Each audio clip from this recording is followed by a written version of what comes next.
Good morning, traders, and welcome back to BluSky Trading Live. This pre-market guided audio with me, Coach Becky, is here to help direct your conscious and subconscious thoughts to actively experiencing in your mind's eye your most successful trading session. I encourage you to hop on here live with me daily before you trade with a focused, calm intention. I know mornings are busy, but trust me and the science here, because slowing down and focusing now for 15 minutes will help set us all up for the best trading session. These visualizations I'm about to walk us through are designed to train your brain, what it looks like and feels like to perform at your optimal level, follow your prepared system, and trade as you ultimately desire to each day. Please do follow with me with regulating your breathing with purposeful, deep, centered breaths. And if it feels right for you, close your eyes now as you listen. I will lead us through a successful trading day with a focus on your daily habits, mindset, trading system, and personal objectives that lead to a high-performance analysis and execution. Visualize yourself with a strong, steady, focused mindset to behave as you intend during your trading session, to train your subconscious that you are fully capable of achieving your greatest goals. I do it, and I'm so grateful for these sessions every time I make time for them. So thanks for being here with me. Let's get into it.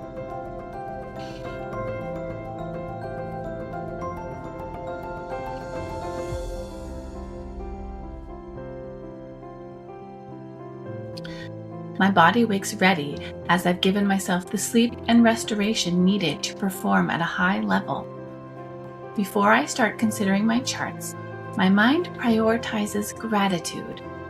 I give thanks for this new trading day. I give thanks for my safety, stability, and opportunity. I give thanks for my health, my mind, and my ability to participate in these markets. I give thanks for the responsibility I carry as a trader and for the discipline I continue building. I give thanks for everything aligning for me and through me. I set my intention for this session. I visualize myself moving calmly and purposefully through every step of my morning routine. I see myself prepared, grounded, emotionally steady before the futures market opens. I visualize potential setbacks, volatility spikes, fakeouts, delayed entries, and unexpected movement. I am not fearful though. I adapt. I stay flexible and fluid when I trade. I remain emotionally neutral and focused regardless of what the market delivers. I am fully prepared to step into the arena today. My mind is clear, optimistic, and alert. I am excited to see how my futures market has developed overnight. The story has, of course, continued unfolding while I rested and reset. With my trading space prepared and optimized, I sit down at my desk and log into my platform. The glow of my screens feels familiar. This is my workspace. This is my business. Trading is my craft. I begin gathering the most current information and context. I review overnight highs and lows, key levels, economic data, liquidity zones, areas where participants may become trapped or emotional. Every trading day tells a new story. I approach this session with curiosity and an open mind. I carefully observe where price is trading from the larger time frames all the way down to my execution chart. I have an entire toolbox available to help me study and interpret this market. I have experience. I have emotional control. I have the ability to participate safely and skillfully without fear. Many hours of screen time, practice, setbacks, and repetition have prepared me for this moment. Months and years I have put effort into my craft. I'm ready. I adjust my charts and finalize my trade plan. I define my key levels. I define my risk. I define exactly what conditions must be present before I participate. I have already done the work required to perform well today. This is what showing up for myself looks like. As we move closer to the opening bell, I continue priming my mind. Today, I choose patience over impulse. I choose discipline over emotion. I choose execution over hesitation. I choose consistency over excitement. I choose progress over perfection. I am calm. I am prepared. I am ready. Let's go.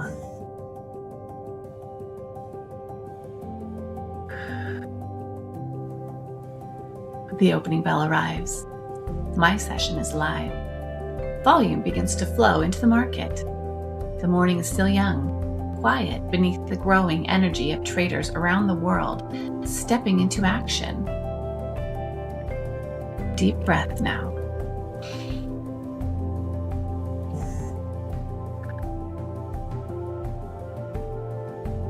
The smell of coffee sharpens my focus. I settle back into my chair and I watch the first candles beginning to print.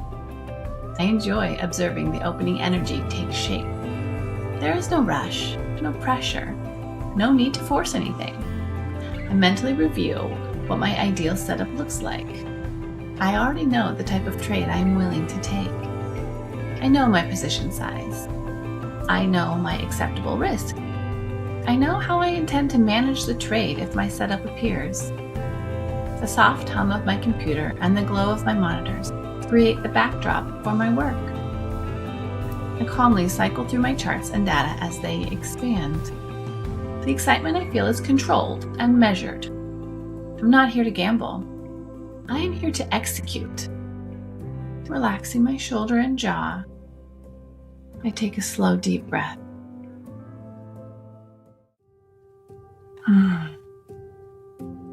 I feel centered, focused, present. Even as the volatility begins to increase, my breathing remains steady. I have the patience to wait for true opportunity. I do not chase. I do not react emotionally.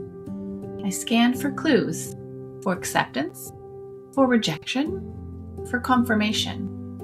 I continue observing how price behaves around my critical levels. I review my notes and remind myself exactly what conditions I planned to trade. I remain composed and intentional. I remind myself that my goal today is not to feel excitement. My goal is to make high-quality decisions. My behavior will honor my preparation. My actions will align with my standards. I am here to execute my edge. Suddenly, I notice one of my best setups beginning to develop. The market is moving into an area I anticipated. Price is interacting with my level. The order flow begins supporting my thesis. I feel connected to the rhythm of the market. I watch price stretch, pull back, respond. As consolidation develops around my planned entry area, I prepare myself calmly. I aim for an entry that aligns with my trade plan and allows for a clean, logical stop. No hesitation, no second guessing. With a calm confidence, I execute the trade exactly as planned. I set my target and place my stop. The trade is now live. I trust my preparation because the work has already been done. Do I feel butterflies? A little, and that's okay. I welcome that feeling. It reminds me that I'm alive. I am participating, that I am willing to take calculated risk in pursuit of meaningful reward. At first, price rotates slightly around my entry, a little in profit, a little out. This is normal. Every trade involves uncertainty. My risk is already defined, so I do not overmanage the position. I continue scanning my live data and order flow. I stay objective. I'm trading information, not emotion. Price continues responding well. Momentum begins building. I instinctively recognize that my trade is proving itself. This is the opportunity I waited for.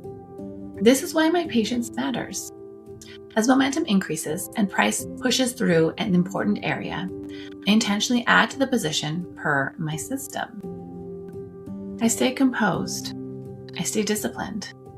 With skill and efficiency, I adjust my targets and manage the trade according to plan. Everything is unfolding as it should. I continue allowing the trade room to work. As profits build, I notice anxiety attempting to enter my mind. The quiet voice whispers, "Don't give it back. What if this reverses? Maybe you should exit now." I recognize this voice: scarcity, fear, emotional protection. I don't fight it. I simply observe it and return my focus to the data. My edge requires trust. My growth requires courage. My desire to succeed is stronger than my fear of losing. Almost instantly now, partial profits began filling. Good. I acknowledge the progress while remaining emotionally neutral. My work is not finished yet. I continue managing the remaining position with intention. I understand that markets naturally pause, rotate, and consolidate before continuing. I do not panic during healthy pullbacks. I stay aligned with the conditions in front of me. My data still supports the trade. My plan still supports the trade. There's nothing I need to force. I take a slow, deep breath.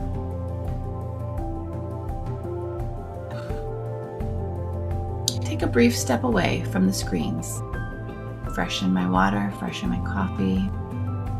When I return moments later, price is approaching my target.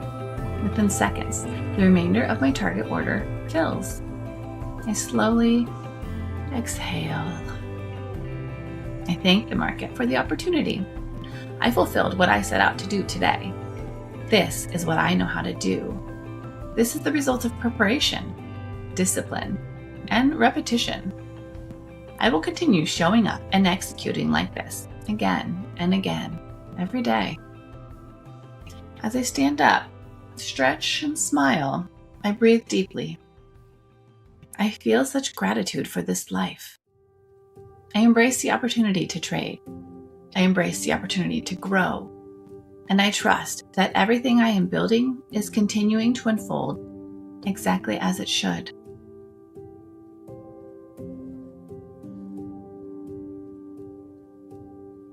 Thank you for being here with me this morning, guys. Practicing these intentional trading visualizations to support and rewire our personal psychology is really impactful.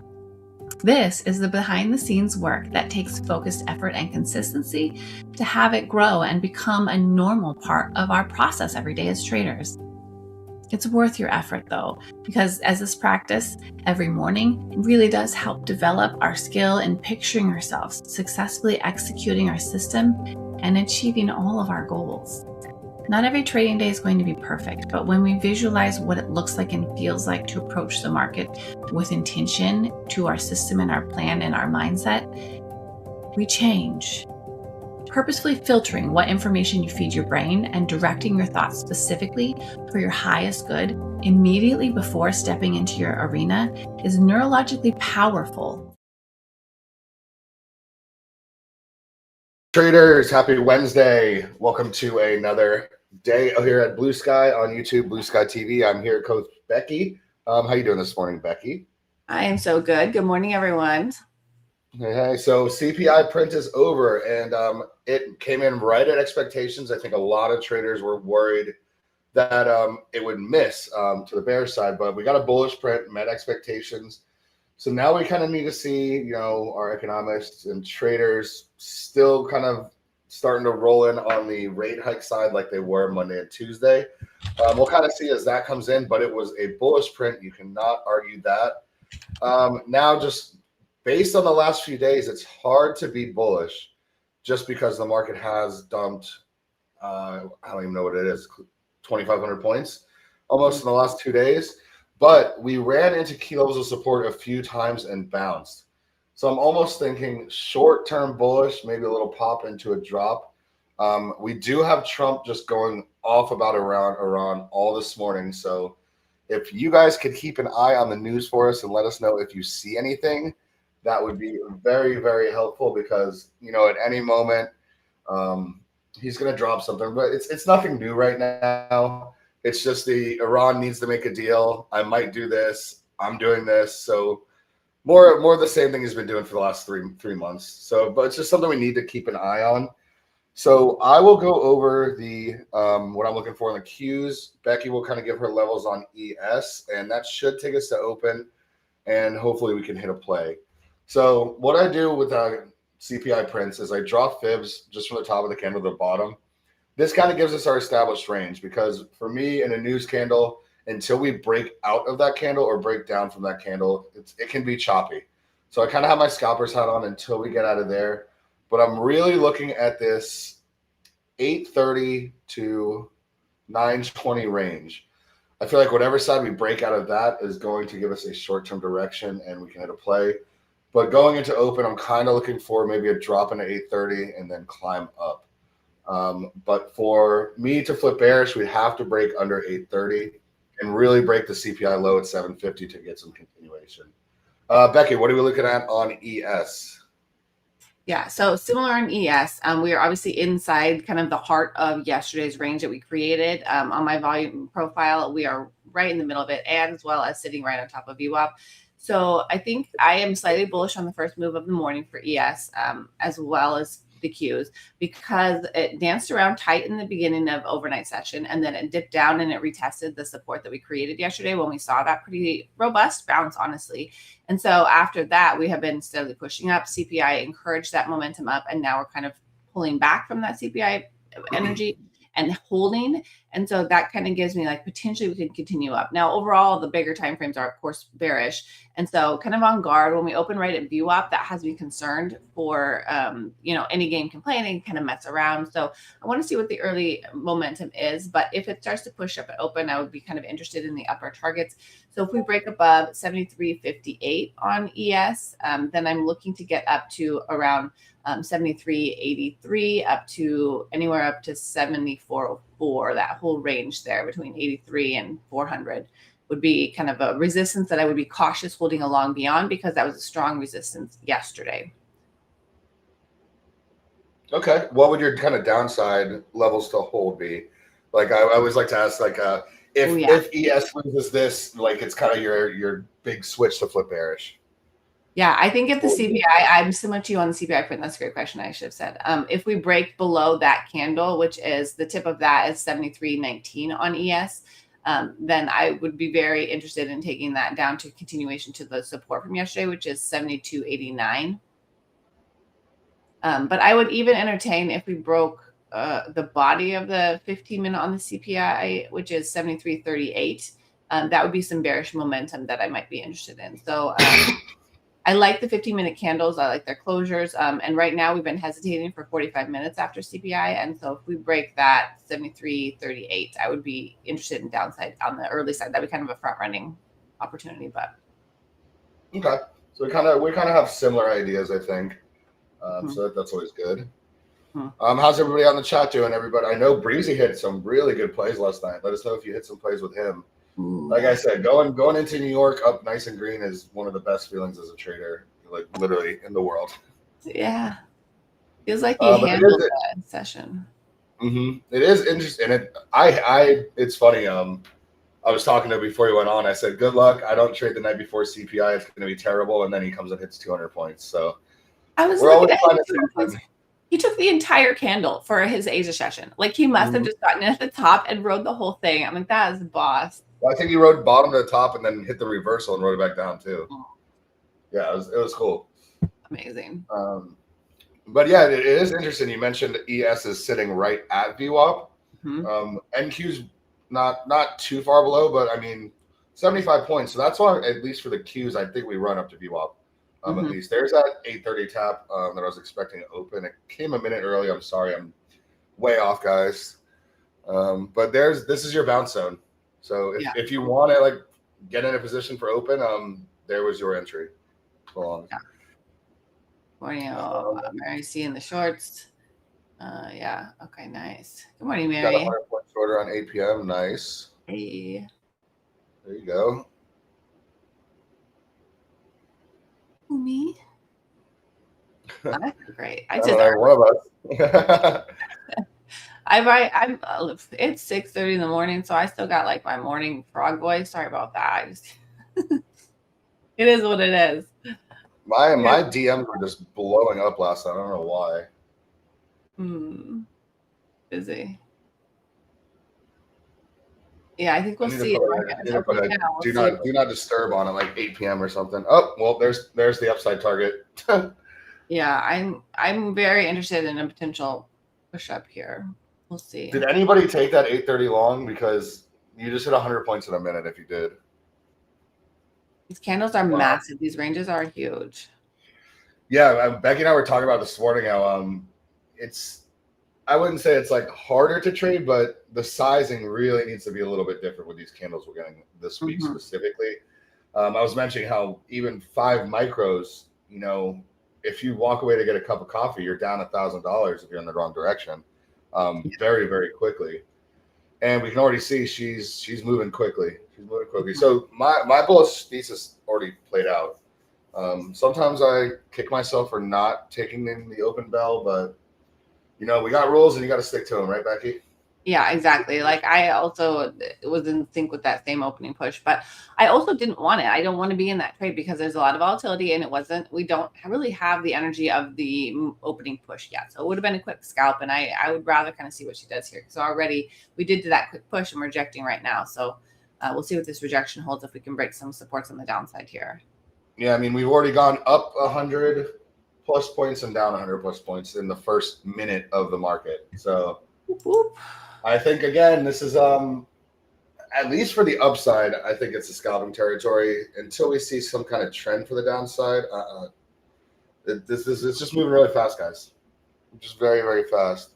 Limit order only environment. Yeah, it's I agree. And you know what this kind of environment is almost good for? Stop buys and stop sells at key levels. Like we could put a stop sell a little bit under 830 just in case it breaks it. We get filled to the downside. Slippage will probably be crazy because it'll probably be a big move, but that is something you can do when we are just moving like this. 370 bucks in 30 seconds. See, yeah, that was a wild opening candle, guys. Beautiful. Yeah, that was the previous week low, Breezy, 28,778. Yeah, I have it 70.74, but that is the previous week's low, which is a key like support area that we pushed below and then bounced back above on Q's level. It's close too. Yeah, it's even though the price is moving quickly, it's respecting levels, so that's a good sign. I highly recommend, if you do get into plays, to set your price target, because I know me specifically yesterday, I would see 30 points, but I couldn't even exit the position before it was red. It was kind of crazy, actually. I think yesterday morning, what chat we saw, like 50 points go red, 70 points go red, and then another 30 go red, all within a few minutes. So put your price targets if you actually want to get filled, or else you need to be willing to hold through the pain. Yeah, because the target just hitting too fast. Like it's just flying too fast. So you could work through and you could be really frustrated because you would have gotten out, but you didn't have it tagged. Or you mark it out and you get the slippage of half your position. This reminds me of the tariff price action. If you guys were trading back, was it April of last year, you mark it in and you're either up 50 points or down 50 points by the time you look. Right. So kind of smack dab in that opening range still in the CPI print. Yeah, still messing around. Yeah, and the volatility and the CPI print makes me kind of really just hesitant in this area to just hop in. Yeah. 778 prior week low, would broke cross tag that again. Yeah, I mean, it's hard not to be a bear right now, and that's coming from somebody who's been slapping longs basically blindly the last 3 months. I kind of wanted the early push and a continuation to those upper levels, and it's not giving it. So that is giving me definitely downside vibes here, because it's like we're at a key central area and it's like not able to get higher and it's pushing lower now. So there's definitely lower targets here in play. Yep. And just going off the daily, big drop, consolidation. I would be surprised if we don't see any lower. If we do lose like 550 guys on the daily, buckle up. But it's looking like we're gonna drip now. So I'm looking at a potential 830 entry for shorts. And guys, this kind of movement, for me as a pullback trader, you know, we break structure and then my entry is like 90 points away. And it does come back, but it might take a while. So just keep that in mind if you're kind of following along with me. I might not get my fills, but I'll call out my levels and things like that. Yeah. And you guys can make decisions based on what you see. All right, we ran right to your kind of demand zone. I just tried to grit a piece of it and I could not get it filled. It's like, dang it. Don't chase these plays, guys. Yeah, I didn't get fill and I canceled my order as soon as it literally I tried to get my fill and then the target was hit 25 seconds later. Okay. Straight pop off of that too. Mm-hmm. That could have been the support it wants to hold here if we can get a good pop. I'm curious. Yeah. This is just, I mean, for me, guys, this is just even moving too fast for me to want to do it. Yeah. Like my risk manager side is like, is this really worth the potential of you getting in during one of these candles? Yeah, it could take you out. I mean, like that was moving so fast to the target, but it was like there and done, you know. Very challenging to. Yeah, and Breezy mentioned that kind of 780 level, bounced right off of it and ran 125 points like in 30 seconds. Yeah, it's really massive. If you didn't know to get out there on that short, that was trouble. And we're still not out of that CPI candle, guys. So like expect this volatility within that candle. Yeah, there's a lot of buying aggression off that level quickly here. This is a good momentum here. I like this. If you want to make sure if you want to mark the candle like 920 and 750 on the Qs.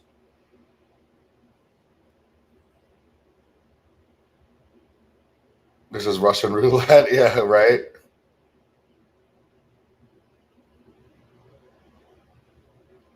Yeah, the 15 minutes holding structure. I like the bullish momentum here a lot. And we just poked above the 5-minute range on ES as well as the thinking Q. Set up for a rip, but will it? What is my bullish confirmation? Let's see. What do we really?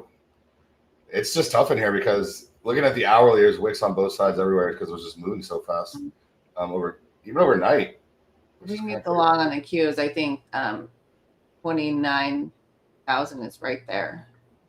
Yeah, maybe even like 120 for me for some real confirmation, which seems like it's far away, but it could be there in the next 10 seconds. But we are ripping. Okay, we have the 5-minute candle print. 980 is my full upside target for this minor move. I'm trying to go long on this ES here with this breakout. Okay. Yeah, I'm not opposed to that. You can't argue against momentum right now. On top of this 5-minute range, we're breaking out CPI right now on ES. Yep. There's 980, guys. So targets are getting smacked quick. There's a very close, reasonable target of my POC from yesterday at 73.83.5 on an ES. That's my target here. Okay. I might have to hop in with you. Yeah, it's coming. It's coming here. And guys, I'm going to have to be a 1-minute warrior for these entries. Because we were playing the 5 and 15 yesterday, and I was just not getting any entry. Yeah, we got to go smaller time frame with this volatility. Now let's see. Do I want a conservative entry down at about 920, which seems like it's far away, but it's not? Or do I want to get it around the 950 level? Let's see. My range till we get a catalyst. Is our Fed speaker on today? Is that what you're saying, Baka? I didn't see a big one. I didn't notice. All I really cared about was CPI today, so I haven't really looked. Yeah, that was the one on my radar. Yeah. All right, here's that 950 tab. I'm curious if bulls are going to hold here. I'm going to put in a kind of a really conservative entry, guys, at 922. I just want to set myself up for success, just to Be safe. Yeah. But 950 is a valid entry. Honestly, with this volatility, you're better off just layering in very small positions. Yeah. Because when the 3-minute candles are 90, 100 points, it's kind of hard to try to time it perfectly. Right. Which you almost have to be to catch these little moves, the little moves, I guess. Right. That's just quick. I can't believe that we dropped 1,600 points yesterday, and then we moved 1,400 the day before. Yeah, Absolutely insane. Huge ranges. Well, it's looking like I'm going to get tapped in pretty quickly. Let's see if we're just going to fall back in. This is exactly what happened yesterday. We popped out and then we fell back in a range and absolutely died. So I'm curious if that's going to happen again. Yeah, we got to be cautious for that because the bears have definitely been throwing down. Every time it looks like we're getting a hop, it will tag a level that maybe we know, maybe we don't know, and then it just plummets. Yeah, and it just turns into a wick on a longer time frame. Yeah, so very careful. Oh, I missed that fill. Missed that fill by 4 points, guys.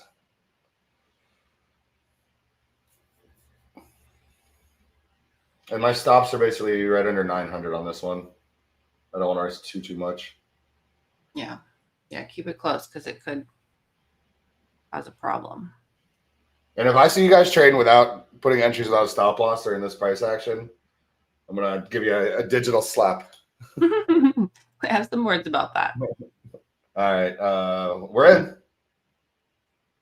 And she is moving like crazy. Yeah, she's really whipping here.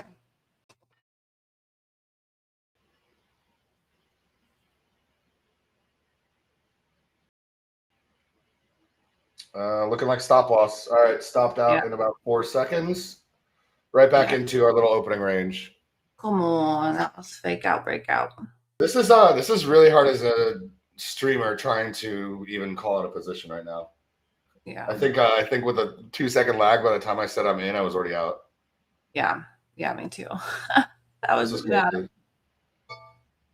not beautiful. And I don't know how many times I can say it. Be careful with this stuff, guys. Very, very careful. Yeah. This 3-minute candle is 150 points.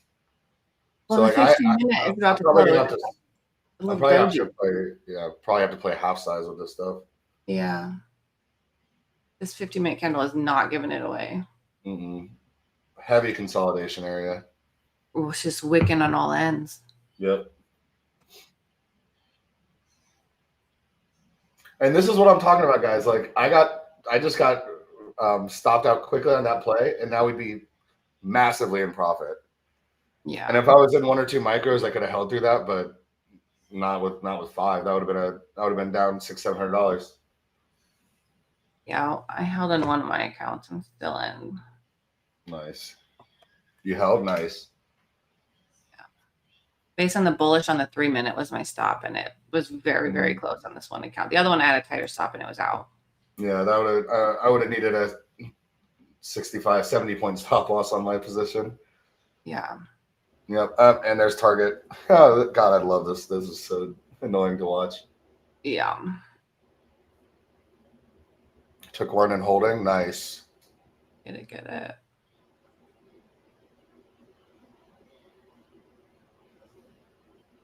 It's making me very uncomfortable, though. Like, I'm already going to scale. Even though my target is, I think, reasonable.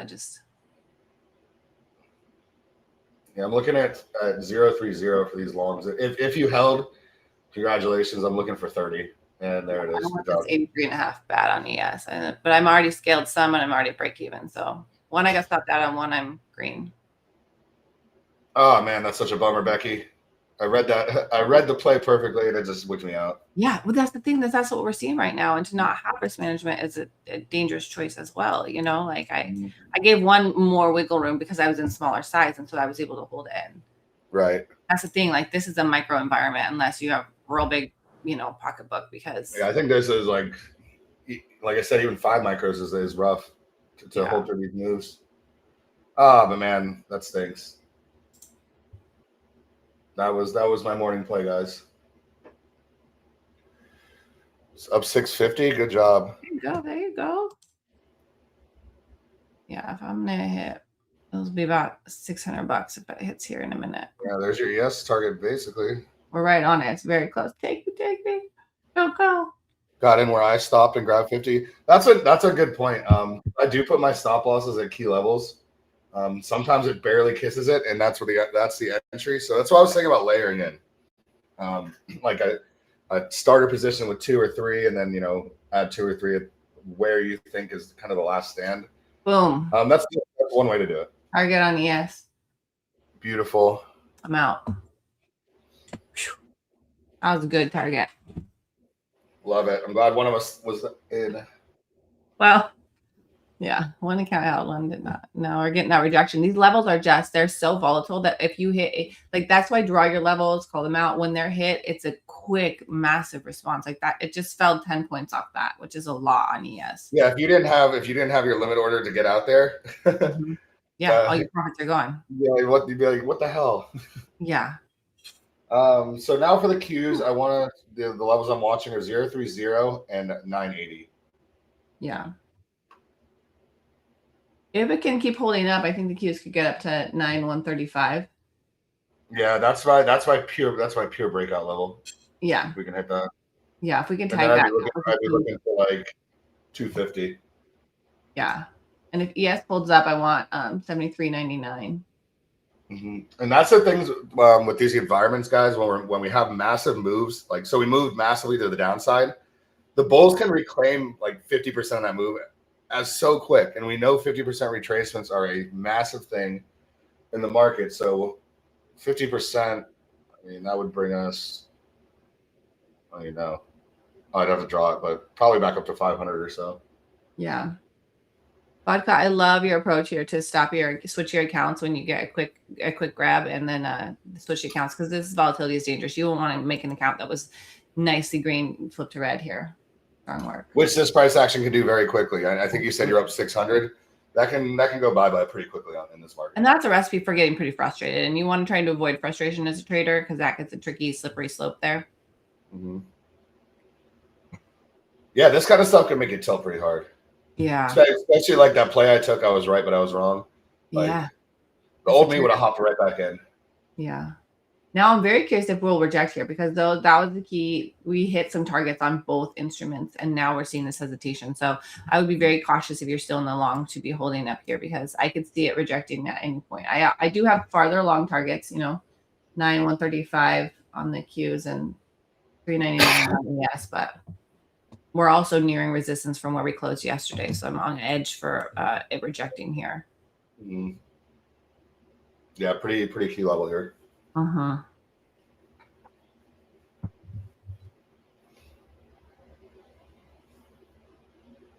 break out above where we're pausing here. And NQ is a little bit stronger. ES is hesitating more, but this is an important level that we just tagged on ES. So the hesitation makes sense.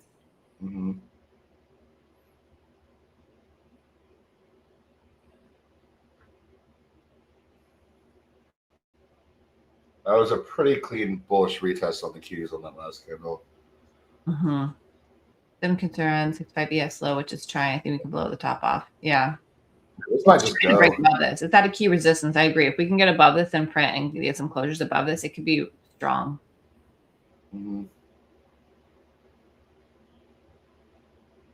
I might just have to hop in with a smaller size. I know. It's holding up, which I really like. I think we have levels above here. Oh, NQ just tagged that 9,135 that I was watching. So the ES is pushing. This is good. Let's see if I can grab a little bite on ES. I'm gonna have to just mark it in on these. Yeah, I'm just seeing if I can get a fill on the pullback here on ES to go to that. Yeah, I'm putting one for a pullback right now too. Come on. Did it get me? Am I in? It's just so weird putting your entry like 50 points away from price and then it getting tagged in within 2 seconds. Dude, wicked. All right, I got an entry at 120, guys. We'll see if we get a fill. Going in half size.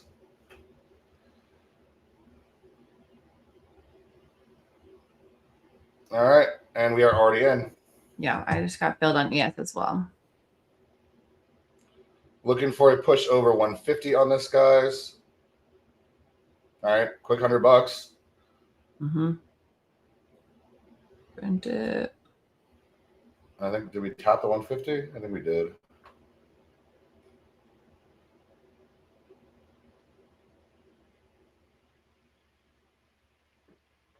It's bullish. That was the pull back at open and then a pop, which is like what we did a lot of last week before these falls. So if we can hold that energy again, we could get some bulls involved today. So TP1 hit, rejected. We're sitting back at entry. I can't even call this stuff out because it's moving 20 points every. Yeah, it's about to take me out all night long. Yep, about to take me out as well. I'm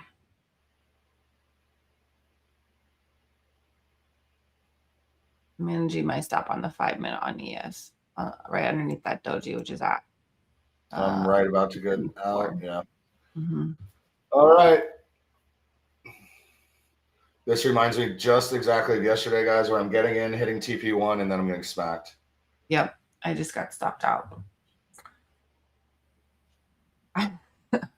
Yeah, this account that I'm trading just hit 2 losses. The other one at one win. I should do like vodka did and lock my one that was green. Right. All right, what are we doing? Is this going to be the rejection point? This is. Yeah, this is another bounce in for me. Oh no, it's a resistance. We could see this could be this also. Let me devil's advocate. This could be the high of the day today. You know, yesterday we've seen bears involved. I mean, that was a nice push, but it tagged some levels, and now it's arguing about it.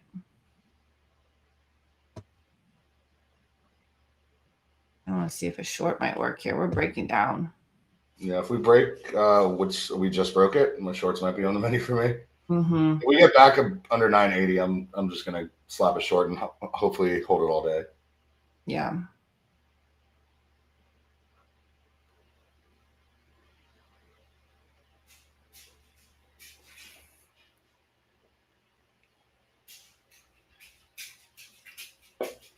This price action is crazy because yesterday I think I took 4 losses and then I hit 1 win and I ended up green. I mean, we're getting a lot of points when the trades hit. It's like exactly, which typically I'm not getting 4 losses back in one play unless it's an absolute heater. But if you're catching a momentum candle on this, you know, one play can get back about 10. Yeah.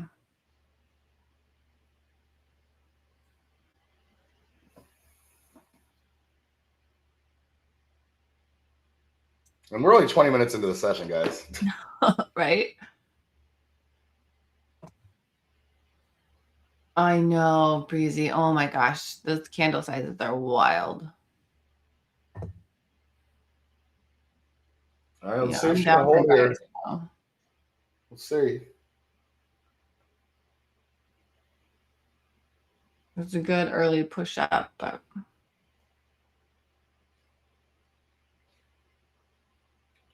it's just so hard to manage a position with this volatility. A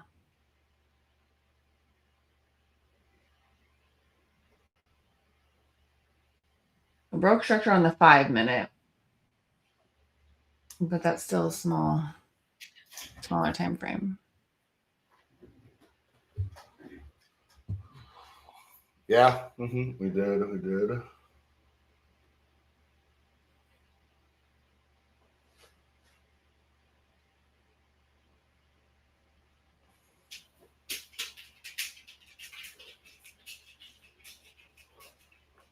I just got in short on ES. Yeah, I think I'm gonna have to hop in.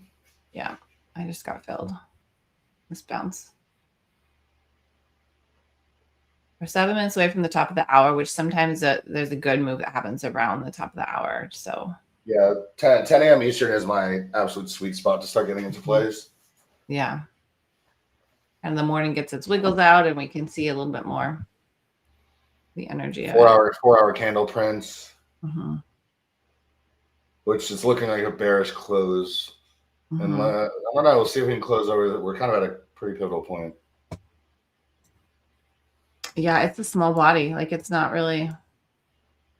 All right, I just got tapped in.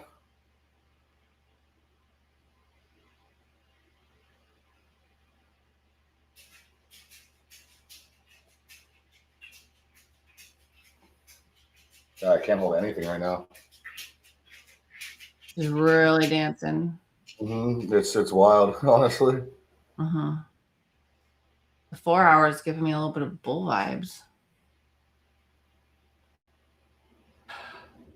The last 4 hour was a good, decent hold on support from yesterday. For the short guys, I want to see a break at 990 for this thing to really do anything. But again, take your money whenever you want on this, guys. I'm in 3 micros and I'm watching my P&L move triple digits. Yeah. Yeah, we're definitely pushing back. We could tag VWAP here on a retracement, which could be a good scale, a good take profit. I'm just getting tired of seeing $200 go red over and over and over, so I might just start taking money.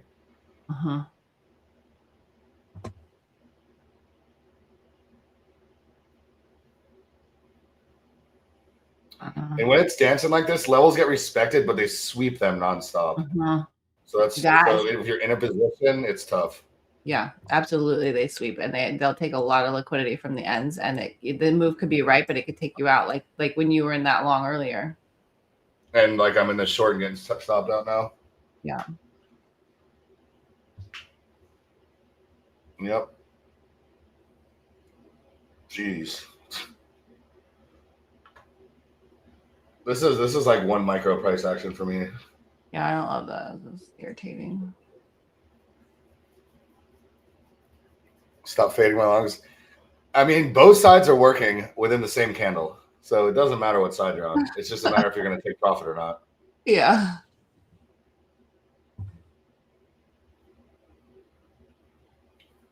So that is the 3rd play I've had where I've hit TP1 and then reversed on a dime on me.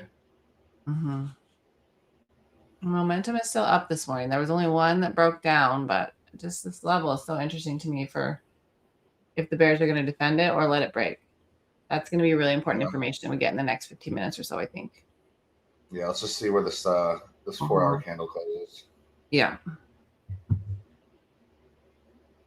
Yeah, let the dust settle. Exactly. This level, like it's definitely having a conversation at this level. So we'll see what it decides. We've seen bullish days after these massive like fall days. And so that has to be on the radar of like the bulls can reclaim a lot of this price action today, right now.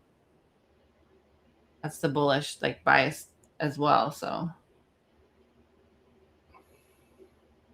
And the 15-minute was a strong bullish print, the first 15-minute. Oh, there was news at 9:45. I didn't even know that.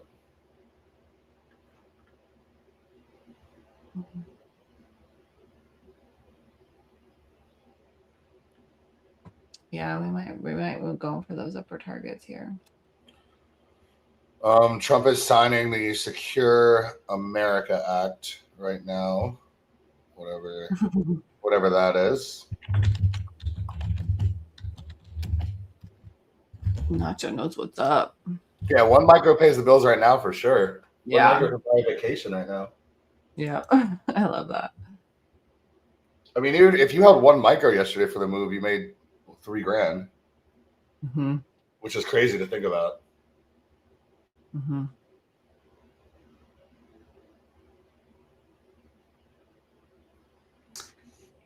And please size appropriately, especially if you're on like a 50K account. That can go bye-bye very, very quickly. Okay, a couple minutes till this 4-hour candle prints. Yeah, it's still kind of rejection-y looking to me. Yeah, it's just consolidating now in this pocket. I'm still in my short, but I'm red because I just had a small position. Watching the heat map, they're sweeping every order block. Yeah, that's what I'm saying. I'm getting swept out on both sides. If this ES breaks, I just am uncomfortable, so I'm going to scale at 59 on my short here.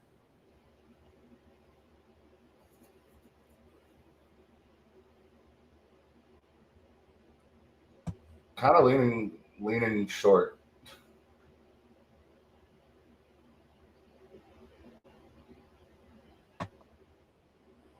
Yeah, this last attempt tried to push and break the highs, but again, it's getting kind of smacked down here a little bit. So if it breaks again on the 5, I'll feel more confident. But I'm still going to scale at 58 on MES, I should say.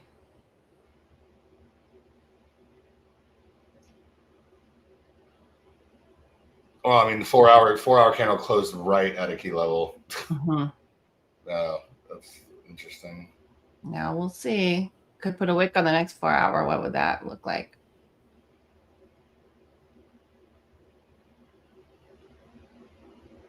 I love you're holding this long, Breezy. Woo! Got out of mine.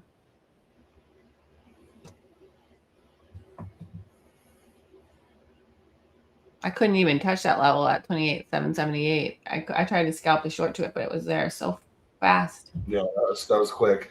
Mm-hmm.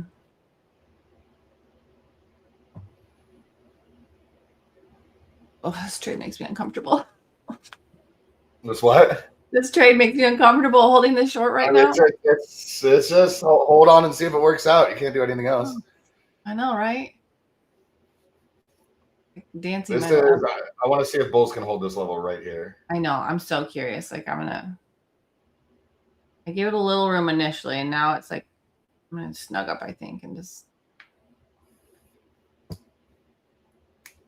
either it'll work or not here. I think. Yeah, Breezy, that 140, 150 area was when I was in the longs. I really wanted to push out, but it just rejected. Mm-hmm. That was absolutely the resistance from yesterday. Mm-hmm.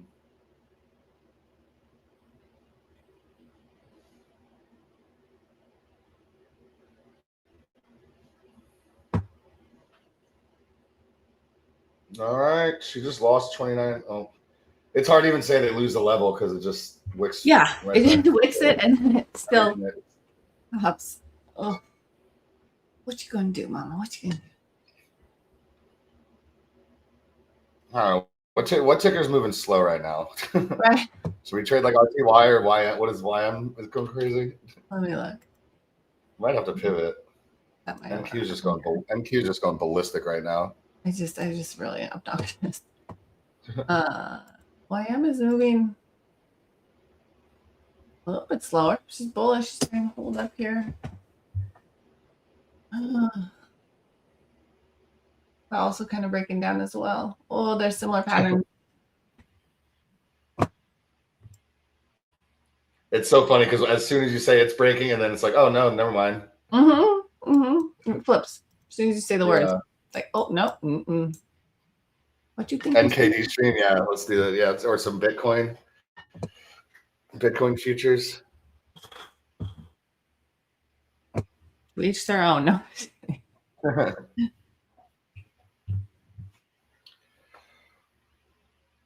Yeah, this holding right here in this consolidation, man. Yeah.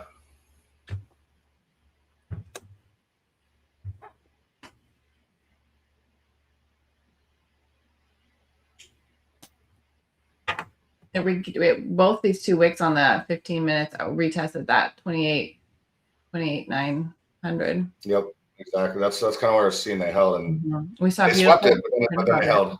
Mm-hmm. Yep. Okay. No, that's holding. Mm-hmm. That's that.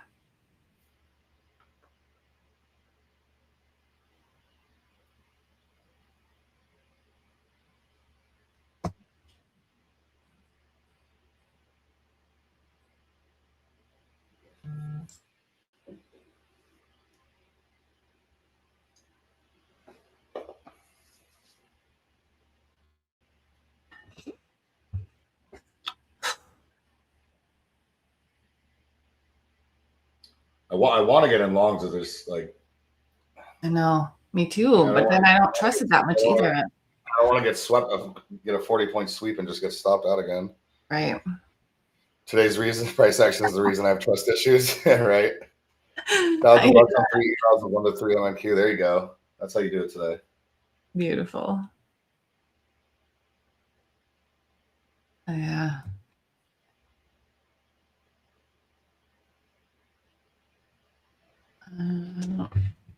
This level is like real bouncy. Yeah, I mean, and these 5-minute candles are 100 to 150 points still. So like any play you're in, especially on the Qs, you have to give it 50 points of wiggle room. Yeah. And ES really is climbing. It might be really trying to tag the 74, 73.99, but it's not getting there. It's so close. It's like right underneath it.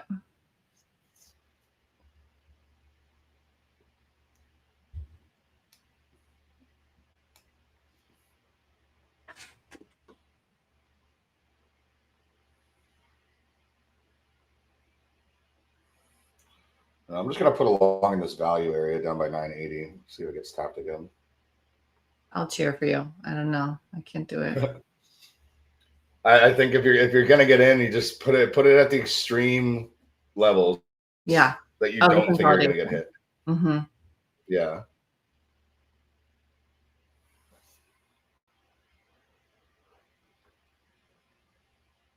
Patience is so hard on these days when you're seeing these big numbers just flipping, but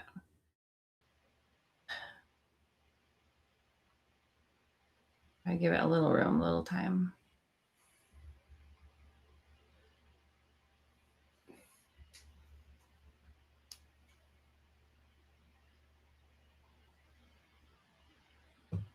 I wonder if it's kind of, did it get you? Did it tag you in yet?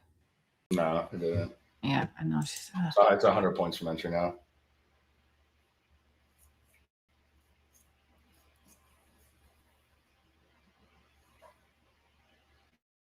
It looks like it wants to hold up.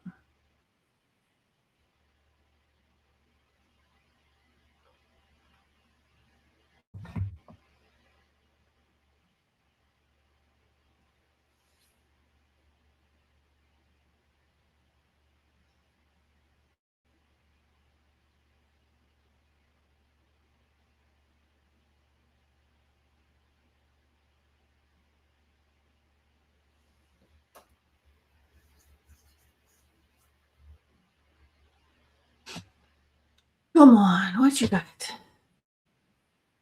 Gold doing anything interesting? Yeah, gold might be moving slower. Wouldn't that be something? Pushed up, and now it's at VWAP and considering rejecting here, it looks like. Larger time frame, it's on a downward trend.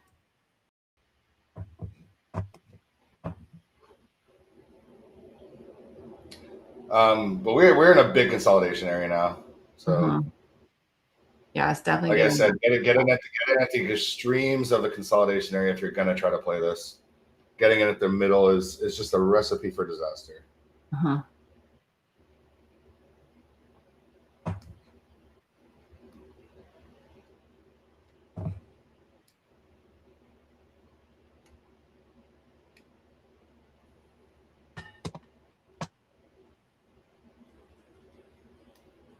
That wick on the daily yesterday is massive.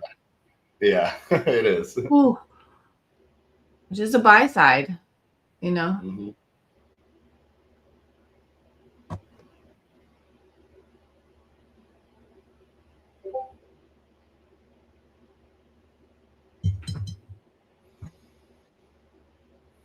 Man, I want to hop in these longs, but I need to get tapped in on a bearish sweep. Yeah.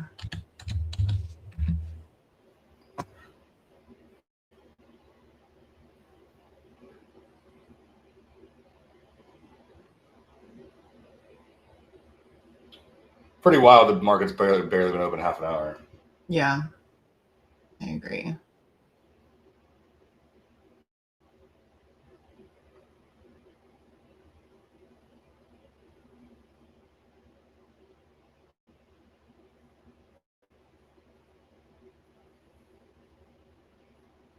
Now I started just looking at gold. I wonder if she's going to sink here.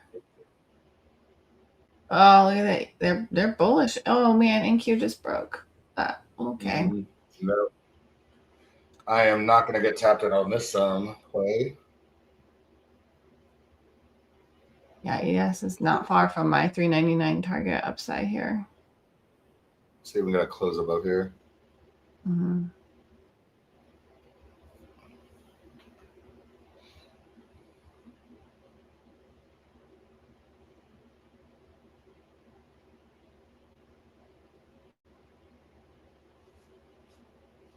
Near the highs again.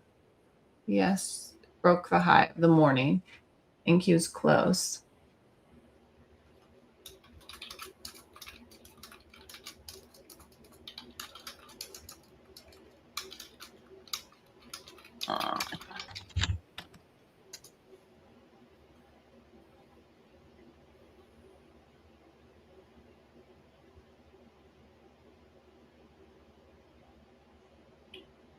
Yeah, I mean, I need to get in here.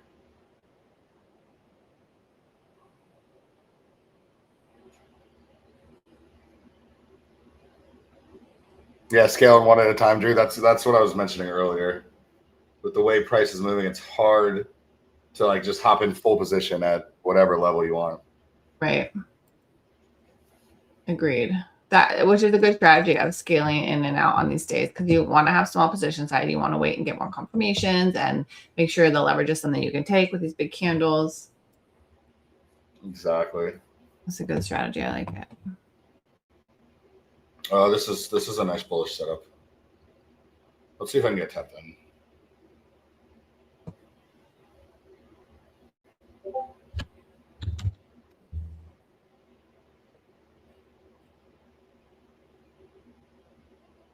Did not get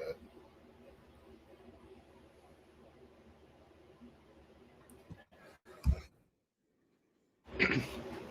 London overnight high as support. Looking like it. I mean, these candles are big, but it really hasn't like had a huge range for the size of the candles. You know, like it really, if it breaks here, that would make sense.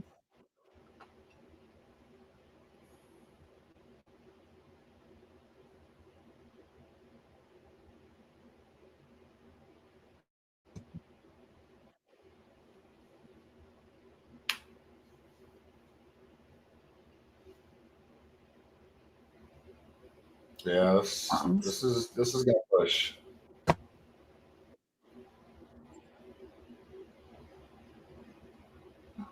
Green into funded. There you go.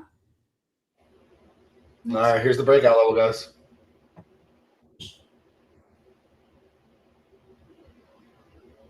Yeah. Hey, you got some hits in there. Good job, Rock. This is tricky. I've been swept out only for TP to get hit many times. Yep. Welcome to my morning. Mm-hmm. Yeah. Swept out to see my 150 point TP get hit 30 seconds later. Every trade. Crazy. Yeah. Yeah, literally every trade. Yeah.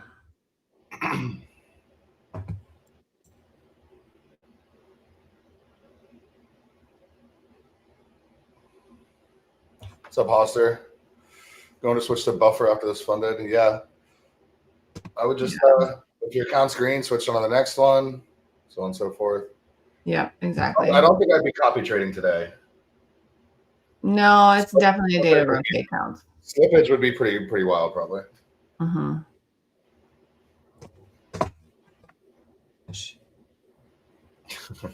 My cat, I'm so sorry. The cat bugging you? I am in. Okay.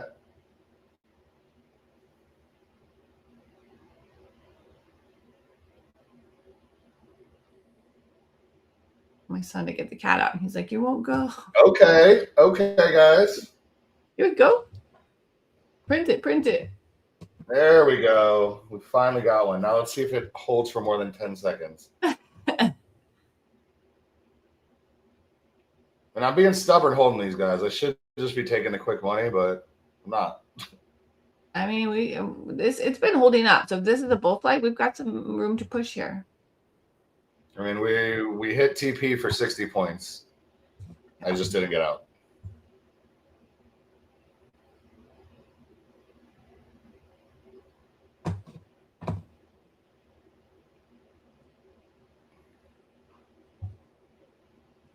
If this comes back to entry after going 60 points, I'm going to throw my monitor against the wall. Yeah, she's just. Oh my God, it's doing it.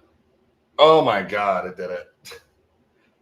She's Crazy. fighting the bubble so hard, man. Crazy.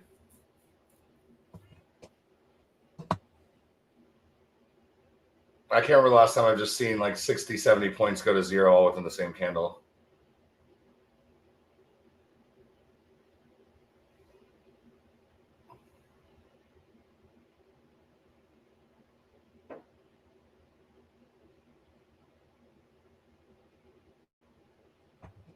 We can't get a bullish close to save our life over this No, it's like really fighting this level.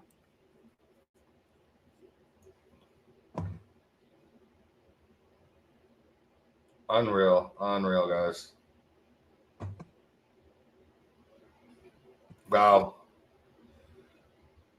Yeah. I'm gonna do an ad right here, and we'll see if that's gonna wreck me or not.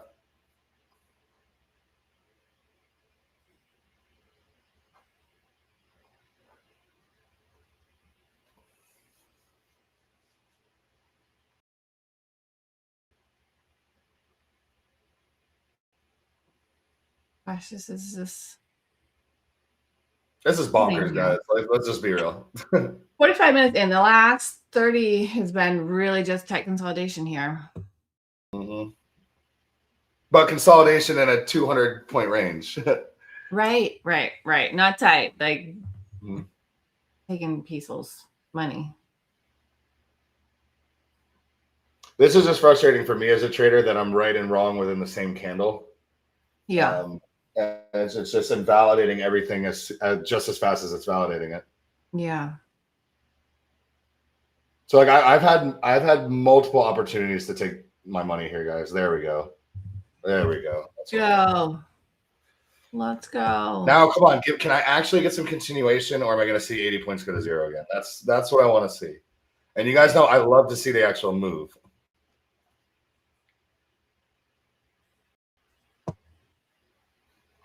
I just need this 150 to get out of my way, and then it's smooth sailing. But it's rejected it 15 times. Come on. So if you are in this play with me, you've had 20 opportunities to take a lot of money and get out. So yeah, some good it's stuff. on you to take profit. It's on you to take profit today with this price action. There's no way to follow my voice on this one. It's hard. You gotta like really be quick with it, or get in. Mark out your levels and take what you want. Yeah. Get it. It does remind me of the tariff months. Like that was so wild. Was that 2 years ago? That was last April. Last year. 2025 April. Yeah. Oh, was it last year? Oh my gosh. Time is wild. Yeah, it was just last spring. This is nuts. Yeah, exactly. That's a good way to put it, man. This is nuts. This is a challenging market to trade. Like if you're a new trader and you're having some trouble, like we're not as new anymore, and this is challenging to manage your risk and still get the play. It's challenging. Well, unless you got in early, like what we were talking about, the pullback into the pop, this has been extremely hard to try to trade. Yeah. I mean, you guys are watching me. I'm seeing $300 on a couple micros go red over and over and over. I mean, I just saw $700 on 6 micros just go red now. Yeah. Which is insane. So fast.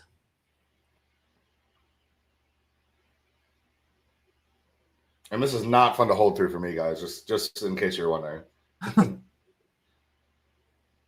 No, this is hard. And for ES, it got to 73.97, 2 points below my target, and then it's rejecting here. So it's like, targets are an area. It's not just one level. So that could have been TP, even though it didn't quite hit. Yep. But we can just not get the bullish confirmation, which is a little surprising at this point. Mm-hmm.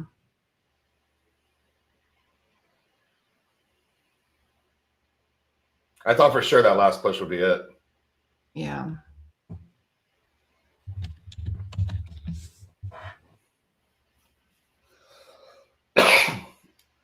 Come on, reward me. Come on.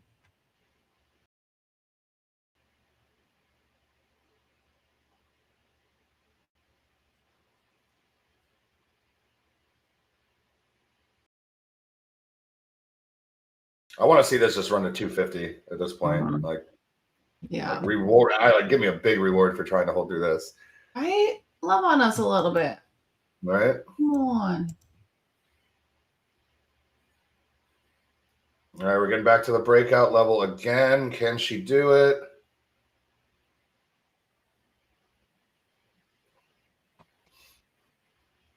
The amount of times this has been smacked down up here is a little concerning. Yeah. But she's still looking bullish.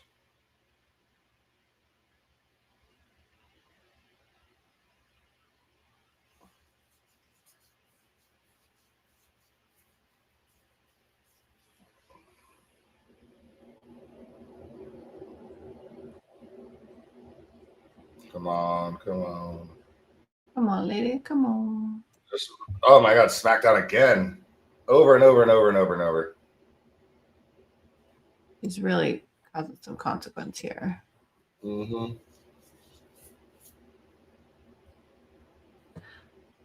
I'm going to see about it. I'm going to just got in a little short on MGC. I was looking at making lower lows and lower highs. It hit a VWAP and it looked to be rejecting. So I just got in short on MGC because it's driving me crazy.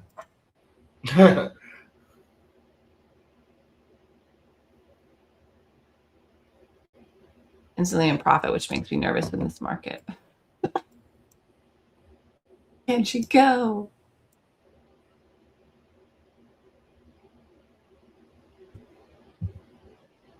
For gold, it needs to break below 41.82 here. Come on, just break out. Let me stop sweating. Right. It looks like it's trying to.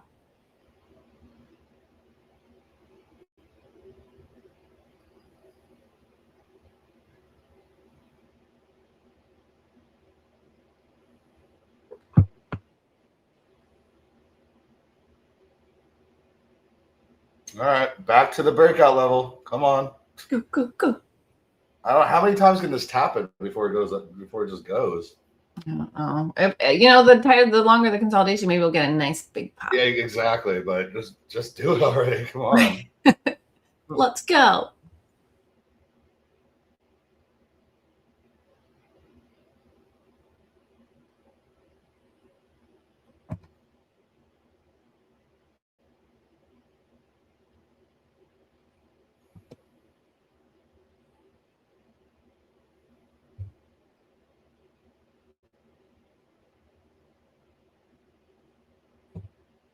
I don't want this to keep dropping. Come on.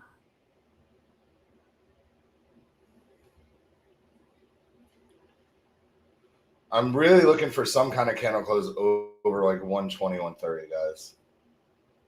We keep getting smacked at that area. Yeah.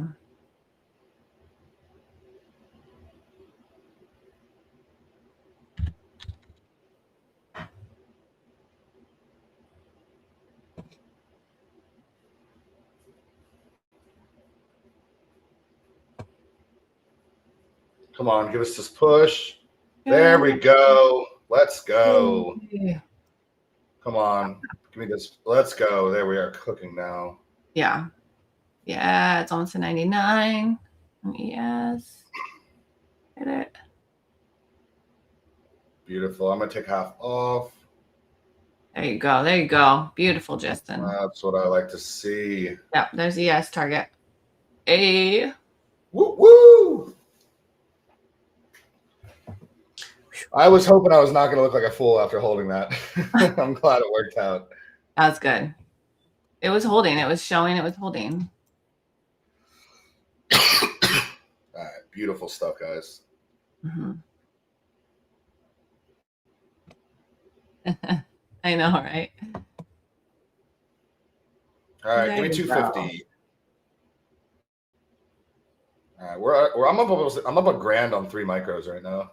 Beautiful. Things I didn't think I'd ever say. Yeah, right. Here we are. I'm just gonna take it.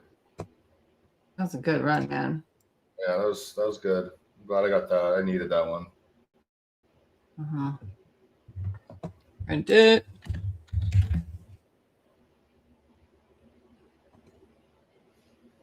What was my entry on that?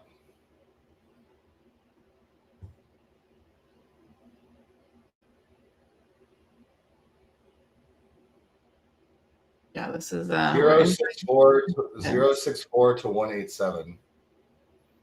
Solid 120 points. Buffer countdown for the day. Vodka handled it. Woo!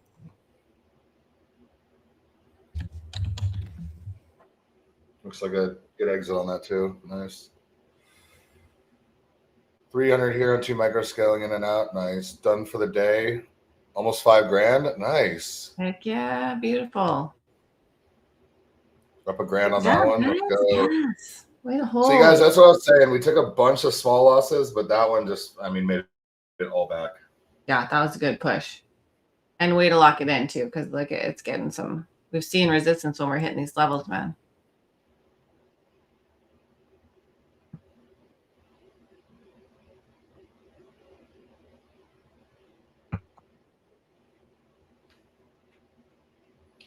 And you're doing your lab today, right? At 2? Yeah, at 2 today. What you want to give a little teaser what we're going to be talking about? Yeah, it's gonna actually it's another Mary tip because I cannot. She's just killing. She's doing great for me with the tips. It's about holding your winners and how you can strategically like adjust your style and manage like holding your winners, basically rising up in your potential, making slightly larger gains over time. Yeah, holding winners is the core of it. There you go. I could have used that for that hole. You did it though. That was good. That was, I mean, 70 points to red is something I never let happen, but no, you have to with this. Yeah, I mean, that's the thing. Holding through these ranges is challenging at times, but. So we did get our confirmed breakout, guys. So we can look to get back in around the 150 level, the 130 to 150 level.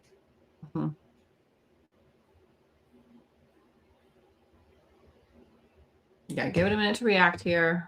Watch for if it rebounds down when she does. This is a good day to play off the 15-minute chart. You can get lost in the sauce on these smaller time frames. Agreed. I'm sure the scalpers are like, oh, it's bullish, oh, it's bearish, oh, it's bullish, oh, it's bearish. Just all within the same candle. Well, that's how on the 5-minute it was taking out both ends in that consolidation. Yeah, exactly. Exactly. But now you look at the 15-minute, and I don't think you'd ever be looking at taking a short. Right. It's been marching up. Yeah. A period of consolidation after a strong bullish open, and then it is one time framing up. Are you still in that gold short? Yeah. Nice. Yeah, it's nice and profit here. I would love for it to sink. I keep flipping between the indices. My first target is 41.64.5. But I need it to break below. Oh, way down there. Damn. Yeah. Okay. As I'm just in 2 micros, but I would love for it to break below 83 here. That would be a confirmation of a trend line break below.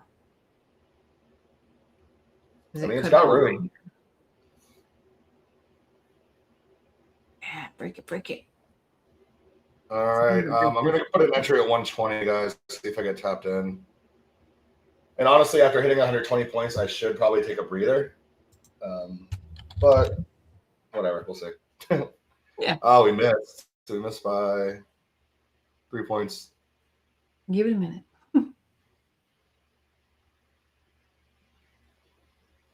Right to target too. Damn.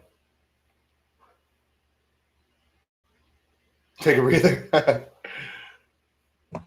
Big breaths. Normally, if I'm not on the stream, this is when I grab my dog and we go on a nice little walk. Pulling wins greater than pre and post market pressure offloading. Yeah. Oh, it's all wrapped in there. I get a whole hour to talk psychology. So it's like a big conversation. There's all angles of the conversation of can you go broke taking a profit is like a statement that is like widely debated and one that I love to like. There's angles on both sides of that. So I wanted to cover that as roped up in there. And yeah, I think it depends on the day and the current price action climate. Order sitting at 130. Okay, so you probably got tapped in. I missed by a couple points. Nice hit.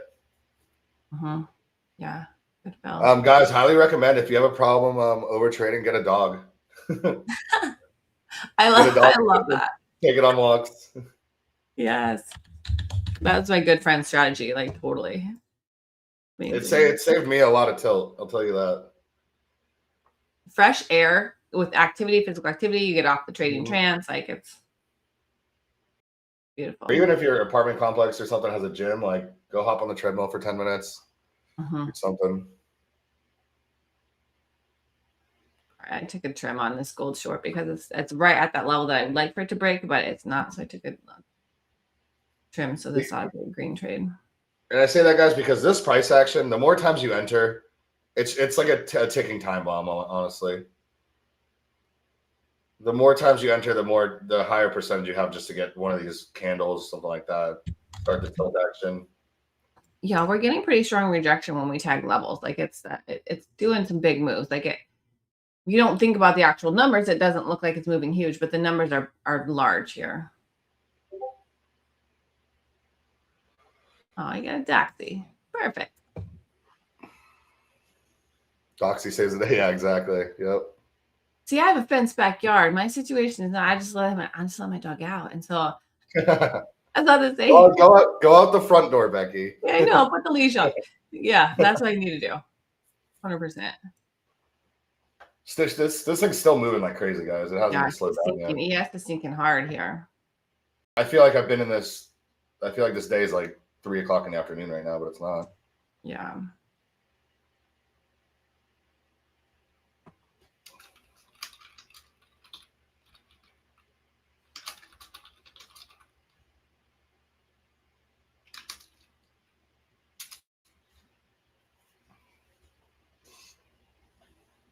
I feel like these bears are trying to bait me, but I don't want to look away because it's been pushing up. I don't know about shorts right now. I know. Scalps, yeah, but if we're trying to play the bias, I don't think that's a move. Because we got print above. NQ closed above a key level. ES wicked above a key level and is back inside of it, but can't trust it. I'm gonna just manage this gold position because it's in profit. I took a scale and it's pushing still, so feel good about that. Dog forces morning sunlight. Yeah. Which you guys, if you have a market and you're not loving it, like Justin had a good vibe on that NQ long, and I was just kind of, I don't know, I wasn't as interested. So I started hunting and so I saw the gold position. So you can, like you said, look around a little bit. Yeah, I typically don't recommend bouncing between tickers, but when ES and NQ are just doing stupid things like this, it's not a bad idea to look around. Yeah, but don't look around to ones that you're not familiar with. Like only if it's one that you like did a little pre-market on, you have some levels marked on, you have kind of a feel of the flow of it. I blame Matt for my interest in gold these days because I did not trade it before I came to BluSky, but I watch it now every day and I do my levels on gold as well the night before, gold, NQ, and ES. And so that helps me. It helps you be quicker. If you have a backup ticker that moves a little bit differently and you follow it, you track it, you backtest a little bit, and you draw your levels pre-market, pre-trade session, it can help you identify opportunities if you desire to do a pivot potentially. And I know a lot of people like to use the Qs or ES during the daytime and gold at night. Yeah, another reason to follow it potentially if you like the vibe there and pay attention to your levels.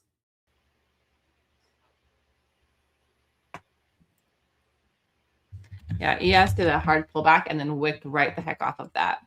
If anyone got in long, on the wick right now. Oh, it swept 400. Nice. Yeah.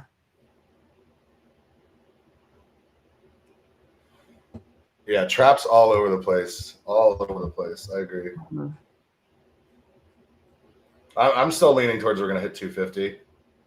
Yeah. I would just have hated to hold from 225 all the way back to 85. I think it'd be very interesting if we could take out 29,200.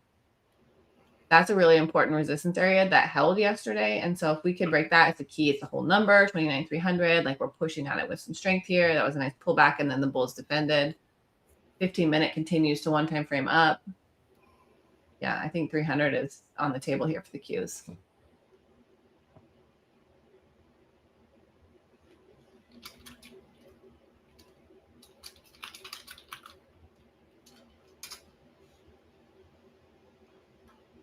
And there's 250, guys. So target did hit.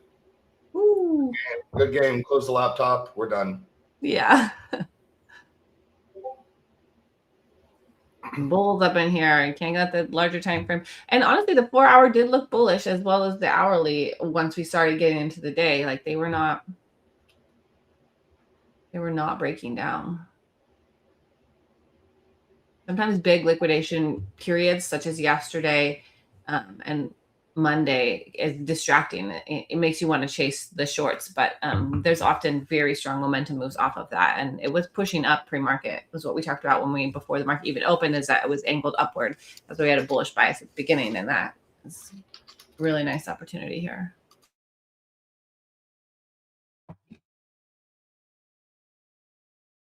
Held the long. I know. I did not get a piece of the secondary long. I didn't. I tried for a short at one of the rejections, and the 5-minute candle stopped me out, and so I switched to gold. But it's like it has been a nice hold upward here.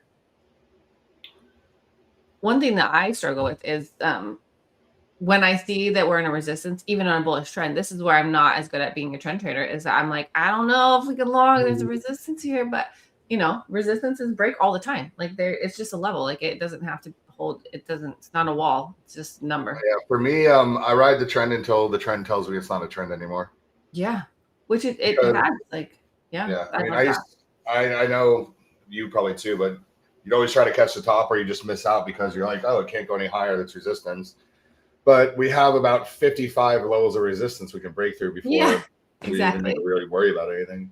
Any of them can break. One of them sure will probably hold at some point, but they all also could break. And it's funny because gold is in a downtrend, and that trend is easier for me to spot and get in.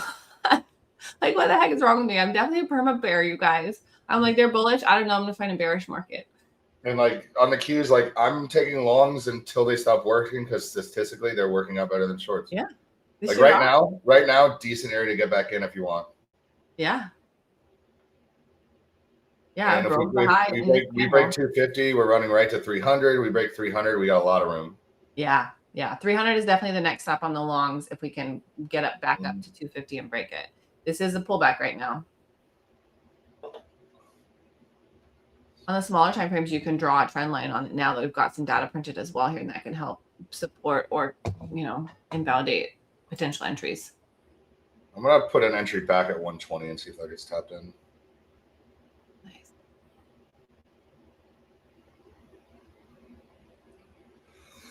If I would have lost that last trade, I would have had to switch accounts for sure, though. Yeah.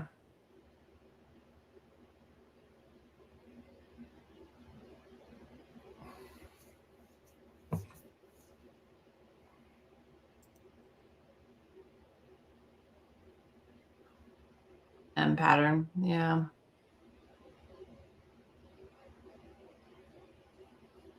We'll see here.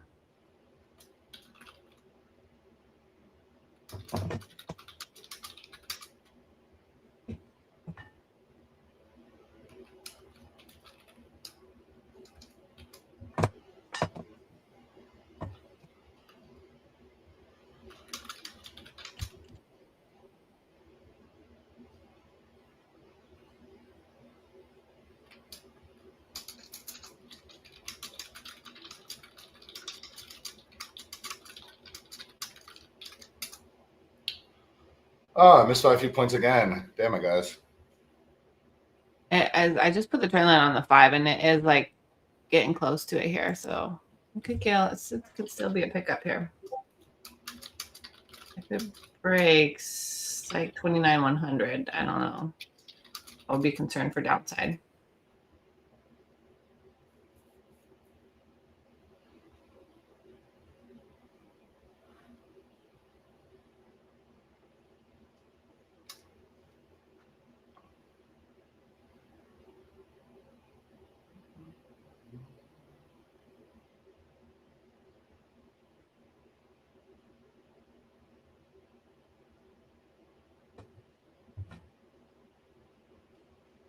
I'm curious if lunch hour gives a whole lot of nothing. I know. The way we're still holding yesterday's value and we're just kind of playing within it, even though it's a large value area, gives me concern that we could just kind of play within this area.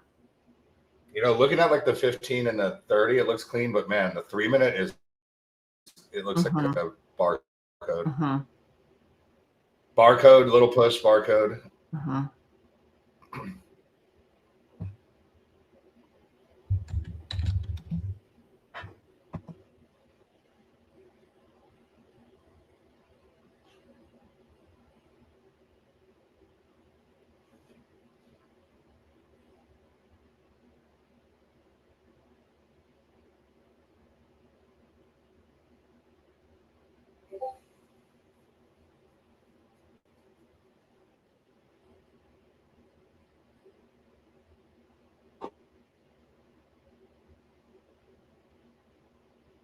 Don't like that M pattern for me. What time frame are you on?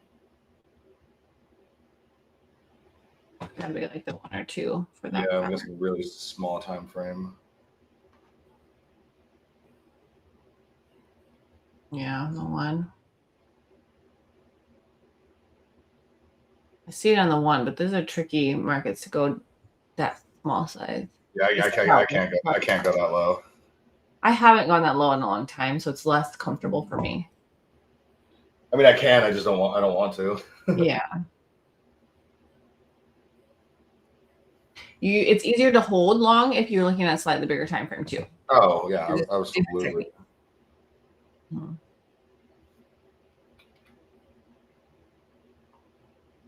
I think this gold trade might want to hold up.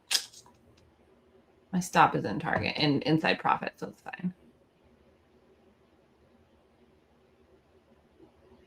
Made it alive. Nice, Nas. Get that payout. Beautiful. Day's work right there. Oh, before 11, there you go. Hey. Daily payouts, baby. Let's get it. I love that. I love the daily payouts. I love when you can lock it in early, you have the whole rest of the day to like enjoy like making it through this challenging market. And yeah, it's funny. I was telling a trader buddy of mine about BluSky, and he has a 300K account. He's like, wait, the balance never moves, the drawdown never moves. Wait, I can have 3 of these. Wait, he's like, wait, these are the best plans I've ever seen. Yeah. I'm like, yeah. I'm like, the 200 and the 300K static are insane plans. I don't even think any other firms have them, which is crazy. Yeah. There's a lot of options at BluSky, so if you look, it's like, oh my gosh, there's a lot of opportunity. But just read through them and think about your style and how you like to execute, because daily payouts is that are processed that day. Like they don't mess around here at BluSky. Like they handle it, you know. So it's that you can trust it, which is extremely valuable to me. So yeah, I love the 300K accounts. They get so much breathing room. Yeah. Especially in a market like that. Spread it wide. Friends. Yes, gold is breaking down. Good. Oh, nice. I'd be curious what happens like that 74 level. Dude, I scaled out and I just have a 1 micro and it's already 150 in profit. Wow.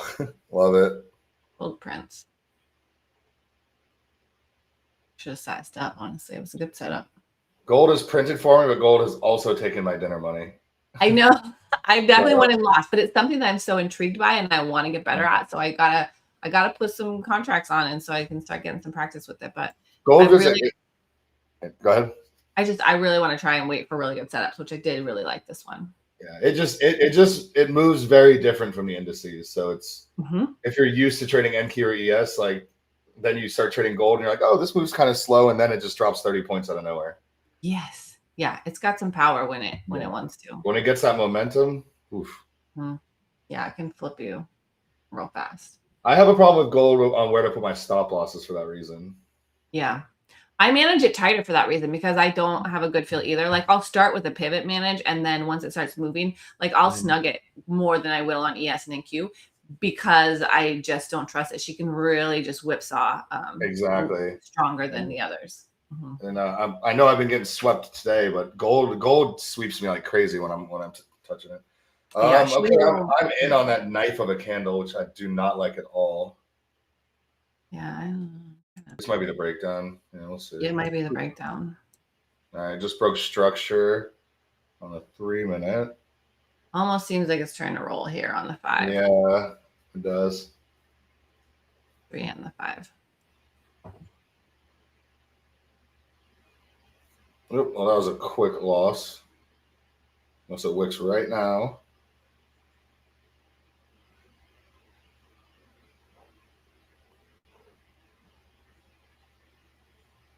Yeah, I'm going to get out of that.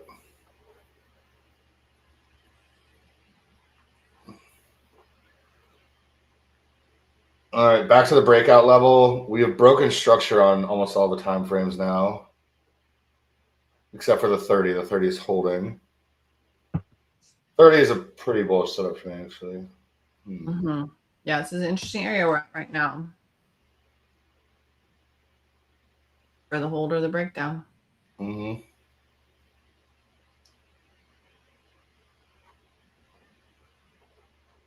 think I'm going to try to get back in.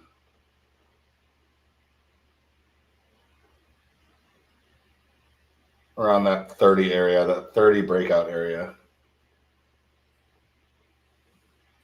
And this is where we're going to see if the trend stops, like we were just talking about. It's still a bullish trend until this key area breaks. Then we are not in the trend anymore. Yeah, because the bears are trying right now, and so then we got to see what is defended.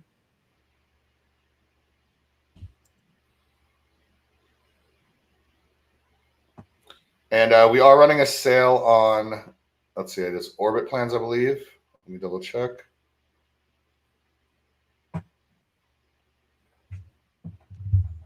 On Orbit plans, $50 off all Orbit plans. Code PLAYBALL because the basketball finals are on. PLAYBALL, $50 off Orbit plans.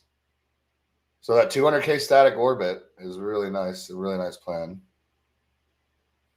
Yeah, it's a great opportunity. All right, I like this pullback. I'm going to try it for the long here. We'll see. Let's see if it can, what it's going to do.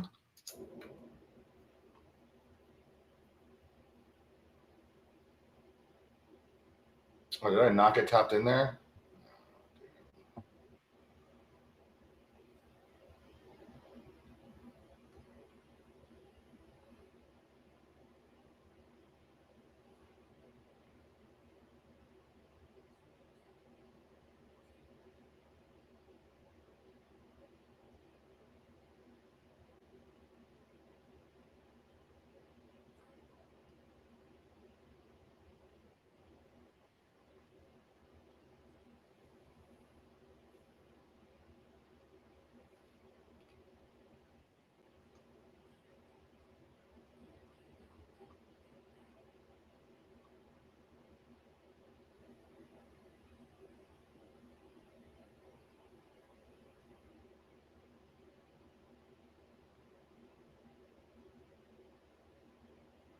I don't know. It looks kind of weak.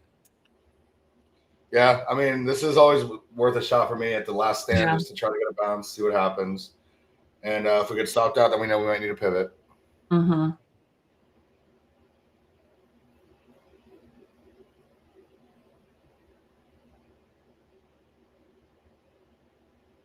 $68 is a key level on ES to hold up.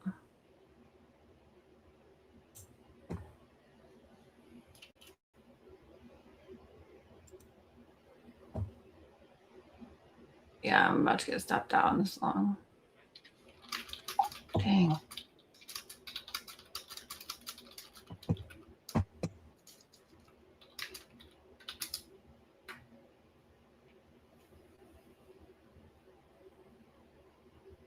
All right, we're in.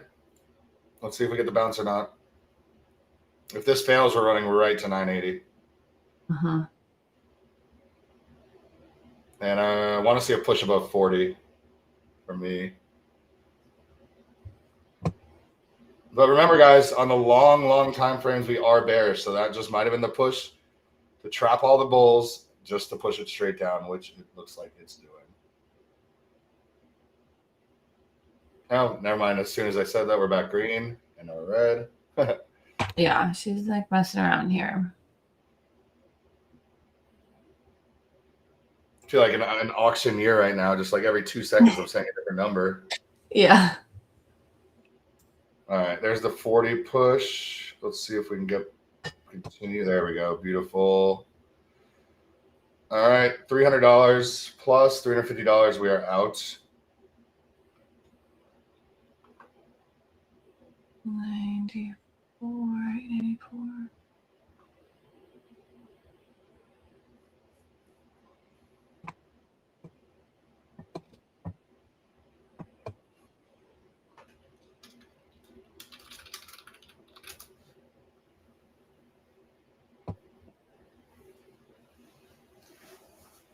Ooh, gold sunk below my target. Yes. Oh, wow. Damn. Mm-hmm. Everything's moving today. Yeah, this is a beautiful move over there.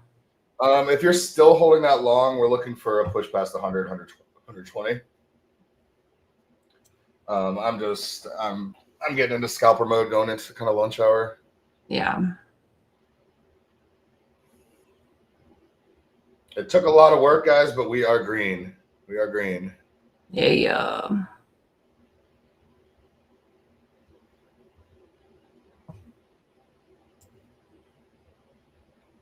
Liquidated my account. I know it's ripping. Ugh, hate to see that. Yeah, it's given like that was a really big pullback, honestly, which could be a good opportunity for the next push. It's given a nice wick on the 15-minute. I mean, obviously it's only not even half baked, but that's a good buying wick on this 15 if it can hold. I have a feeling this is a bullish move into the next leg down. I'm not in, but this is what my gut is saying. Because we broke structure on the 15-minute. Yeah. We ran to a key level. We popped. Now we're kind of experiencing some resistance where it broke structure. Yeah. Okay. Yes, and there's the drop. So I'm starting to flip my thesis. Yeah. But I need to see a break below right here, actually, right now. I need to see this break. Yeah.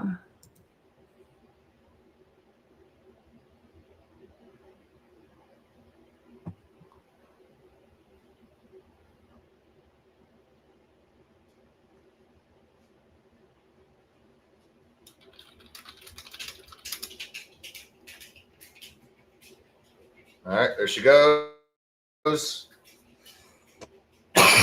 Good. Not giving a lot of opportunities to hold any play though. Yeah.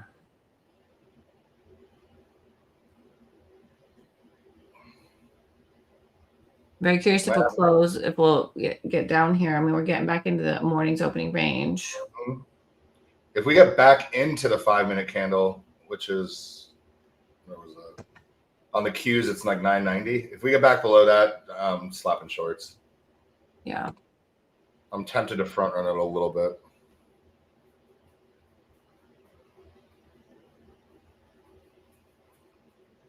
Ooh, interesting morning, Becky. Yeah, seriously. 4 micros and you had 1K. That's a lot of points to draw down there. Yeah. It's a situation here.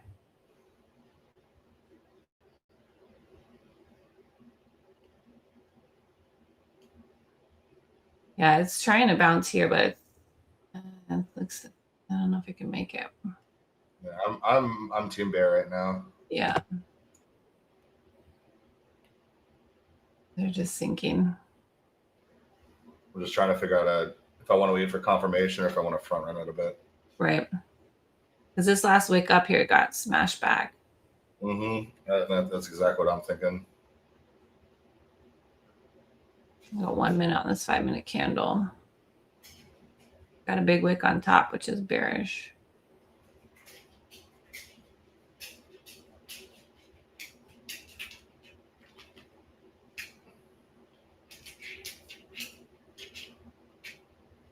All right, she's pushing up here again. We'll see what she's got. If you want to front run, like you're looking at like the 100 area for a push up into the next leg down. Mm-hmm.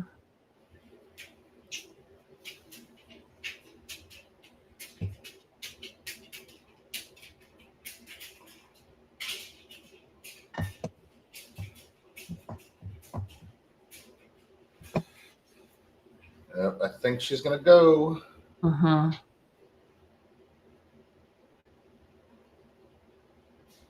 It's just it's tough to try to pinpoint an entry in this just big consolidation zone. Yeah. There's multiple levels where it can reject. Yeah. Becky, I'll be back in a couple minutes. Okay, sounds good.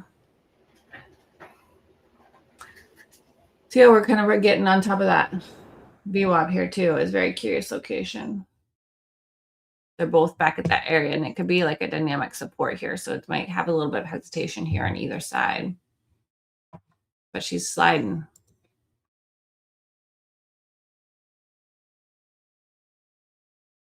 We just broke that structure on the 5 right now.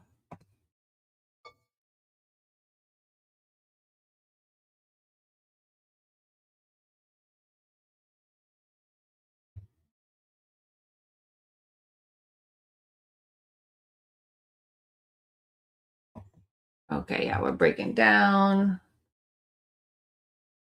Broke under VWAP. And broke back into the 5-minute range of this morning.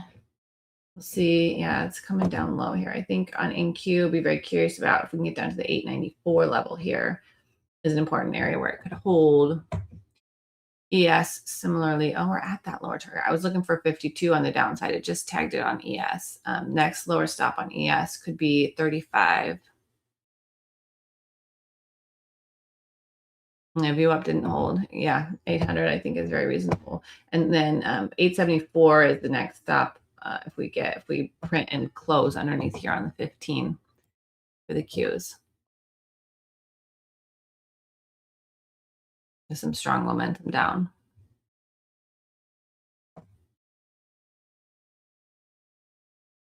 We take out the low of the morning, like ES is closer, but that's going to be a choice. Then we could be thinking to like lows of yesterday, which would be a big deal. One step at a time, though.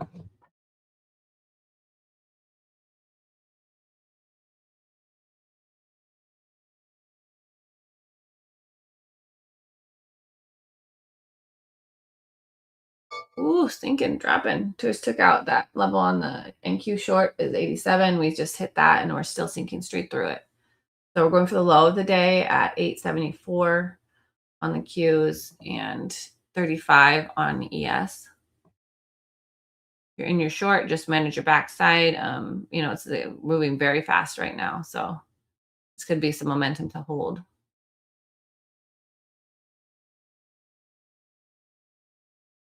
If we break 35, then we're going to 25 on ES.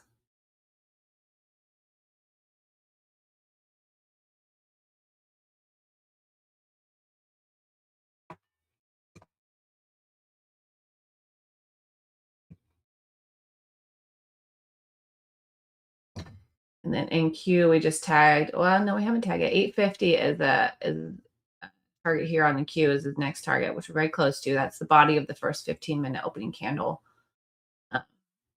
And from 850, it goes to 774 really fast.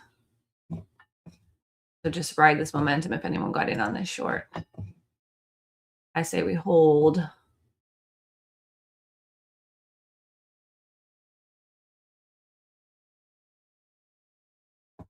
For it to take them out. It just kissed that 850. Did it kiss it? This is perfect. Right below. Now we see if we can break it.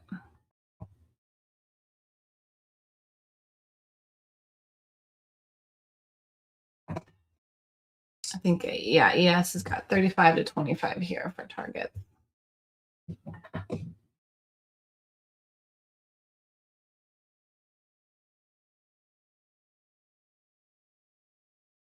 Come on, sink it, sink it.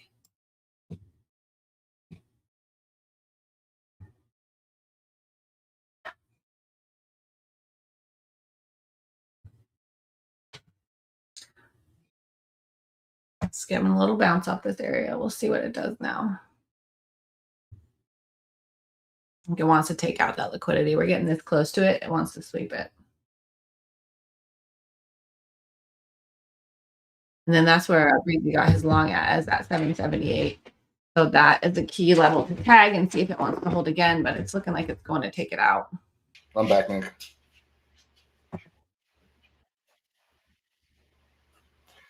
Momentum. So we dropped in the couple minutes I was gone. It was beautiful. There's a lot of momentum to this. I'm in short and I'm holding. I'm short ES. I want to scale at 35 and then hold a runner to 25. Perfect. As soon as we broke into that CPI candle, it was game over. Yep.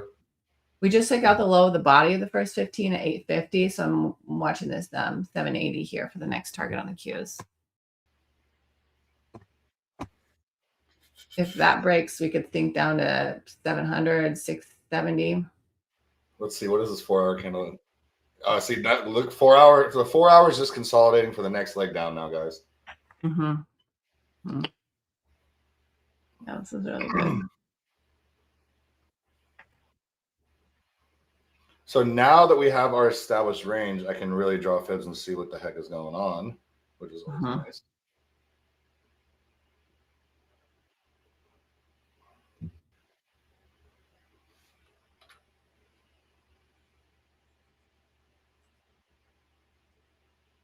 I'm kind of looking for an entry. Some wick off of here. We're getting some push here. Around 950 for a short, guys.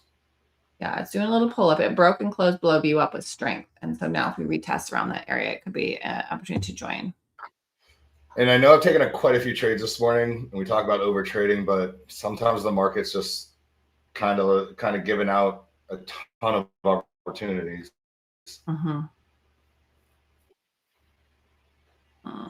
Yeah, it's bouncing back up here, so we'll see what she does. The bears are going to defend and do another push down to take out the lows.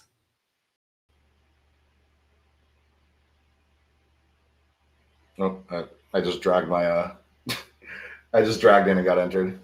Dragged my entry. Hey. Okay. I wanted to get in a little bit higher. Yeah. I was really looking at like the 970 to 980 level. But we'll see. We're in. Yeah.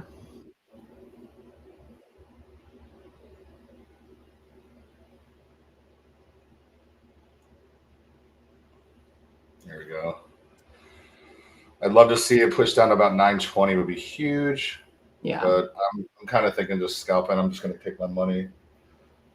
Yeah, we're getting close to deeper into the day here.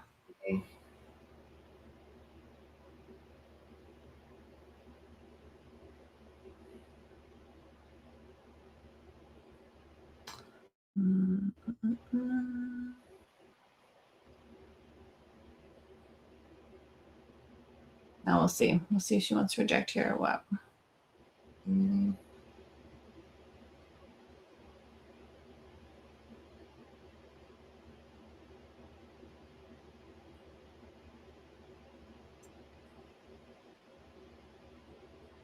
Okay, gold trade worked out.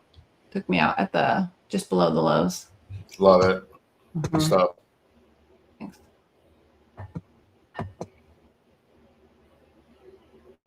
All right, I'm now red on that play because I didn't take it. So let's see what happens. Yeah, it's like almost back to my entry on this short. I'm like, oh, come on.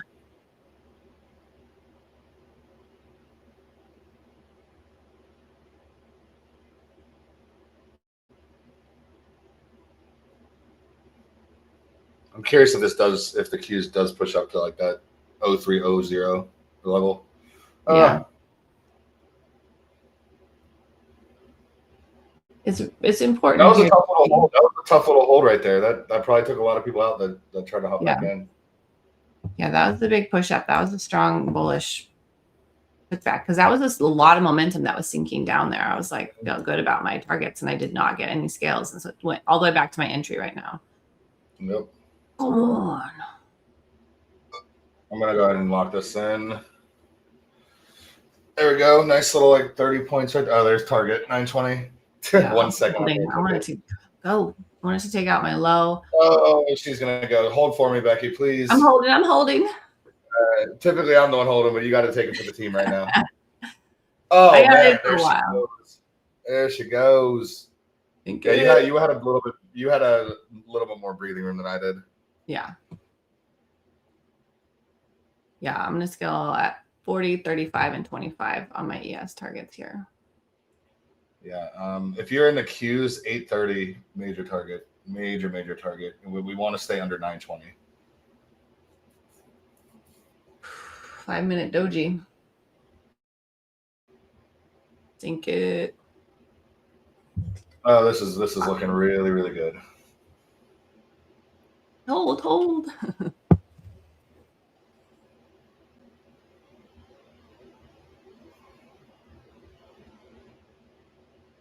Come on, Missy.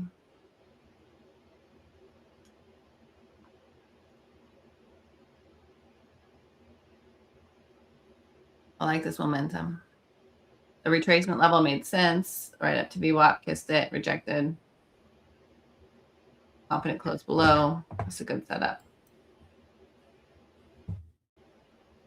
But the morning hold, caused that bounce. So we'll see. We'll see if it breaks or if it holds here.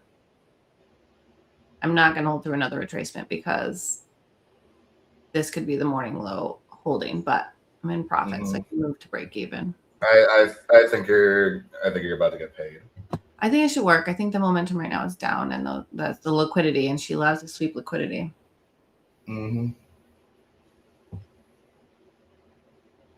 Oh yeah, you're looking real good. Yeah. Are you in ES or in Q? Yes. I tried in Q and I just lost. I tried for the bounce on the pullback twice, and they both were stepped out. It's just a lot of, you got to leave a lot of room on NQ in this environment. Well, the trades failed too. Like it was just done bouncing. Like I didn't get the bounce that you got, so then I'm like, okay, well, bounce deeper. Like, so there was a little bit like I missed the one that I should have been in because I wasn't sure. And then after I hit that TP at 250, right, 250, then I tried and it failed twice. Went back to my baby ES. NQ is almost the target, guys. Yeah. And that entry for over 100 points if you're in our entry.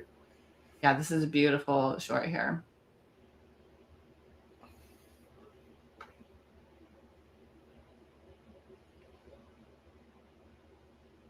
So guys, we will be back. Becky will be back live at 2, then Power Hour at 3. During lunch hour, we'll play a recording. I advise everybody to take a break after this morning session and regroup. 100%. This was a lot of energy. These days are really powerful momentum. A lot of mental capital on mornings like this too. Yeah. Like I feel like I've been sitting here for 9 hours. I feel like I'm doing a little bit of this, you guys. I like push on my palm, like. Yeah, these are the days where you sit here too long, you're going to get destroyed. Yeah. Like I just used a full day's brain power in the first hour, I think. Yeah. This is a long day of streaming for me too. I don't even know how my presentation is like not even quite done yet. It's been a long office day for me, but that's fine. Price target hit on NQ if you were in. Got 1 point from first scale.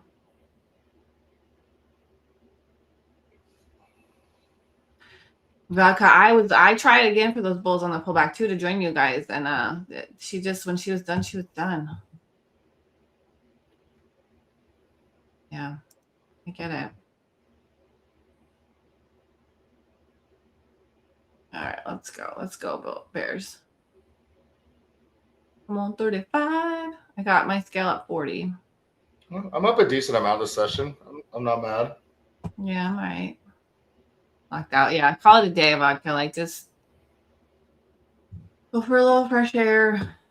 All right, here's Bears or Bulls last stand, guys. We lose this, we're gonna have a very bloody day. Yeah. Thanks, Vodka. Mm-hmm. If a couple of those sweeps didn't happen, I'd be sitting really good. Yeah. That's why I said decent, because of that one play. You really landed that first play I took that went 150 points as soon as I got stopped. If I had that, it would be a good day. Yeah, that was solid.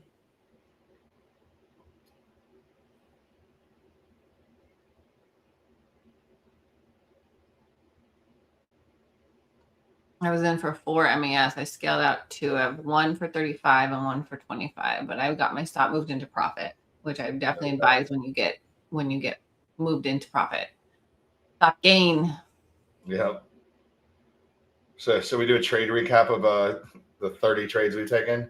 Oh my God. It was so many. Honestly, this is way more than I like to entertain as well. But I mean, when your average hold time can only be like less than 5 minutes, what are you going to do? Yeah. Like this is kind of stressing me out. I got in, gosh, what did I get in? 20 minutes ago, and it feels like forever. Like, Oh, wow. Not quite 20. I think we had a good read on the rollover though. That was nice. It kept breaking structure, and then it started one time framing on the smaller time frames, and we couldn't get long, and my long attempts were stopped out. So I'm like, okay, it's a sign. I should have went on vacation the past couple of weeks. Remind me next June. All right, that's the second TP on ES. Oh, there you go. Yeah, this is done.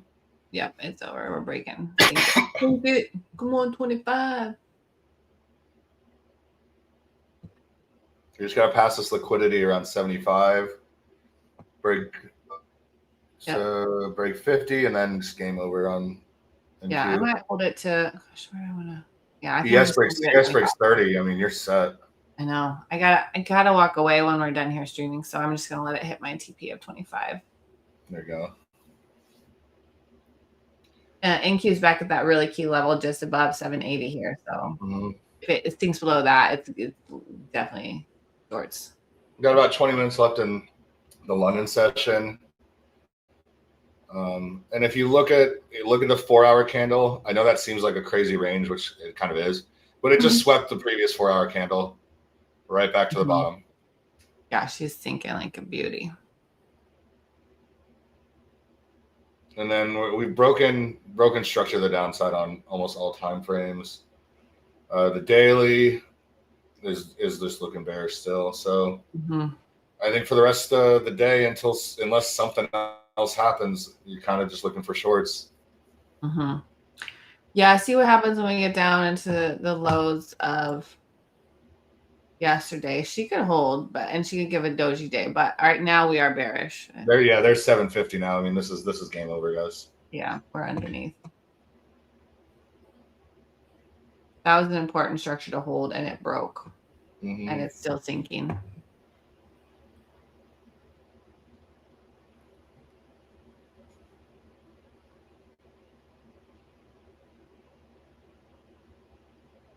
So I guess 1,000-point days are back on the menu.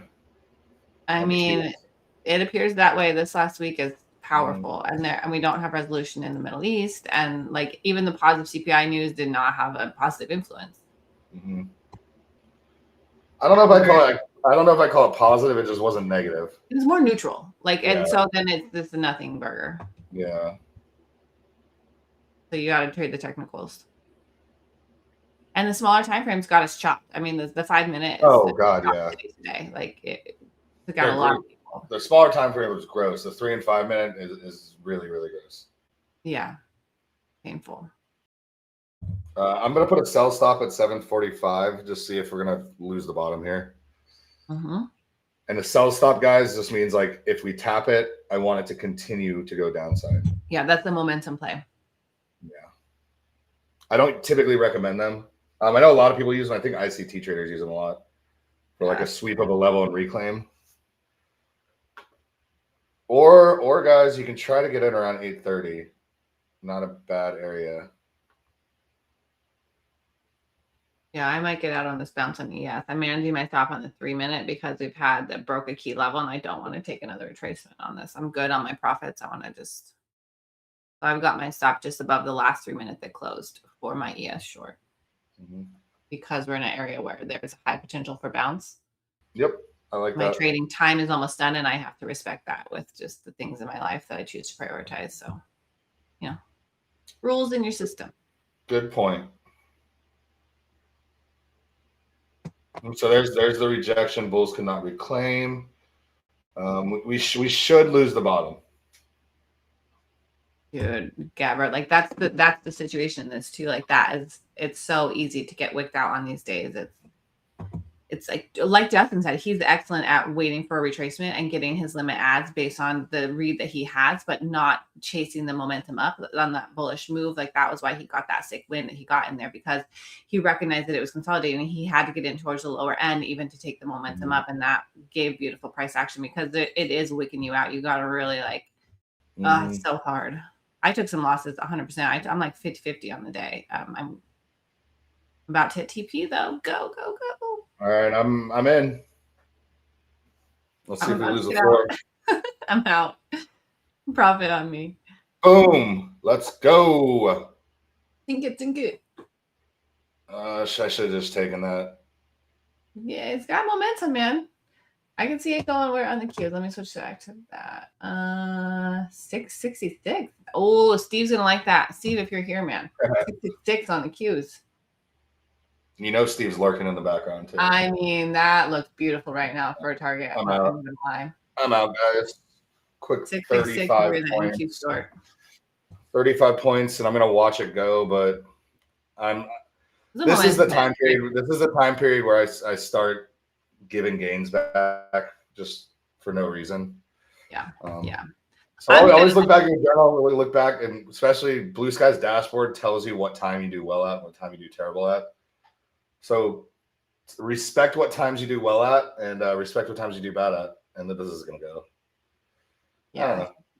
I'll take my 40 points in 1 minute. Yeah, I'm out as well. Like I held that for a long time. I had reasons for my target. Like I'm gonna try and like not FOMO this bears because that was a good buy. I'm glad I exited because it went back to entry. Yeah, we're in bounce zone. That's this effect. I mean, it could absolutely sink because momentum is down, but we're also in support. So you gotta like choose your plan there. And a quick lesson on breakout plays, which was what I did, a stop sell. You want to get that initial move, but what does price always do? It retraces. So your momentum moves, like I treat them as scalps. Like you see your money, you take it. Yep. And even if you think it could be a liquidation and you get in, like either take your money or take a scale and then immediately move to break even. Not immediately, but like quick, because that's how you ride a momentum move. That's what a lot of people I know that play that way. Like as soon as they're in any profit, they go break even. Yeah. And it either if I'm trading a momentum move, I do that so often because I didn't get an entry at a nice pivot way above. So then you're trading deep into the move, which could be an excellent play, but also you want to be careful. Oh, Gabber. Is that today? Short from 10 a.m., close at 10:50. What did you close the break even? I don't know. If you have a short, that's sick. Wait, what? Unless you're in a different time zone than me. Yeah, I don't know. I'm not sure. I'm not sure either. 10 a.m. Eastern. Because 10 a.m. Eastern. So we had one more push up after that. So you held through another push up and then you held it. That would have been good. You would have gotten profitable, I think. Should be a good trade. You held some leverage there, though. You were red on that. Looks like you held it right before the breakdown, though. I'm not sure what time, though. Yeah. Because you held through all that red. And when you're holding through a lot of red, you just want to get out. You just want to get out alive. I've been that. I've done that. You give it room, and then you have to weather like a really long period of red. Like, honestly, as soon as you see green, that's when a lot of traders will just lock that out, even if it moves a big chunk. That's a psychology thing for sure. Vodka get wrecked at lunch. Yeah, that's why Justin and I do not prefer to trade the midday session, and why we kind of play some reruns here on BluSky TV, because the trading opportunities are not quite as amazing, and so we want to definitely have streamers on, traders on with you guys when the opportunities are at peak. Well, pretty soon I'll be back to the midday session, so. Well, you favored that, Justin. So you wouldn't be in that role if you weren't a very good trader. Yeah. I mean, you can catch the moves. It's just you have to be really patient. Yeah, it's a different energy midday because there's different players in the market. It's a different vibe. Yeah, once my mic is back, we'll start kind of shifting around from just live trading to make it like more entertaining. Because there's only so many hours you can watch me just say the same levels over and over again when nothing's happening. Yeah. Or sit in the same trade for an hour and a half. Just, okay, we're still here. Yeah. But I'm glad you got a new eval, you got some money locked in. You've been there. I reckon. Yeah, I mean, most people's trading time is 9:30 to 11:30. Justin, It hit 666. Did it? Did it? Was that perfect tick, you guys? Oh It might have been a tick. That might have been a tick away. It hit it. Perfect. Oh, it Okay. did. If anyone held that short to 666, say a little prayer for Steve, because you know what, that was his target, and I just happened to call it. Amazing. Yeah, no, I took it. Okay, I love that.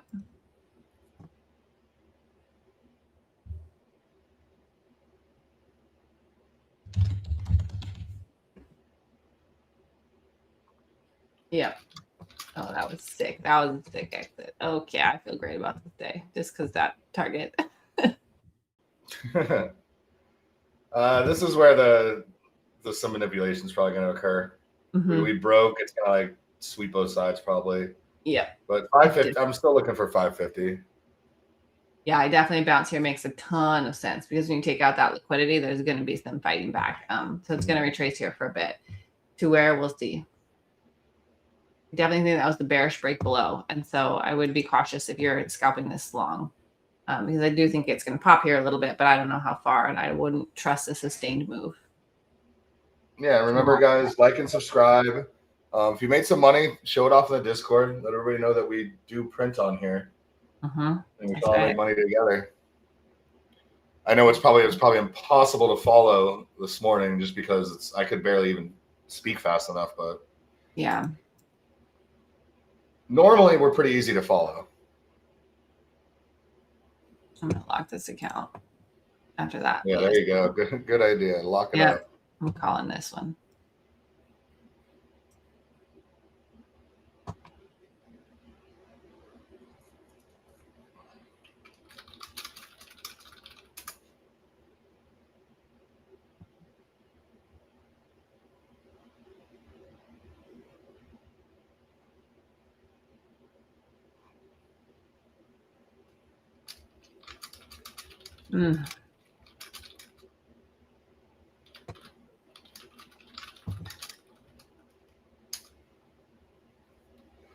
All right, so we're definitely bouncing off of those levels we called to the short side targets, and so now we'll see what this bounce gives. Took back the top on the 5, but the 15-minute is absolutely bearish.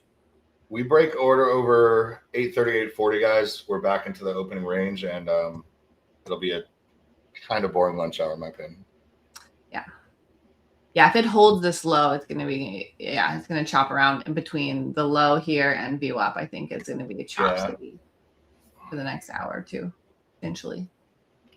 Now, if we get a strong retracement and then a strong rejection, we could get another nice play down. If it just messes around, I would be careful in that.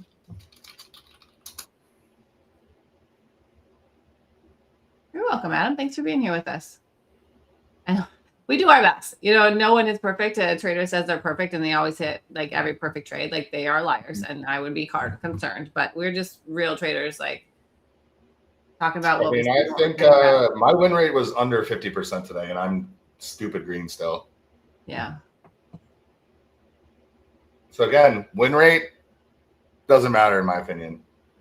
Risk management. If you want to know why, go back and listen to last week's podcast. We had a really good discussion about it. Yeah. And this is a perfect example. I bet you my win rate is like 41% today. Yeah.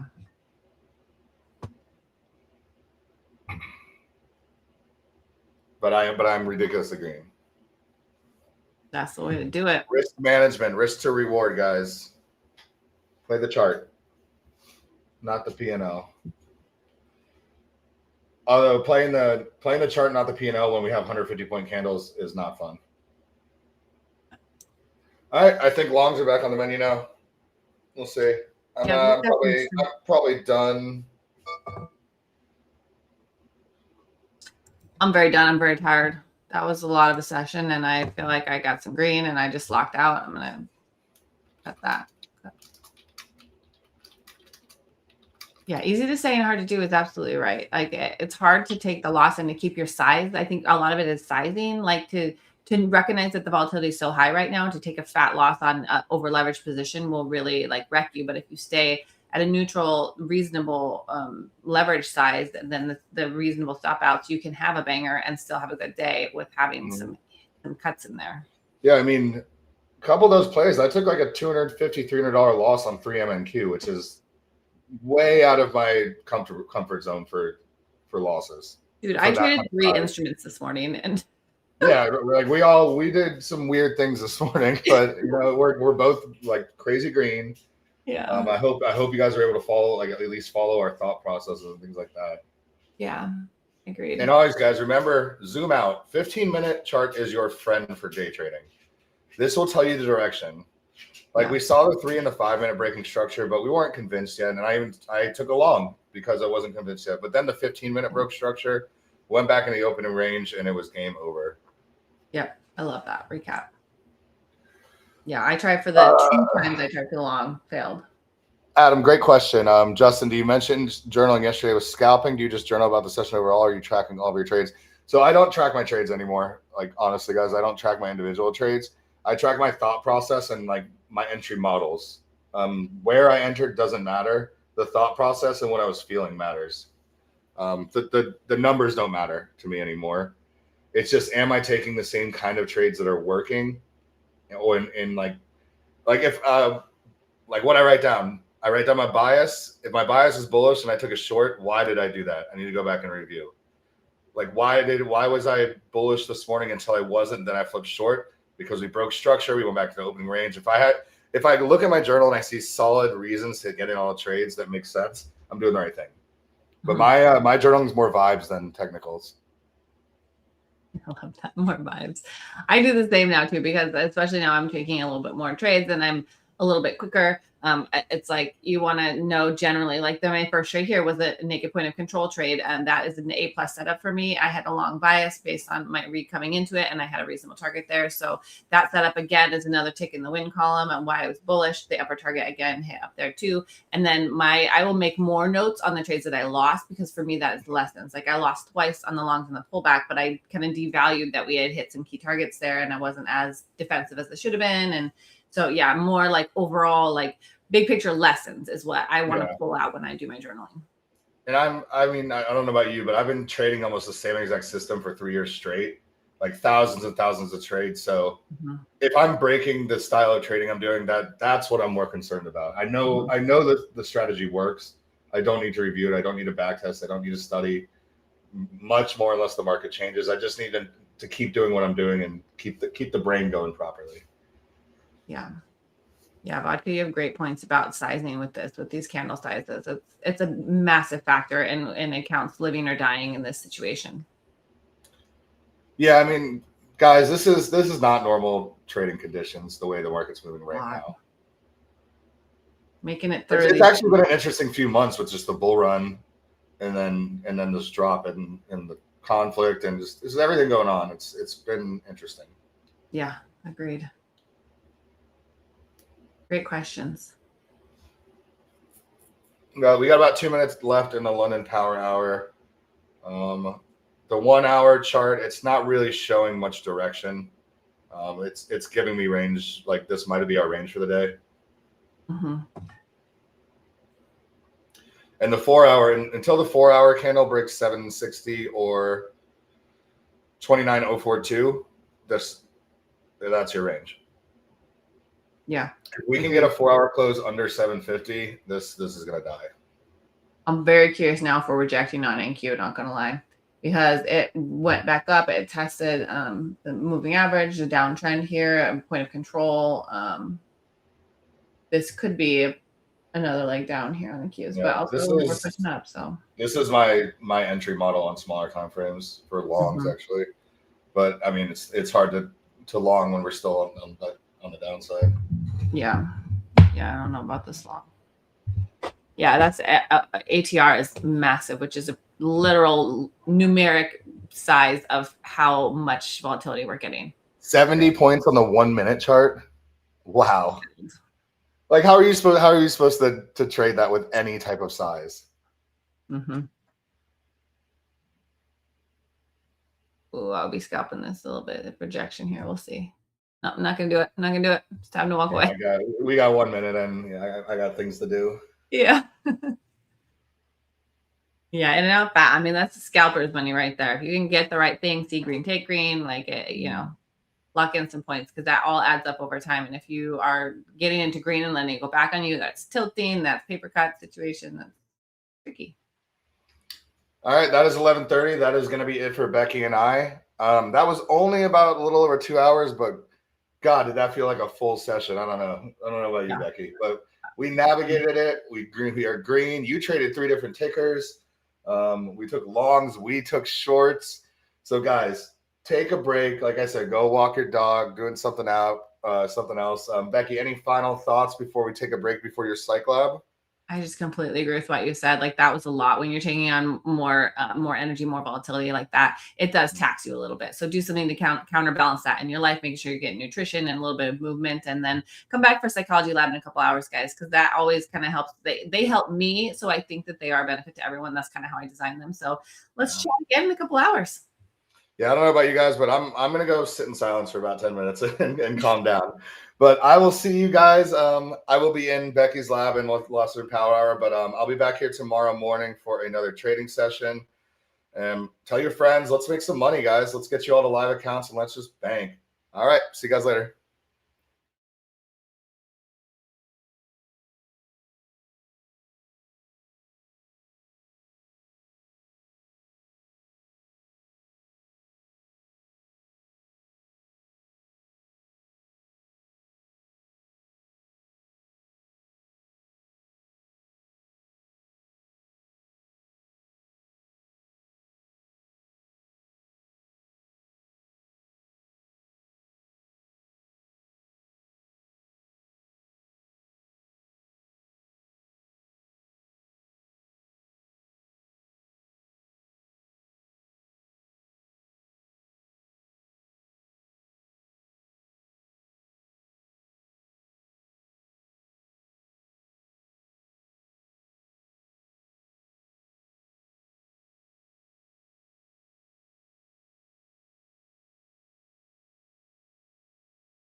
Traders, welcome to another episode of Market Skycast, the official podcast of BluSky Trading. We are live on YouTube. This is cut live. No edits, no nothing. So if we mess up, you'll see it in real time. And as always, I'm your host, Justin. I am here with the other coaches, Coach Matt and Coach Becky. How are you guys doing today? Great. Thank you. Good morning. Happy Monday, everyone. It's be an interesting week after the way last week closed. Goodness. Yeah, doing good. Excited to be here, and happy Monday to everybody.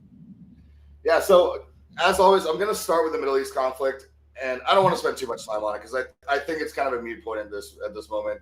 The same thing happens. There's a ceasefire. There's no ceasefire. There's a little bit of news. The market does not care at all. But do you guys have like anything you even want to talk about that happened since last week, just regarding that situation? I guess I'll jump in here. When the market tells me to care about it, I'll care about it. And just to give you an example of that, Friday we saw a massive sell-off in the market. It literally had nothing to do with the Iranian conflict. Yep. Sunday during the futures open, we saw absolutely no volatility during the futures open, which I felt was a very big positive coming into today, quite frankly. No follow-through to the sell-off on Friday. And yet, Justin, we had big-time escalation over the weekend. It wasn't like there wasn't escalation. Iran and Israel were literally firing missiles at one another, and the market's like, nothing to see here.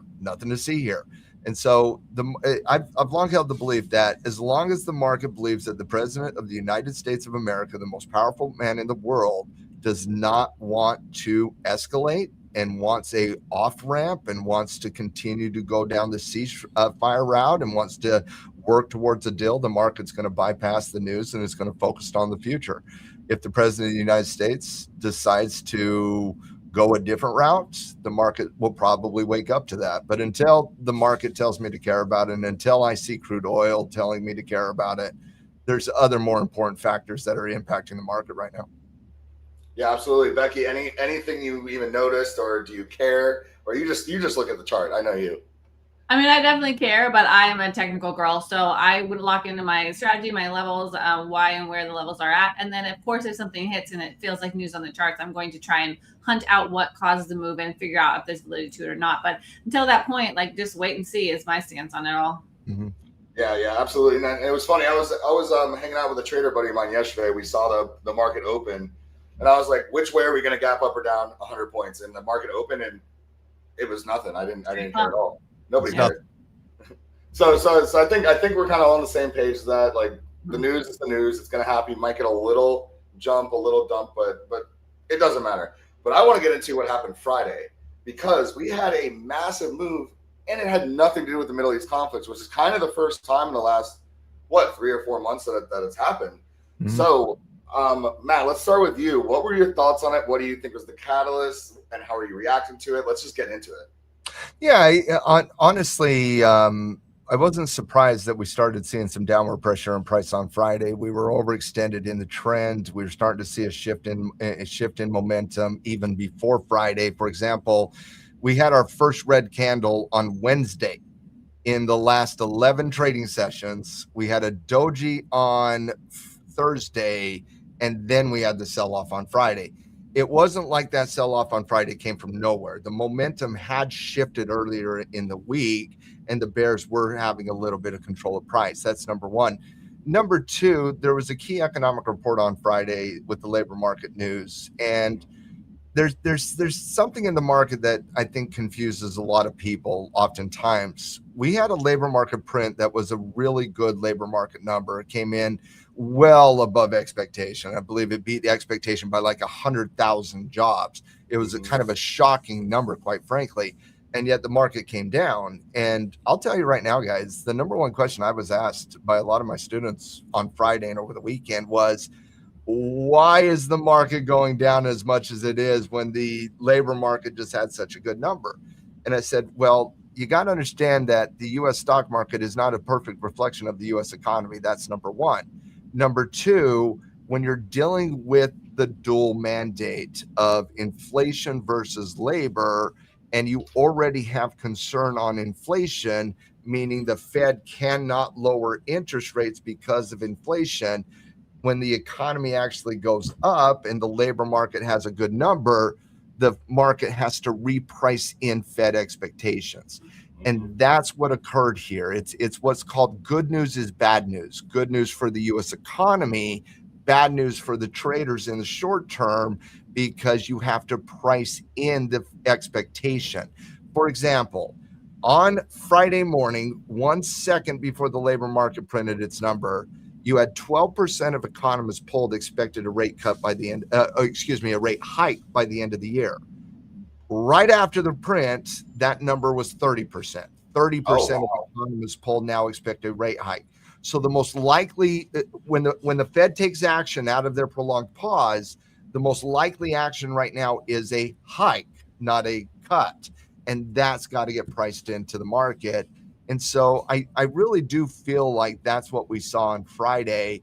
And after the initial saga of downward pressure and price, we were about 3 hours into the trading session. I remember making a comment to a bunch of traders, guys, momentum's picking up. It's not slowing down, because it looks like the bulls took an early weekend, and they did. And so I do think about half of that candle on Friday was just the bulls giving up because of the volatility on Friday. But I do see it as a pricing event and not a catalyst. And that's how I personally see it. Yeah, great point. I think that's such a hard thing for traders, is to wrap your brain around, like, good news is bad news. Bad news could be good news because this happens, and if this happens, this happens. So yeah, that's a great point. And you can blame Ben Bernanke because he's the one who did it. Oh, that's hilarious. Now, Becky, my perma bear, did you catch the move, and what were your thoughts on this? Okay, so in a perfect world, I would have caught that elevator all the way to the bottom, but I had 0 trading time on Friday. You cannot even imagine my frustration. I was at my one hospital shift last week, and I just every hour or two between patients, I would take a peek at the market, and I'm like, what is happening? And I don't have good technical analysis on my phone. I don't trade from my phone, except for like sometimes managing the end of one position or something. So it's a little bit of a bummer. I got 0 bites of that, but you know what? That happens, and you can't live in that FOMO, because that would have been a bummer. But for me, I really appreciate what Matt was saying about shifting sentiments, because that was mine as well. And I remember live streaming with you guys last week when we would start. A lot of times we start the live streams during trading hours with the top-down analysis. And so if you look at the 4 hour and the 1 hour through all of last week before Friday, it was losing momentum. Like, it was making higher highs and higher lows on most of those 4 hour and hourly timeframes. However, it was weakening, and it was barely ticking the top, and it was having very steep retracements on the bear side. And so for me, that was a sign that the bears were starting to gain some dominance in the situation, and we were not seeing beautiful, strong, bullish trending days anymore. So it did end, strong up until then, but there was definitely signs of weakness in the market. And so for me, technically, that would put me on edge. Like, if this was, you bring it down to like a 5-minute chart, say you're intraday, and we were seeing this trend, there is weakness there. That's where I'd be tightening up my stop. I would have it right underneath these doji candles at the top, because I am seeing a loss of the bullish strength. Yeah. And so Friday fits for me, because when it finally came out, like Matt also said, I have to echo, because there's a lot of bullish stops that are going to pop on that break of structure. So you have new bears that have been hunting, and then bulls that are getting stopped out. So it's a double momentum situation once you really get a liquidation day. So I think that fed into Friday's like massive strength. Now, Sunday open, like, we've seen that a lot, of a big, strong close on Friday, one way or another. And then the open on Sunday is like, meh, like, it'll take back a lot of it. So, I mean, the bulls since yesterday open didn't surprise me either, because, they want to, the market has an era of manipulation to it. And so people who would chase those shorts after the fact got it handed to them today a little bit. And so don't be a chaser on these big engulfing candles. Let the market have a minute and show you what she wants.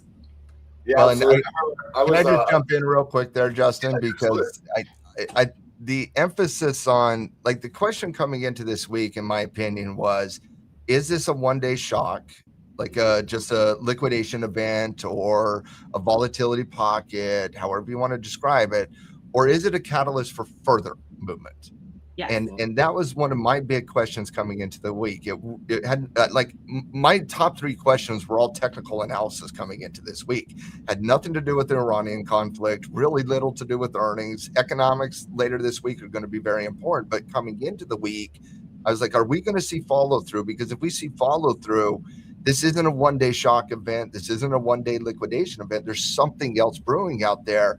but we saw absolutely no volatility on that futures open last night. The NASDAQ was sitting at intraday support level at 28,800, didn't breach it. The S&P 500 was sitting at a 4-hour support level, didn't breach it. Market had one of the most benign, boring opens last night, and I felt it was the best thing for the market coming into today. Because it does give me more confidence that my initial read, a liquidation event, a volatility pocket, again, however you want to describe a one-day pricing event, but that's how I saw it in the real time. And then when I saw the futures open on Sunday and we didn't see follow through to the selling pressure on Friday, I kind of felt like that was a little bit of confirmation that this isn't something bigger than just a pullback to a certain extent. Yeah, absolutely. And you know, it's funny because I was streaming on Friday in front of, our BluSky crew, and I got in, pretty close to the top of the New York session, and I was like, you know what, it's Friday, like let's lock in our $300-400, let's get the hell out of here. And then just oh my god, and it just kept going. Kept going. And then this is one of these things where a lot of people don't get the entries they want because there were not really any significant pullbacks, like Matt mentioned. The bulls just gave up. They took the weekend off early. So I locked myself out on accounts before lunch, and I came back and I'm like, oh my god, we're down 1,000 points from where I entered earlier. Wow, I could have made so much money. Like, how do I hack my accounts to get back in so I could just hop in and market into these shorts? Which I'm glad I can't, because I probably would have lost a ton of money. But I'm going to kind of switch things up a little bit, because I have a question for what's usually in our coach's corner, but we're already talking about it. And I mentioned that a lot of these setups that people have didn't present themselves because there was not a significant pullback to get in. So let's just kind of have a discussion about FOMO, since somebody did ask me this question based on Friday. And Becky, let's start with you, resident psychology expert. Is FOMO something you have eliminated, or can you manage it? It's funny because I do the psychology conversations, and also I have FOMO from Friday. So I had FOMO from Friday because I didn't get any of that action. So I do think that it is something that I have not eliminated, but I have learned to manage. And so I feel like what has happened is that I think I'm still human. I do want to be in the good trades. When I see a good trade taking off and I'm not in it, I do wish that I was in. So that is still definitely a part of my brain and my emotions and my approach to the market, is that if there's a great trade that I see based on my levels, I wish I had leverage on. But the difference now is, as I get deeper into my career, I'm better at walking away and just taking a deep breath and letting bygones be bygones, and know that I can't catch every trade. And so in that situation, when it was falling, I did have some I wish I was in the short. But then you know what else I had? I had some, I wonder if it's going to hold and we could bounce here. So the risk would be for me on FOMO, if I don't get a good entry, I don't get my peak opportunity, then I could get into some revenge trading, right? I think there was a lot of people also got wrecked on Friday. Those that didn't catch the short probably maybe tried to catch the knife and got in some trouble. And so I think it goes both ways. And knowing that when I have traded with some FOMO energy and I've attempted to either chase or fade, if I miss the good entry that I would have gotten on a move, both of those things have caused way more damage than FOMO ever has. And so for me at this point, I would rather just sit in the FOMO than mess around and find out if I can't get the entry in the beautiful trade that I would like ideally. So my answer is I definitely still experience it. But the difference is now I recognize that there's more danger with that emotion than opportunity. And so I choose to shut it down, lock myself out, walk away if I didn't get the trade that I wanted and it's going without me. There's another bus coming at the station. I love that analogy, is if you miss the bus, another one's coming. Because how many times have you chased the bus and you should have just waited for the next one? Matt, now you've been in the market a long time. You've seen a lot of different events happen. Did you have FOMO early in your career? Have you gotten over it? How do you deal with it now? I think FOMO early is normal. Absolutely, 100%. If you have FOMO as a veteran, you haven't lived the market enough. Doing something wrong, right? There's billions of transactions every single day in the financial world. You're not going to catch them all. And when you realize how much opportunity you miss, you're not going to laser focus on the one you're staring at. You catch the ones you catch. You put yourself in a position to be successful. But if you're not around the market, if you're not doing the things you're doing, you shouldn't have FOMO. Look at it with fresh eyes and talk about what's next. Catch that next buzz, for example. On Friday itself, my Friday was probably a little bit different than your guys' Fridays, to be honest with you. I was in management mode a lot on Friday. And so a lot of covered calls, a lot of buyback covered calls, a lot of trying to dodge stop hunts on swing trades like Money Mayweather in the corner. And so there was a lot of management, I will say, on Friday. And I also do a lot of writing and a lot of research on Fridays. And so I don't day trade typically on Friday. But I will tell you, as I was managing covered calls and doing everything else on the longer term side of the equation, I would spot check the ES and I'd be like, oh man. So maybe there was a little bit there. But no, I don't have FOMO in general. Like and honestly, I haven't felt FOMO in years. Becky, FAFO means F around and find out. Oh, yeah. I'm thinking first. Somebody in the chat said that. First. Okay. See, I'm thinking technical. He's coming at me with the. That's so funny. That's funny.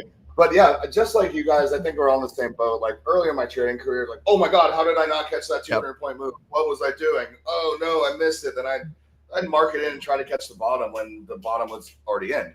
And now I opened my chart a couple hours after lunch and I'm like, oh, we're down there. That's crazy. Wow. Okay. Yeah. Bye. We're done. Like my weekend's already started. And I do want to talk about a lot of people on the daily, and I'm sure you guys had eyes on this, but this gap fill on both ES and the NQ. I think that was everybody's major target. So I know a lot of people tried to catch the bottom on this gap fill, and it filled the gap, and then it dropped another 600 points. Mm-hmm. So that was pretty. It was a big deal for me that we just continued. But now I'm curious. Do you think? I know you mentioned this earlier. Is this continued move? Is it not? Becky, do you think this is the start of the downside? I think there's more down to this. I do. I think right now we're in a retracement, and I think now the key opportunity is to watch the resistances on our way back up. Now, I absolutely could be wrong, and to each their own on this. We could make another high after this because we've seen massive engulfing, but it goes down to a key level and that level holds, which could absolutely be what's happening. But for me, that was a substantial move. We've been in bull run for a very long time. We're coming into the summer months, and this was a statement candle that broke many structures. And so I am 0% surprised at the bulls today, potentially even more this week. However, if I had to pick a direction, I would say this is a retracement and there's more downside to come, because I think we have a little more retracing to go. We are very, very extended, and this was a massive statement candle. Yeah, and you mentioned the word retracement, and as I'm looking at the chart, I was typing in. We were trading this morning together, actually, and we got the 50% retracement of the daily candle. And Matt, do you kind of want to talk about 50% retracements and what that kind of means technically wise? Yeah, retracements can be within, like you did a candle retracement to kind of understand the percentage retracement on that individual volatility move. You can do it on a trend. You can do it on a wave within a trend. There's a lot of ways to do it. But the 50% retracement is what I consider the Goldilocks number in a retracement. So on the Fibonacci scale, you got 23, 38, 50, 61, 78. Of those levels, kind of Becky mentioned navigating a pullback, and I would certainly agree with that. I think we're navigating a bullish retracement against the weekly chart right now. And so understanding those key levels are going to be very important. But the 50% zone is that target zone. So when you go down 4, you retrace 2, right? Mm-hmm. When you go up 10, you retrace 5. That's the Goldilocks zone. And so, like, I'll always remember, like, you can teach it through a lot of different ways, but I remember Treasury Secretary Scott Bessent was in front of Congress one time, and the Democrats were kind of harping on him and trying to box him into a corner, and they were talking about how the market was down XYZ points. And Bessent says, well, the market went up 4 points yesterday, so it's down 2 points today. That's another day. He was talking about a 50% Fibonacci pullback. Literally the Treasury Secretary of the United States of America in a Senate meeting was talking about 50% Fibonacci retracements. It's the Goldilocks number. And so when you go down and you're expecting that pullback, that target zone is the 50% zone. When you're trending up, let's say you go motive wave up and you're assessing a corrective wave down, which is what we're doing now, you would target 23 for flags, 38 to 50 for standards, and under 50 for deeper. And so the 50% number is that Goldilocks Fibonacci number that is a target zone for bulls and bears, depending on what type of analysis you're going through. But it's a very important metric and a very important number. Yeah, and we're talking about the 50% retracement, the 0.5 fib, whatever you want to call it. You can draw a box on the daily chart and just hit the middle. But if you're looking at my chart and you're listening or coming back and listening, we literally tapped the 50% retracement to the tick almost on both the ES and the NQ. And now we're starting to fall down lower. Now, I haven't traded since Becky and I were trading, but makes perfect sense exactly where we went to, right? And the thing with your charts is that what we need to know as day traders, as intraday traders and swing traders is, where is everyone looking? Because if you're in a trade or you're potentially looking for a trade, you're looking where to scale out, it needs to be part of your strategy of like, what are the numbers that people hunt? And so support and resistance on the larger time frames, of course, and fib levels are key. And so if you're hitting a massive range like this, do want to know the 50% and you want to have it marked, because that's going to be a factor on where you think all eyes are on. So if we're talking about it because we all understand this premise, then it's understood at a global level. And so that's something that you should delineate on your chart and kind of pay attention to. So if that's not a part of your view of the market, start playing with that. I would encourage people. Yeah, absolutely. And I think that was a great discussion, and great technical discussion, great psychology discussion all around. Now let's go back to the normal way we're doing the podcast. We got some big data coming out this week. Economic data. There's a little bit of earnings. I don't think it's gonna be the most important thing on anybody's mind, but you mentioned what was it, 12% of economists were saying rate hikes, and now it's up to 30+%. Yeah. And that kind of lines up with it's going to be higher after this week. Huh? I'm going to tell you right now, it's going to be higher than 30% by the end of the week. These inflationary numbers are high bar expectations coming into the week. So why don't you get into it? What are you looking for this week? Well, for me, I think there's three things that I'm laser focused on this week outside of price action, outside of the technical backdrop, technical picture. Those are the most important for me. If I had to put three things this week that are just a little bit more important to me than everything else, I would say CPI on Wednesday, PPI on Thursday, and the SpaceX IPO. Those three are extremely important in my estimation. And what I meant about the high bar expectation is this: regardless of what happens with the real actual numbers on inflation this week, the expectations are high, which means regardless of beats or misses, we're going to be dealing with elevated inflation by the end of this week. Literally, the year over year CPI number is expected to be at 4.2. Last month, it was 3.8. The month over month numbers are expected to grow as well. Year over year with core CPI, that's a little bit of a different picture, but that's not the one that's impacting everybody right now. It's the regular CPI report, because it's all energy cost and food cost, and core strips those things out. And so you have an expectation of the CPI report to come in at 4.2% this week. You also have elevated expectations on the PPI report. What that means is this: we had a hot labor market number on Friday. The Fed knows they got a little bit of room to play with on the U.S. economy right now. They have zero room to play with and maneuver on inflation right now. And so inflation, even if it comes in as a miss, it's still a concerning number for the central bank, who will rely on the dual mandate. If labor's doing fine and inflation is a concern, you have to see more adjustments on the rate side. And so those three data points, CPI Wednesday, PPI Thursday, and on the 12th, we have SpaceX. Those are the most important ones for me this week. But regardless of what happens this week, I expect more economists to expect more rate hikes coming into the future. Yeah, and I'm looking at the comments right now. Somebody's mentioning Trump intervened, and Becky said Trump lost the argument with Miss Market on Friday. Did you guys see his social media? What's he going to intervene with, though? Like sincere question here: what is Trump going to intervene with on inflation? Well, actually, that's a good talking point because we do have a shakeup in the Fed. There's new leadership. Is he going to go along with what Trump just wants to do, or is he going to do what's best for the economy? His first meeting's later this month, and there's not a chance in the world he can lower interest rates in the face of the economic data. If he does, he'll be branded the worst central bank president in the history of mankind. He'll lose all support amongst every economist. He'll lose all support amongst the Republican senators. They will look to impeach him if he lowers interest rates in the face of brewing inflation. What Trump can fix on the inflationary side is figure out a deal with Iran so that we don't have to deal with elevated gas prices that are impacting everything else downstream. That's what he can fix. He can't intervene with the Fed. The Fed has to do what the Fed does. The Fed has a dual mandate. It doesn't, in that dual mandate, it doesn't say you have to do what the president says.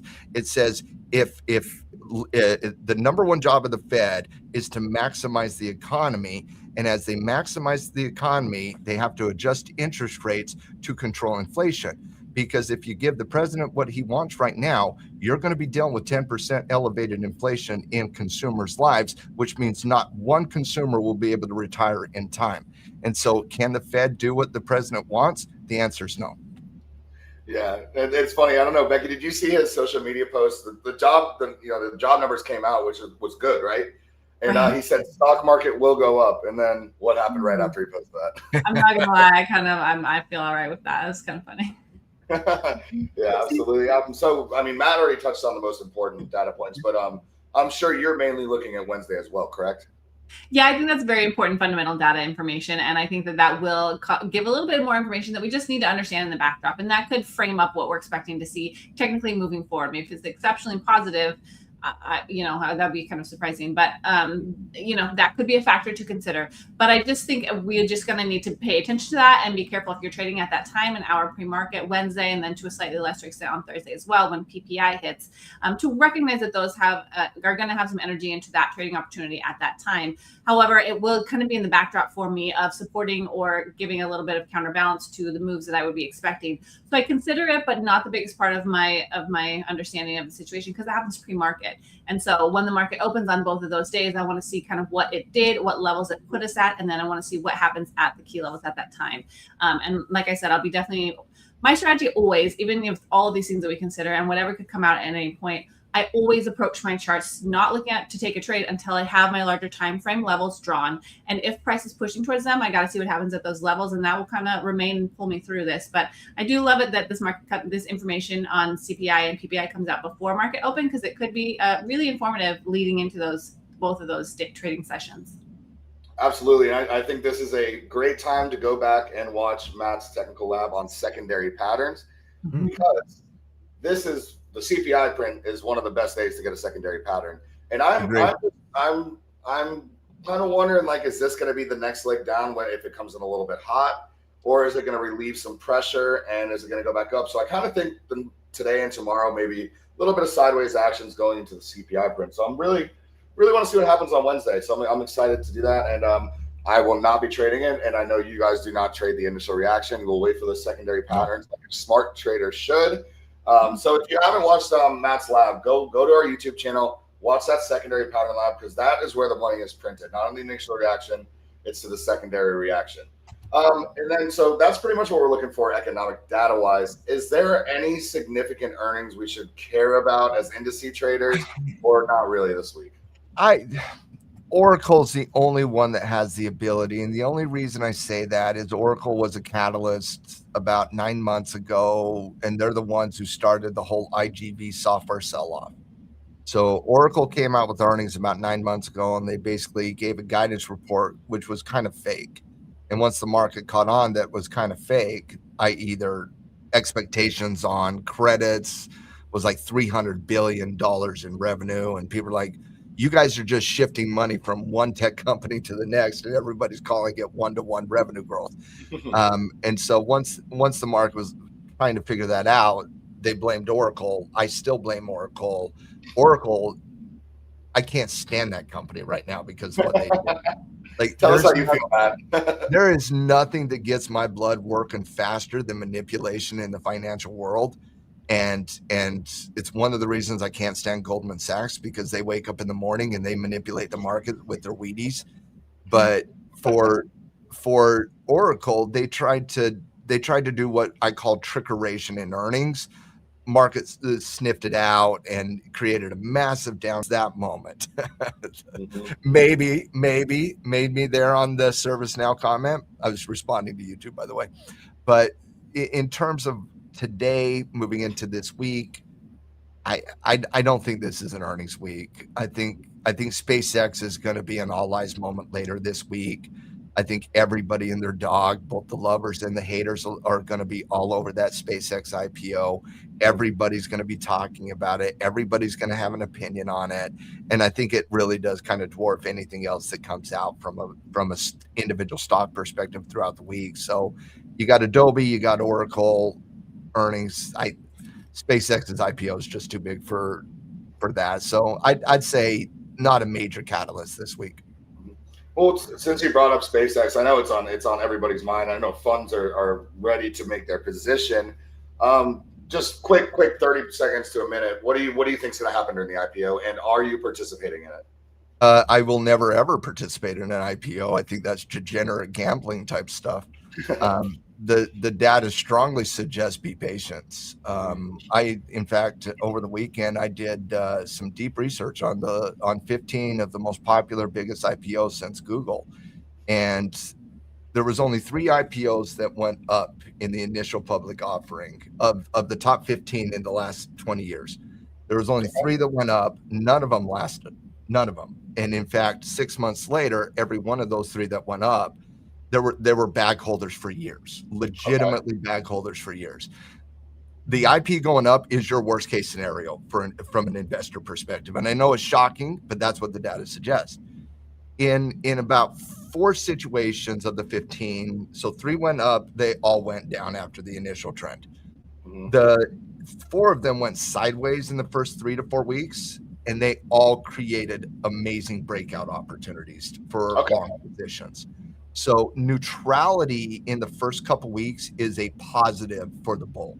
Absolutely 100%. So that kind of means that they kind of priced it properly, and it's like going to hold where it needs to. And what happens is you start getting your first pivot, you start getting understanding of technicals, you get a couple moving averages out there, and people can start relying on technical analysis. The vast majority of IPOs, so in the 3 directions the stock can go, the vast majority of IPOs can come down. And some of those downtrends lasted 3-4 weeks, some lasted 3-4 months, but the vast majority did go down. In every single situation of the 15 IPOs I researched over the weekend, every single situation suggested do not touch the IPO.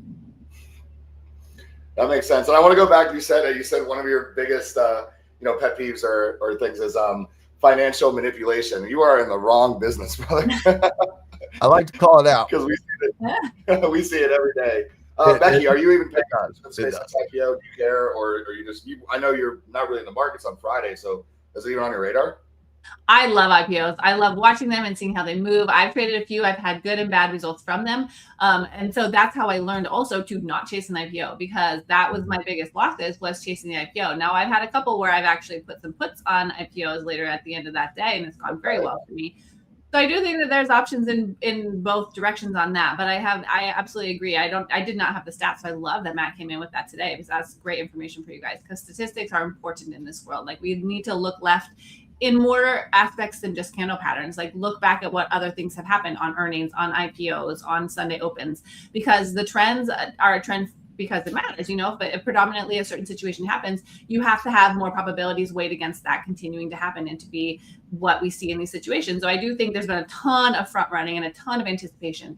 So all of the big money that got in way lower than where the IPO is going to release at is going to be real excited to let all the FOMO chasers, retail traders hold that bag for them. And so I agree.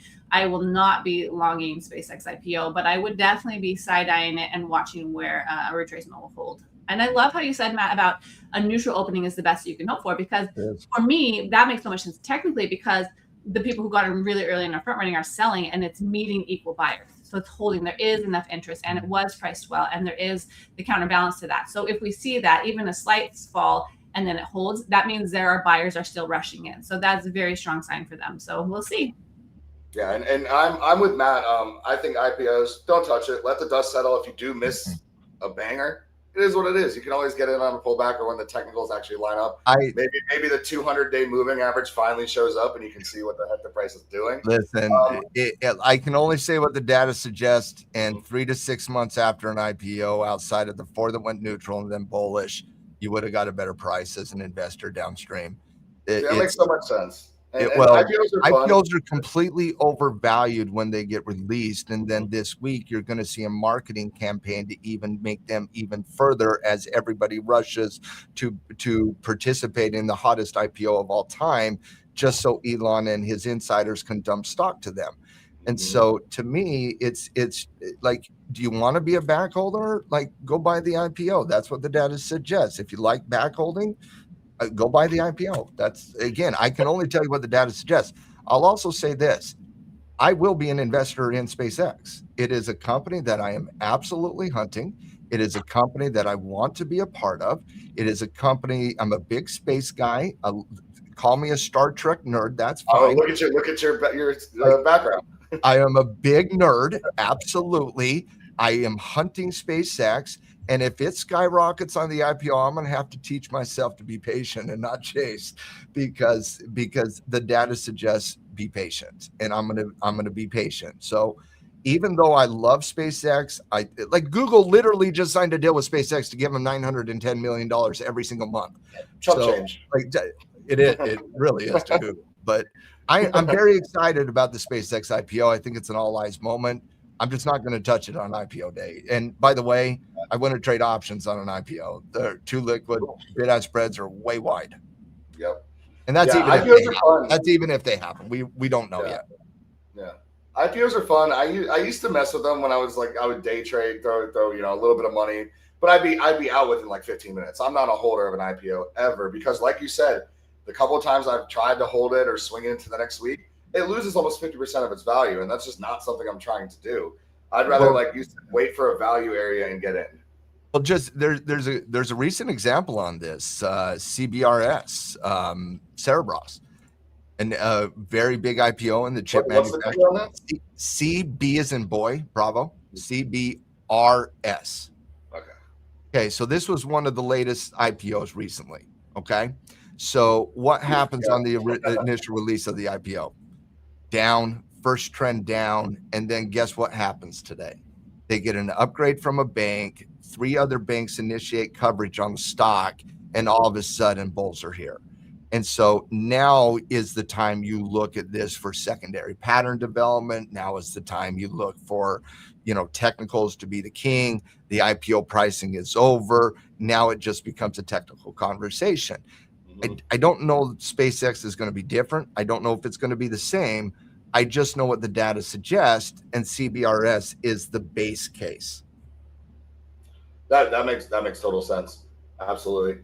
Now let's go back into the Coach's Corner segment. Let's talk some questions we've had from real blue sky traders. And this one is a very broad topic, so I'm very curious what you guys are going to say, but let's just get right into it. And I know my answer. I'll wait till the end. I'll chime in. But Becky, let's start with you. What's the hardest habit to break in trading? Yeah, there's a lot of them, right? Yeah, we create bad habits. I gotta go over trading, because for me, I think it goes hand in hand with revenge trading. But basically, I mean, there's not unlimited good setups in the day, and FOMO feeds into that, chasing feeds into that, too much noise from other communities or bot channels feed into that. But I think the main action on our charts is too many trades, because you'll be taking A setups and D setups and B setups, and then you get one loss, you're going to claw yourself back to green. Versus, I think more mature traders will try and prioritize 1, 2, or 3 really good A+ setups, and then win or loss, they got to cut it down and manage their risk. I think that is a sign of maturity in trading. And I think in the early months to years, over trading is extremely dangerous, because you can get into those cycles of fight or flight so easy. Like I talked in my psych labs about your brain moves out of the prefrontal focus to, behind the rear brain of just emotional trading and chasing it. I want to fix it. And so got these points. And so I definitely think when your brain flips into that amygdala emotional trading, you get into over trading. super dangerous. So for me, the first thing that ideally you can prioritize breaking the habit of is too many trades in a session, because you're just no longer in that strong, sharp technical analysis focused part of your brain, and the risk is just way higher. You know what, Becky? I'm gonna have to start going before you because you always steal my answers, and it's getting old. What about you? Sorry. What's been your hardest habit to break as a trader? Justin, I'm going to agree with you. I just want to complain about Becky taking my awesome answer. Honestly, I thought Becky nailed it. Home run on the answer there. I think over trading is the answer here. I don't think it's the worst habit. I think over leveraging is the worst habit, but it's over trading is a very over leveraging yourself. That's kind of an easy fix. The market's going to fix it for you. But over trading, like, we all have a tendency to do it, especially on the day trading side of the equation. Oh, yeah. I love Becky talking about if you're over trading, you're taking B and C, D setups. And I kind of feel like she's talking to me when I over trade. I like to hunt A setups on the day trading side of the equation.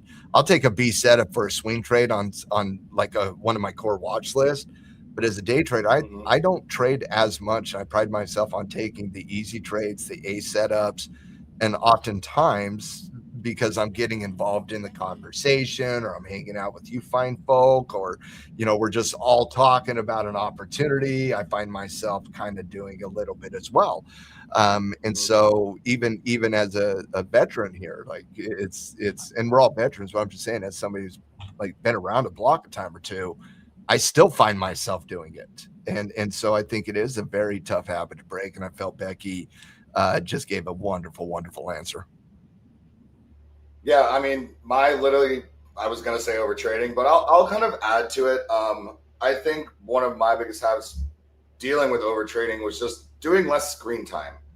I think when everybody gets into trading, and we have talked about it before, you have to watch every candle, you have to do this, the fear of missing out, you want to be on the charts all the time. And I think less screen time helps with the over trading. So, but yeah, I mean, I don't think there's a better answer than that besides over leveraging. Maybe one A. I think those are the two answers: over trading, over leveraging. Both of them are easy to do, and both of them are damning. But I think the over trading is the one that has the impact on, at least on me, on a day in, day out basis, because there's always a trade on that 1 minute time frame, guys.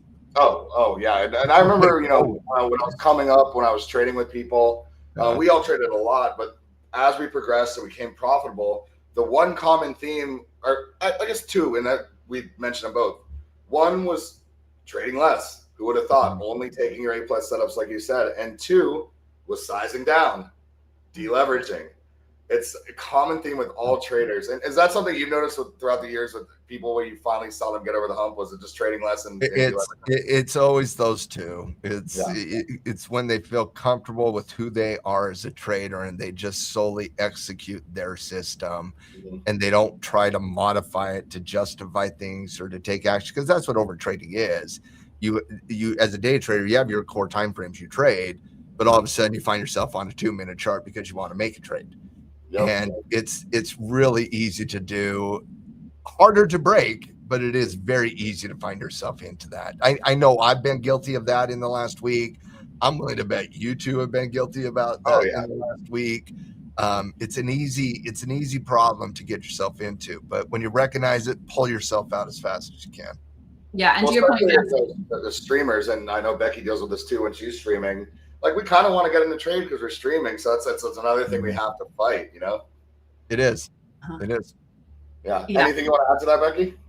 I just love your point about cutting the screen time to help manage it, because we talk about how this is something that a lot of early traders experience, is over trading, and it's a very dangerous habit to feed into and continue to execute with. Because then the deeper a habit gets ingrained in who you are, it's much harder to break. Every day that you continue doing it, it's more a part of how you approach the markets. But to your point of like just cutting the screen time is so valuable, because I do believe there's value in screen time and giving you experience. But I would say that during the market's open, when your conditions are not favorable, that's when you need to have that balance in your life where you walk away, you shut it down, you lock yourself out if you're at a good win or a decent loss and you want to stop. shut it down, walk away, and then maybe you have that mental capital saved versus like just nonstop trance, going down on your time frame, trying to make it back in bites. That's kind of feeding that toxicity and that fight or flight part of your brain that you feel like if you just work with it, you can make it back. And so if this is a habit of yours, just to kind of psychology nerd out for a minute, do cut that screen time after your key trading session when you tend to have your best wins. After that, put some breaks in your day, and that will help kind of start to shift that for people. Yeah, and guys, use the lockout feature on your accounts. This will save you a lot of headaches and cut down on the overtrading. But yeah, great discussion as always. One last little question. And this is something I struggle with, especially as somebody who streams in front of people. The question is, does watching your P&L help or hurt your performance? And let's go ahead and start with you, Matt. I'll be simple. I don't keep the P&L column in view when I'm in an active trade. And it's because it does impact me. And I believe it impacts. I think you got to be robotic for the P&L column not to impact you. Yep, absolutely. And Becky, what about you? Ooh, I have done either way, but I do know that when it's on, I am paying more close attention to it, and I am not trading my trade setup to its ideal like trading outcome, because I will be like, oh, that's really good profit, I don't want to let it come back on me, so I'll cut my winner short when I see it. And it definitely makes me monkey with my trade more having it on there, so I do try to shut it down. And I would say this is actually a sign that I am starting to go into that like fight or flight mode, is when I turn it on. If I'm trying to go from a red to a green trade and I'm starting to get aggressive and I'm like watching it and if I make 300 then that is not my best trading approach. So I have definitely correlated having my P&L on and trading my P&L. You hear people say, don't trade your P&L, trade the setup. Like that is that. When you trade your P&L, you are already trading more emotionally, either fear or greed based is why you watch that P&L. So I definitely would encourage, I think, at Stronger Trading to just know your levels and manage those at your risk and trade your best setups to their fruition. Let it be a stop out or to your targets. That's ideal for me as well. Yeah, I mean, I'm the same way, and we all get into trade. We have our targets, but just like you mentioned, I will cut my winners early when I see $300 in 30 seconds. It's just hard not to take that quick money, but the trade will play out, and I'll leave money on the table, or I'll cut my losers a little bit too early because I'm like, oh my God, I'm down $200 in 5 seconds. Like, what do I do? So I think I used to, I messed around with trading with the tick value on the chart. But then I realized very quickly that I can just do the math in my head within 5 seconds and know exactly what my P&L is anyways. So I do actually know people that just don't have anything. They just have their take profit, their stop loss, and don't have any numerical value. So I think it's a very hard thing to get over. And if you can get over and the money does not matter, that's when you know you absolutely made it as a trader. Would you guys agree? I don't think it's one of the things that there's one answer fits all here. Like some people can look at that P&L column and be perfectly fine with it, and it doesn't impact them. And oftentimes some people like to look at it honestly, and it kind of helps them, but that's just not me. It drives me crazy. And I'm kind of similar to Becky.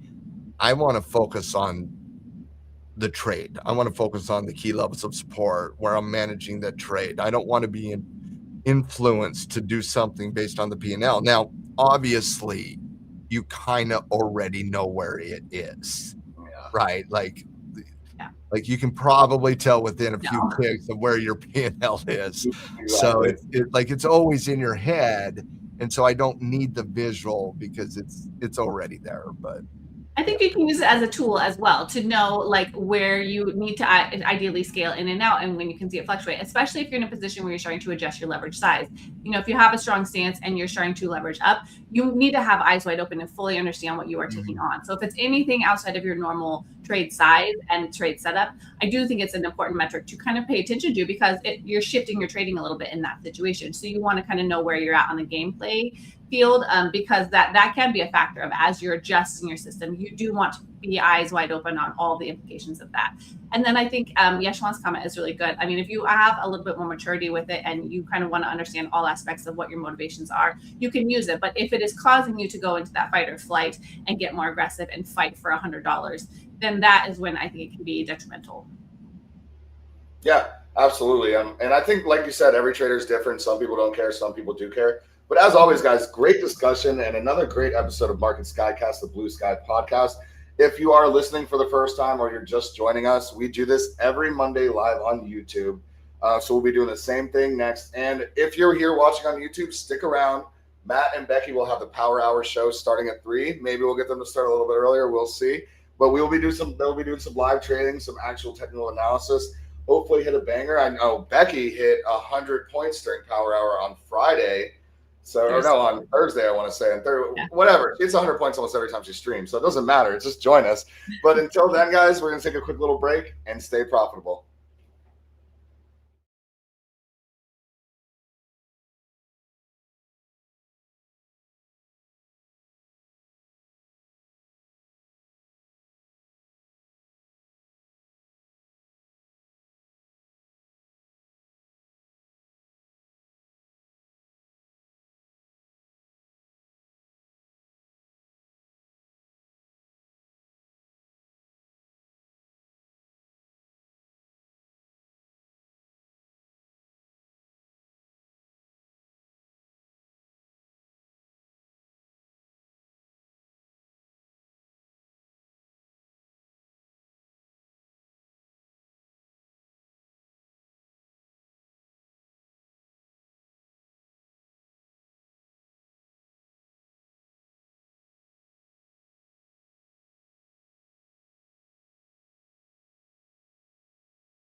BluSky Technical Lab. This is Coach Matt, ladies and gentlemen, and I got a pretty interesting topic here today to discuss in the Technical Lab.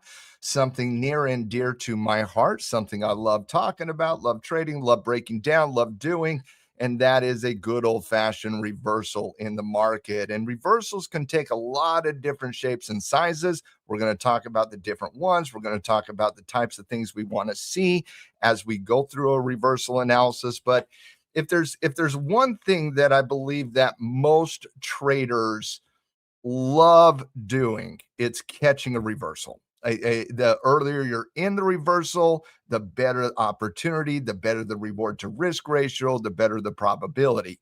And so understanding reversal analysis is as much art as it is science. You know, when you're talking about a confirmation of a trade, for example, it's all math. 2 + 2. Does the candle get above the high? Percentage of the ATR above that level? Let's giddy up and let's go. There's a simple process, mathematical equation when it comes to the execution of your trading systems. You have levels, breakouts, retracements, all these different patterns. But in general, I think one of my favorite patterns in the market, because not only is there a good reward to risk ratio perspective, but how I feel about it is really, really simple, guys. As a trader, I'm not just looking to catch a trade. Oftentimes, I'm looking to start with that in mind. Hey, let's just catch a trade. Let's go level to level. Let's do the same things everybody else is doing. But I love catching trends.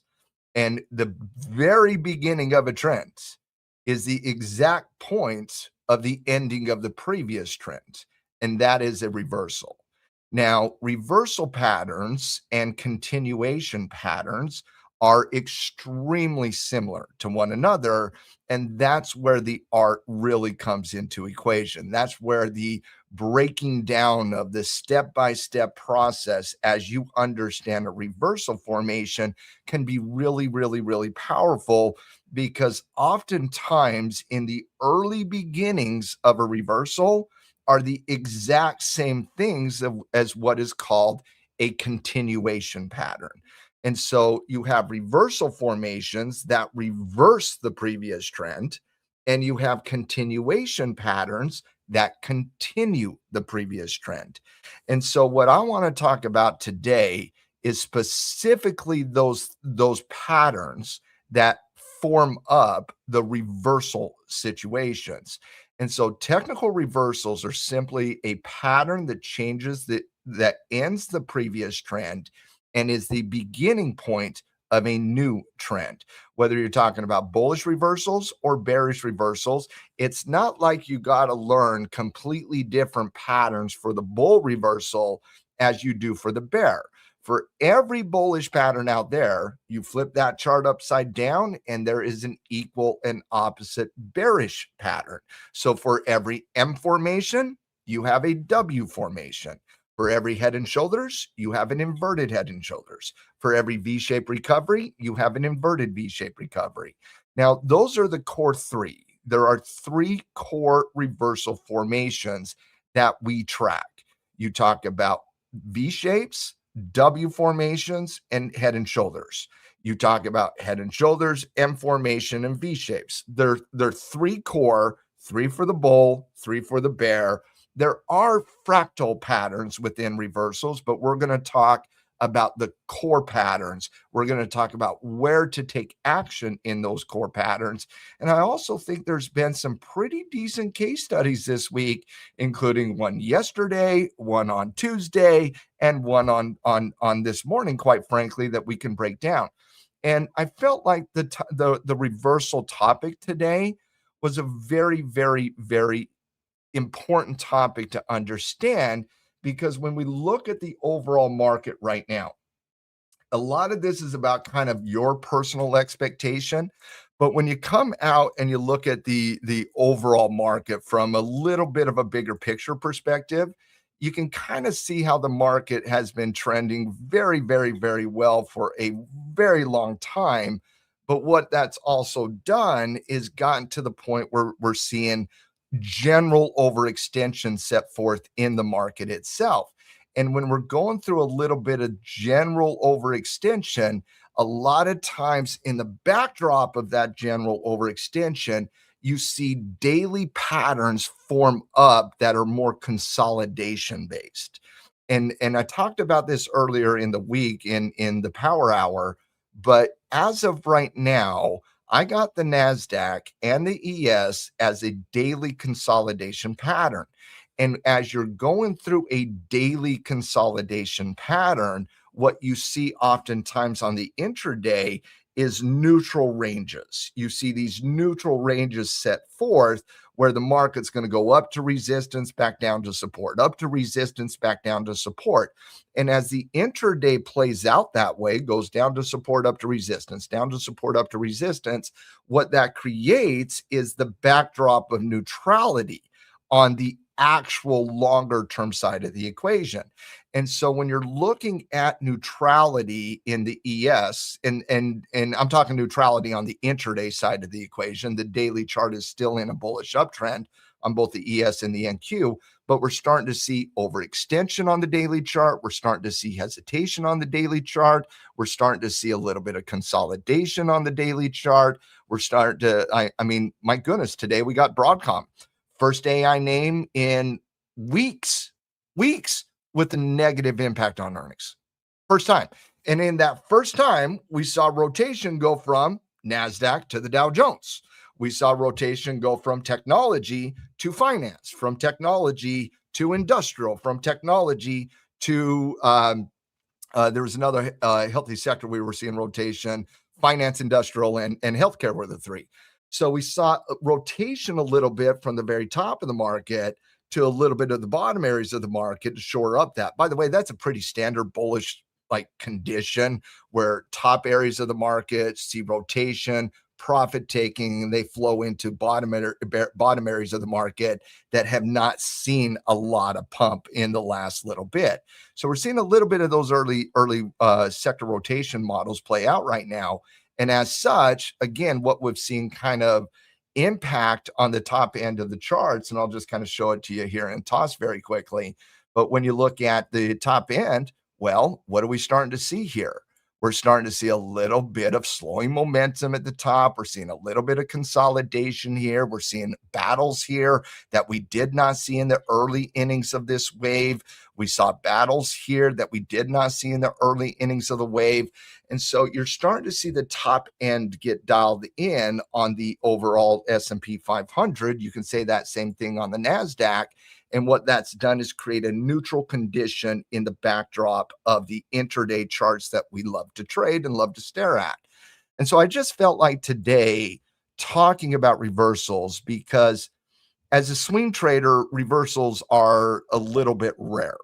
As an investor, reversals are rare. They take a lot of time to really dial in. When you're talking about reversals on an intraday side of the equation, when the daily chart is going through consolidation, we could get these things multiple times every day, quite frankly. And so that's kind of what we've seen play out. I felt there was a pretty good topic to discuss here today. I also want to talk a little bit about RSI and MACD and talk about it through the lens of divergence, because in a couple power hours earlier this week, we had a conversation on divergence, and divergence can be a very powerful 1-2 punch. When you're looking at the reversal play out and you're trying to determine, is this a bullish reversal? Is this a bearish reversal? Or is it a continuation pattern? And we're having those technical debates in our head. I'm pretty sure all of us do. Every one of us, if you have technical debates in your head, let me know in chat, because I certainly do every single day. Is that a reversal? Is that the clean level? Is that this? Is that that? Let's go through the process. Well, one of the things that can help me understand the quality of a reversal versus continuation is MACD converging or is it diverging? Is RSI converging or is it diverging? What do those secondary indicators tell us to help us understand the context of price action? And Jaja, I'm right with you. Those voices, we got the angel on the right shoulder telling us one thing. We got the devil on the left shoulder, and our, trading is really done between the 6 inches between those two voices, right? You got the left shoulder, you got the right. You can also put it like this, Jaw. On the right-hand side, you got your creative minds. You got the creative side telling you certain things. On the left-hand side, you got the analytical voice in your head telling you certain things. And that's what you're trying to comprehend between that 6 inches between those ears, is to understand the context of that analytical versus creative conversation. And so Market Mamas, i.e. Coach Becky's the one who gave me that little thought up there, but it's that context that the indicators can give us to help us understand what are we really seeing out there. Because a lot of times in reversal, there's a shift in momentum. And when there's a shift in momentum, certain traders are going to see that through the lens of bullish continuation. Other traders are going to see that through the lens of bearish reversal. Where's the truth in that? Because great technicians can disagree. Where's the truth in that? Well, indicators can help us understand that context. And so I definitely want to talk a little bit about divergence as well here. And so when I'm looking at things technically that make up the hallmarks of reversal analysis, there's certain things that occur from a technical perspective that makes you start thinking about reversals before the reversal even occurs. And I know every single one of you have done that. I certainly have. We have our level, we have an opinion at the level, and we're like, yep, that's going to reverse at that level. Well, that's your opinion. Your opinion doesn't matter to the market. And I know that's tough to hear, but guess what, guys? The market doesn't care about my opinion either. It doesn't care about any one person's opinion. The market's too big for that. And so it's, you have an opinion, but does the market share your opinion? That's what we have to really kind of focus on, is understanding the process that the technical analysis goes through to help us get to that ultimate confidence on that reversal. Because you're in a reversal, guys, you're going against the trend. You're saying this is the end of the trend and it's the beginning of the next trend. That's what you're saying. Whether you're right or they're wrong, the market's going to have a say in that. Well, everything that goes into a quality reversal, you don't need everything, but these are the things that you typically like to see to give you that confidence in a reversal. Number one is, and I don't have it here, but I will just say this as a day trader. Number one, high quality level. Like you typically see reversals. They typically don't come out of nowhere. They typically don't just happen through a catalyst, because in a catalyst event, you typically see what we call a V-shaped recovery. And V-shaped recoveries from a trading side of the equation, I don't want to say it's a new pattern, but it's certainly a much more popular pattern over the course of not just, the headlines we get on an intraday side of the equation due to the Iranian conflict and presidential updates on that side of the equation, but it's been a pretty compelling pattern ever since the pandemic, quite frankly. And so before the pandemic, I really felt there were two very important reversal patterns. You had the M formation and its cousin, the W, and you have the head and shoulders formations, both the head and shoulders and the inverted head and shoulders. Post-pandemic, we do see more V shapes. And as algorithms become a more important factor for the market, we see more V shapes. And as AI platforms start to come on and the speed of the market increases even more, we will most likely see more V shapes. And so the V-shape reversal is typically a reversal that is driven through a catalyst. Whereas the other two, the W and its cousin, the M, and the head and shoulders variety, those are more traditional, more standard technical type situations that also have some time factors to them. V-shapes quick, the other two not so quick.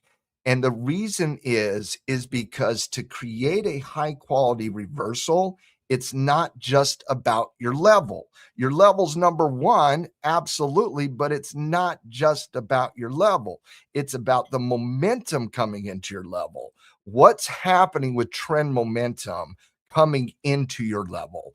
What's happening with the pivot formations within the backdrop of that reversal? The pivots, momentum's going to tell us a part of that story. Pivots tell another part of that story.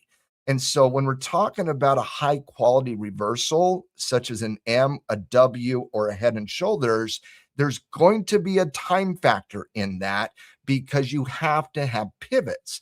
And pivots have minimum time durations to them. For example, you can't have one candle equate to a pivot, or every single price point in the market would be a pivot, and it would drive us more crazy than social media posts. And so we want pivots have minimum durations to them. You have to have a minimum duration of 3 bars within a move to create a pivot. So these are the early stories when you're talking about a reversal, is you're talking about understanding the concept of momentum. So it's all about the level. That's number one. Where's your level? Is it a multiple time frame level? Has it been tested many, many times? How high quality is that level? Number one. Number two, what's the momentum going into that level? Are bears losing momentum coming into a support? Are bulls losing momentum coming into a resistance level? That momentum is going to tell a little bit of the story. But at the end of a technical day, nothing tells the truth like a pivot does. Because when you talk about a bullish uptrend team, pivots increase. Resistance gets broken constantly in an uptrend. Resistance is the number one thing that gets busted up in a bullish uptrend. Resistance here gets broken. Resistance here gets broken. Resistance here holds. When resistance holds, that trend is over. You should not be relying on that previous trend the very second resistance holds, because it's no longer part of the equation. Once resistance holds, you are now firmly entrenched in some degree of neutrality, and that some degree of neutrality is going to depend on whether it's a bullish continuation or whether it's a bearish reversal is going to be what happens next. And so in the early innings of reversals, it's really about momentum, and it's really about understanding pivots. And so when you look at momentum team, momentum can be looked at through a variety of different lenses, obviously. The type of momentum I'm talking about right now is not necessarily candlestick momentum and catalyst momentum and bar by bar trading and high bases or flags, or I'm talking about trend momentum. When you start to see waves decrease in their ability to go up, you're seeing momentum shift. And so as if a market goes up, say 20 points, and then goes up 10 points, and then pivots at 10 points, you're seeing momentum shift. And so when you're looking at momentum, you can track this through 2 different varieties from a trending perspective. Number one, you could look at it from a breakout to the next resistance. So a market breaks out, how far does it run above the breakout channel? If in wave one, or in example one, you run 2 points and then you run 4 points on the breakout, that's a sign of bullish continuation. So if you have increasing momentum going into a resistance level, you're not exactly going to be looking for a reversal there, team. The first thing you're going to be looking for is a bullish continuation pattern, because bulls have momentum. You never want to fight that momentum. You never want to go against the market. You always want to trade in the direction of the prevailing momentum. And you definitely always want to trade in the direction of the trend. And so when you're looking at the momentum, the first thing you look at is kind of resistance to the next level of resistance. How far can it run before it gets tired? And I think that's a great point, Nacho, because it's also about understanding the consistency and the volatility there. Are we dealing with a sprinter, and we got to be a little bit more aggressive, or is this more a methodical walk around the park type situation? You know what I mean? And so momentum is going to be a very interesting situation, but you look at it from resistance to resistance to resistance. And if resistance is expanding, those bulls are feeling froggy. they're feeling froggy. Whereas if momentum starts to contract, you're seeing the opposite impact. They ran a sprint, Nacho, and they got tired. So for example, I'll give you another analogy. Team, if you got up outside your chair staring at these amazing computer monitors that all of you guys stare at, and you went outside and we all touched some grass for about 5 minutes and we ran a mile as fast as we could, would we get a little tired? Would we want to put our hands on our knees a little bit? Would some of us maybe want to take a nap? Like you're going to get tired. And markets get tired too, guys, because markets, we're looking at the collective emotion and pricing of everybody in the market. So as the market runs 4 points and then it runs 2 points, I'm not going to suggest that the market now has the ability to run 2 points when it just showed me it can only run 2 points. And so the market shows that to you through the momentum shifts. And so you have increasing momentum, which puts you on the radar for bullish continuation analysis. And then you have the opposite impact of that, which is slowing momentum, which gives you the understanding that the market's getting exhausted. The type of momentum we want to see as we're coming into our level that we want to see through a reversal lens, we want to see slowing momentum. Now, the second way to determine momentum, again, indicators can help us understand the concept of momentum, but I wouldn't look at indicators to give me the initial read of momentum. I always want to do that from a price perspective. I don't want to pull up secondary indicators just to make sure that, well, what does my indicator tell me about momentum? You can read momentum on the chart. You do not need an indicator to tell you about momentum. It's very clearly established on the chart. You can see it through through resistance levels expanding. You can see it through the natural Elliott wave cycle of wave counting, and from the support pivot to the resistance pivot. You don't need a secondary indicator to tell you what's happening with momentum. But what the secondary indicators can do is confirm your natural read of the momentum. So if we're talking about coming into a major resistance level on the intraday side of the equation, and I have an opinion there, I want to make sure that we're getting a decreasing momentum environment to show me that those bulls are getting tired, that those bulls can't carry anything any longer. And then when it double tops here, you start to see the ending of the trend. And so when you're talking about momentum, momentum is that early warning sign to helps us understand if the level is going to give us some reversal analysis, or if that level is going to give us some continuation. Increasing momentum going into a resistance level, I'm going to be looking for bullish breakouts. Decreasing momentum going into a reversal into a major level on the intraday, I'm going to be looking for reversals at that point. Right now, I'm looking for more reversals than anything on the bullish continuation side of the equation or bearish continuation side, because the market hasn't proven it can break out on the daily chart. And if the market cannot prove it can break out on the daily chart, what am I thinking it's going to break out on the 1 minute chart for? And so until this market breaks out, I kind of feel like reversals are going to be a really good pattern. And that breakout might take 3 days to occur. That breakout on the daily chart might take 3 weeks to occur. I don't know. It's our job to trade what we see and not complain about the environment we have. So once again, you have 3 basic reversal patterns. You have the double top, double bottom. That's the M and the W. You have the head and shoulders, which is the head and shoulders or the inverted head and shoulders.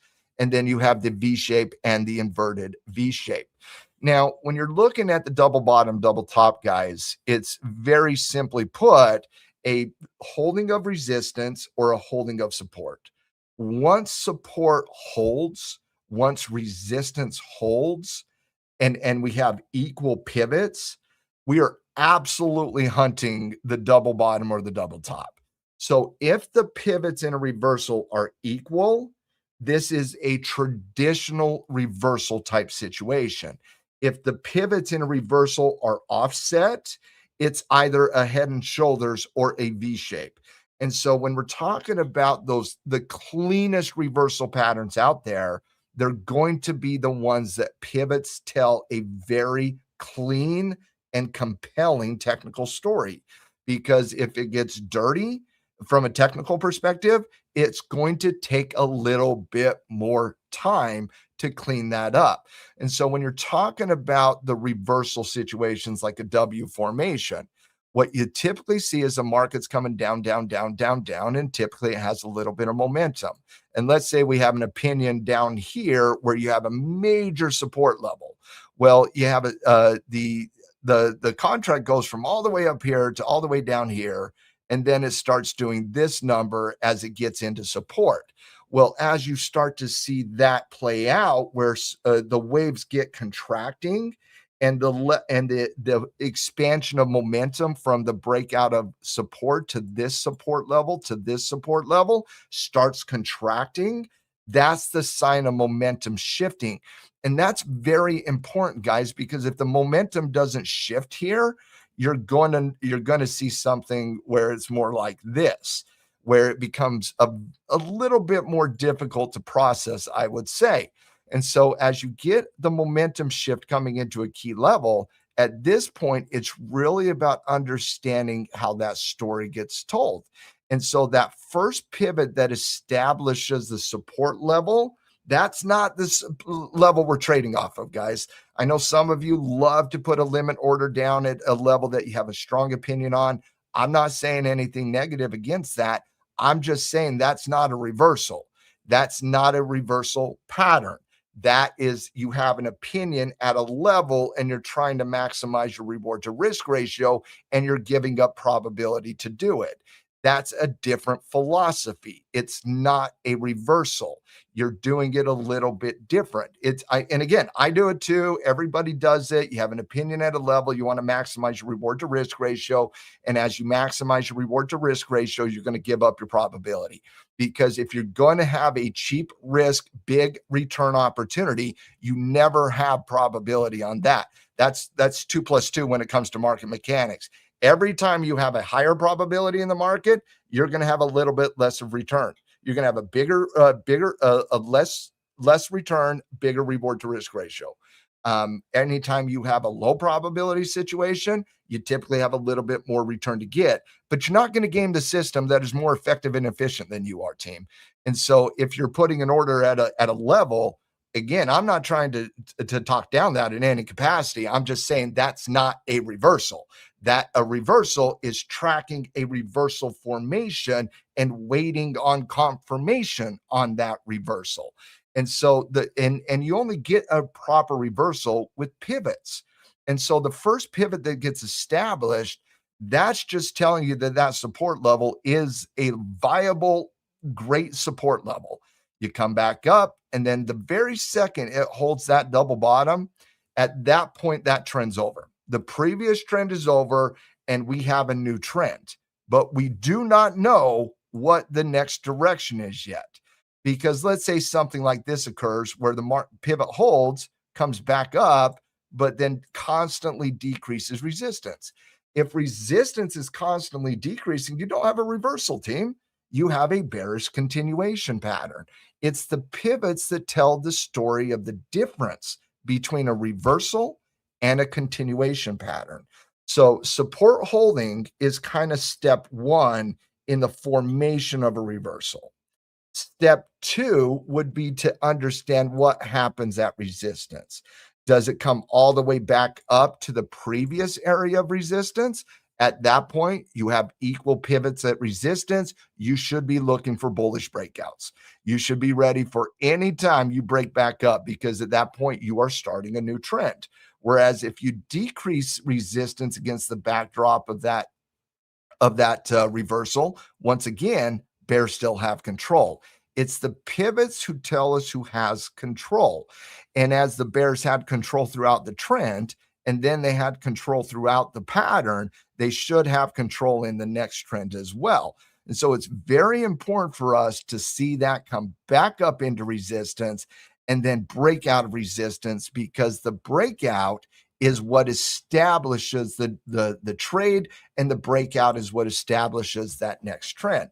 The head and shoulder formation is a little bit different, because the thing that occurs is you get your slowing momentum in the trend, and then it increases support. Once it increases support, you now see it through the lens of bulls have control. This is the first increase in support. Now it's just a matter, and I heard Coach Breezy talk about this the other day when he was talking about the neckline. When you get above the neckline, that's where the real trade is. And so if you're front running, you certainly like an increase in support in a front run, and that would be a viable pattern to front run an ultimate reversal. I like that a heck of a lot more than just buying a support bounce in a downtrend. And so you see that increase in support. That's a really good situation to front run that little move. Whereas the second trade is when it gets above what's called the neckline. And the third pattern that we talk about in reversals is the V shape. Now, the V shape is a newer pattern in the market. M formations, W formations, head and shoulder formations have been around for 100 years. V shapes are a little bit more new to the way we navigate the financial world. The V shape recovery is the right side of a head and shoulders formation without the shift of momentum of the left shoulder. So remember, a head and shoulders formation goes left shoulder, head, right shoulder, break out of the neckline. So literally tracks head and shoulders, knees and toes. Let's go. Let's sing some songs. But when you're looking at a 1-2-3 reversal V-shaped formation, you don't have the shift of momentum. Remember, these are catalyst-driven patterns on the 1-2-3 V-shaped recovery. And so you don't have any momentum shifts. It comes into a level, and all of a sudden it increases support and it lifts off. And so the 1-2-3 is a very similar to a head and shoulders formation without the momentum shift in the previous trend. Now, let's go talk a little bit about some of those reversals that we saw earlier this week. Now, when we're looking at kind of earlier this week, team, I kind of felt like there was a couple very interesting reversal situations that were brewing right here, and then obviously as we see up here at the top side as well. Now, when you're looking at this overall neutrality earlier this week, let's kind of look at it right here. When we're looking at this earlier neutrality this week, guys, this is the level right here at the 75-76 level, which is a very important level for the S&P 500. It was a breakout level today. It was a reversal level earlier this week. It was a breakdown level with a tremendous amount of chop yesterday. It's a level that's been playing out all week long. On the flip side, the top side of resistance right now is 76.30. And so you had a range for the most part of this week between 75.75 and that 76.30 level. And markets for the better part up until today, and really kind of a little bit yesterday, just up to resistance, down to support, up to resistance, down to support. And I felt like here, this reversal here, more on the 1-2-3, comes down, hits support, holds support, no momentum shift to the left side here. Let's get a little bit bird's eye view right there. So you see how this one here is just down, all the way down, straight down like a rock, down to support. Now, the first thing that we typically see in a reversal is a shift in momentum. If there's no shift in momentum, you're most likely going to see a V shape is what you're most likely going to see. And that's exactly what kind of played out here. There's no pivots here, team. That's consolidation. There's not an official pivot there. Remember, reversals have pivots. V-shapes are volatility events that are driven through catalyst. There's no pivots here. And so you hit support, consolidate, break up. That's your first signal. The pullback would have been your second signal. And then you see that momentum back up into resistance, come right back down. This second situation right here coming in, I believe it was on Tuesday of this week, this situation right here was a very, very good reversal. And it told the entire story very, very well. For example, you have a situation where you're coming down with some momentum. So you see kind of this level right here. So this is your initial move. This is your secondary move. Do you see how the second box is less than the first box? So when you're tracking momentum, you can either track from the breakdown to where it gets extended, the breakdown to where it gets extended, or you can track the wave itself. The wave goes from resistance to support. And so if you're just take one thing away from this conversation of momentum, there's two ways to track it just from a pure price perspective. Obviously, indicators and other things out there as well, but either the wave, meaning resistance to support, or the breakdown, breaking of support to where it gets overextended.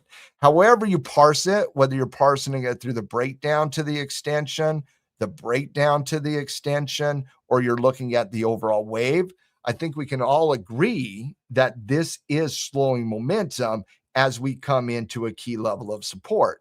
And so as we're coming into that key level of support here, this is where I personally start getting excited about reversal type situations, because as you come into that key level of support, I already have the momentum shift, which tells me that the bears are losing momentum. That's what it tells me. Bears are losing momentum coming into a key level of support. If I'm a bull, I like that. I like it a heck of a lot more than this type of situation where it's all a volatility nightmare, where it's a speed to the downside, consolidation without any pivot confirmation, without giving you any aspect of the story. It's just volatile. And people are saying, well, I think it's going to go up because we're closer to support, or I think it's going to go down.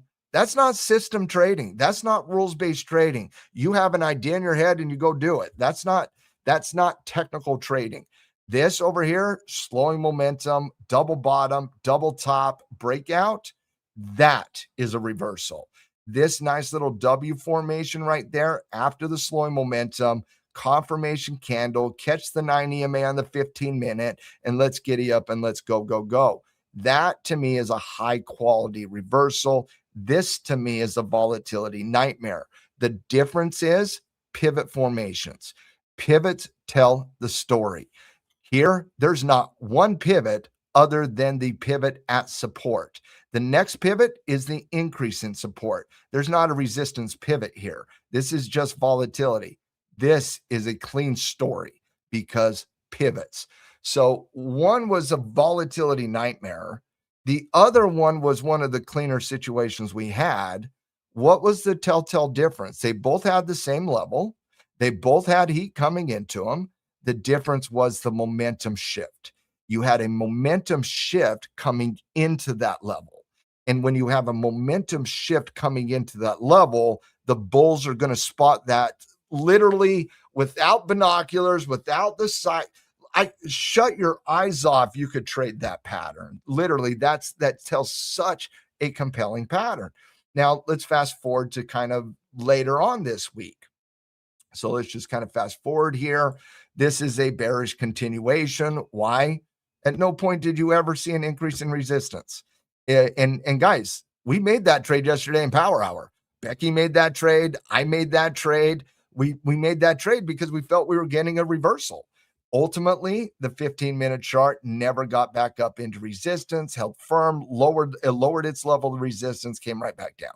So we were trying to get in front of that. We were trying to front run that larger reversal based on the lower time frames, but ultimately never reversed. We were just being aggressive off the low point. Again, I'm not trying to say you can't be aggressive coming from the low point. We were literally doing it yesterday. What I'm suggesting is it's not a reversal unless you have the pivots tell you it's reversal. And quite frankly, the only thing we had here was a little bit of slowing momentum, and we did get that quick reversal. Now, again, I'm talking on a 15-minute time frame. There was a high quality reversal in the 2 to the 3 minute time frame, but I'm talking a little bit more of the 15-minute chart, 5-minute chart, a little bit more my standard style. Now, you come into today here, and I felt like today was certainly a reversal, but there's one thing to add in the conversation here today on this high quality reversal today. Time in pattern. Let's talk about that very quickly. why is time in pattern so important? Because where V-shaped recoveries are very, very difficult to trade. Time in pattern is it turns reversals into consolidation trends, into neutral trends. And when they break out of those things, they become pretty stinking good, quite frankly. Because the longer the time in a reversal, it plays for the bulls. Or it like at the top side, the longer the time in a reversal at the top side, it plays for the bears. The longer the time in a reversal at the low side plays for the bulls, because the bears had the edge coming in. They had the edge. They saw a shift in momentum. And now that shift in momentum here from what we were seeing earlier in the session yesterday, look at how it kind of flatlines here. Support holding, support holding, support holding, support holding. And what occurs there, team, is divergence. See, divergence doesn't happen oftentimes in V-shaped recovers and volatility events, because oftentimes the speed is too much. And by the time the move is done, the indicators haven't even caught up to that. But when you get quite a bit of time in the reversal, you can start to see other things get dialed in there as well. And one of those things that is an early sign for reversal analysis is the concept of divergence. Now, what divergence is and where it plays a role in reversals is when we have an identification of a reversal pattern and we go to our secondary indicator to confirm that reversal. Divergence helps confirm the reversal, because most of the time you're looking at indicators, you're looking for indicators to basically reaffirm your opinion of price. In a reversal situation, price is coming down, down, down, down, down, but in divergence, you're seeing it start to go up, up, up, up, up, because it's confirming the momentum shift is what you're seeing. That's what divergence really does, is it confirms that momentum shift to a certain extent. And so what divergence is when price is coming down, but the indicator starts going up. And it's really when you're looking at support. So support pivots are pressing down or equal. So divergence is support is pressing down, support on your indicator is pressing up. And so here you got support pressing down, support pressing up. That's putting a lot of pressure on those bears and for the bulls to take the edge there. And so divergence is an early warning sign. On bearish reversals or on bearish divergence, price is pushing up, resistance is going up, but what's happening with the indicator? It's going down. What's happening there, guys, is the momentum is shifting on the price and the indicators confirming that the momentum is shifting. You don't get divergence without a shift in momentum. And so if you're having a difficult time reading the natural state of momentum on the price perspective, which can be a little bit difficult because there is some degree of interpretation there, pull up your indicators, pull up RSI, stochastics, MACD, whatever your favorite indicator is, because divergence works pretty much the same on all of those core indicators. If resistance is going up in price, but the pivots in resistance are going down in RSI, that is divergence. Same thing happens on MACD. As MACD price is coming down, MACD histogram has already shifted, showing you that clear shift in momentum. And that clear shift in momentum is extremely important for me as a technician, because I might not be the earliest in the trade, because I got Jesse Livermore living in my head. I like confirmation. I like confirming patterns. I don't like being too aggressive inside pattern development. I like being aggressive as we break out of patterns. And so a lot of understanding the reversal is understanding the story that we're seeing play out there to put us in an environment where we're ready to take advantage of the break or the breakout when it occurs following the divergence. So you see divergence over here, price pressing down, indicator pressing up, ultimately price breaks up. Divergence here, price pressing down, support pressing up, ultimately a reversal, break back up. And so regardless of the indicator that you're looking at, divergence can be a very helpful tool in helping us understand the nature of these reversals. So let's go to the first one here, and let's just look at it from an indicator perspective. So let's go over here and let's look at RSI first. Actually, let's look at RSI first. All right, so price is coming down, down, down, down, down, down, down. So far as price is coming down here, the indicator is doing nothing but confirming that. Now, as price comes back up, you got a slight increase in support right here. You have a slight increase in support right there. There is no divergence here. RSI told a very clean story of the price, but there is no divergence because the price and the indicator were doing very similar things. Well, let's look at over here in a standard reversal. You have a momentum shift here. So from right here to right here, what do we see on the indicator? We see it flat. As it pivots here, what do we see here? An increase in support. So when you're looking at divergence here, guys, kind of looking just kind of right here at RSI, right here, flat, price is coming down. Right here, pivots are equal, pivots up. That shows you bullish divergence. And when you see bullish divergence, you got to be ready for that breakout, because that's what it's giving you the sign about. Is it's giving you an early sign, because the divergence happens inside the pattern, guys. And so you see how we're going through that double bottom, double top. Confirmation is all the way over here. So you're going through a double bottom, double top, and then you see that first breakout. Well, we're already at 45 on RSI by the time that first breaks out, which means when you see that early sign of divergence in the reversal here, yeah, can it still break down? Of course it can. Price can do whatever it wants to do. But what does the indicator tell us? What does the price tell us? What does the momentum tell us? It's trying to tell a story. And that story is not just what we like to fixate on sometimes as day traders and just look at the micro level and the micro analysis and the one candle and be so fixated on that one candle that we're missing the story that the market is trying to tell us from an overall technical perspective. And so I wanted to talk today about reversals for a couple reasons. We're living in an environment where we're going to see, in my estimation, more chop, more neutrality on the daily chart, more of a cash flow environment, in my opinion, in the leadership of the market as of right this very second. And so I don't expect a lot of downward pressure, honestly, unless some other catalyst comes out.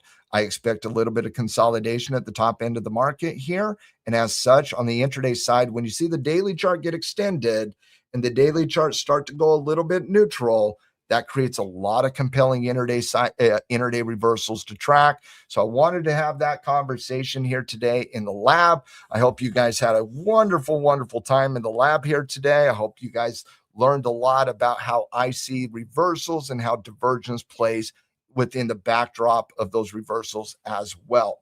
What does ServiceNow tell us? ServiceNow from a divergence indicator perspective, it's confirming. It's confirming, Vodka. It's confirming bullish uptrend, increase in pivot. And so it's converging. There is no divergence as of right this very second when you're talking about ServiceNow. Divergence doesn't happen oftentimes within the developing trend. It happens typically at the end of a trend. Jaja, I need you to digest AVG earnings when you come back. We'll talk about that in Power Hour. Jaja, absolutely. I certainly have a take on Broadcom's earnings. One of the reasons, Jaja, I keep saying I expect consolidation at the top end of the market. That's a little bit of Broadcom's earnings. No lie. That's a little bit of Broadcom's earnings, because that was the first earnings report we've seen on the AI trade out of a catalyst stock in the AI trade to give us any degree of hesitation on the AI trade, which is the dominant trade in the market by a country mile. And so Broadcom gave us a little bit of an early warning sign there. By the way, I do not have a negative take of their earnings. It's very difficult sometimes to achieve high bar expectations in the market. And I would certainly say Broadcom is suffering due to that. But we'll have that conversation in Power Hour, and we'll be back with Power Hour and more from BluSky after we get redialed in and we come back with an awesome conversation for Power Hour. So team, if you need, this is a great time to go up and refill that water and come back. And when we come back here in about 5 minutes, we'll have a compelling and awesome conclusion to BluSky TV today with Power Hour. Thanks, everybody. Stay profitable. We'll be back in 5.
Hey, what's up, traders? Becky here, Coach Becky at BluSky, and I get the esteemed pleasure of being your psychology coach, which just means we all of the coaches here at BluSky talk psychology throughout all of our streams and every chance we get to like hang out with you guys.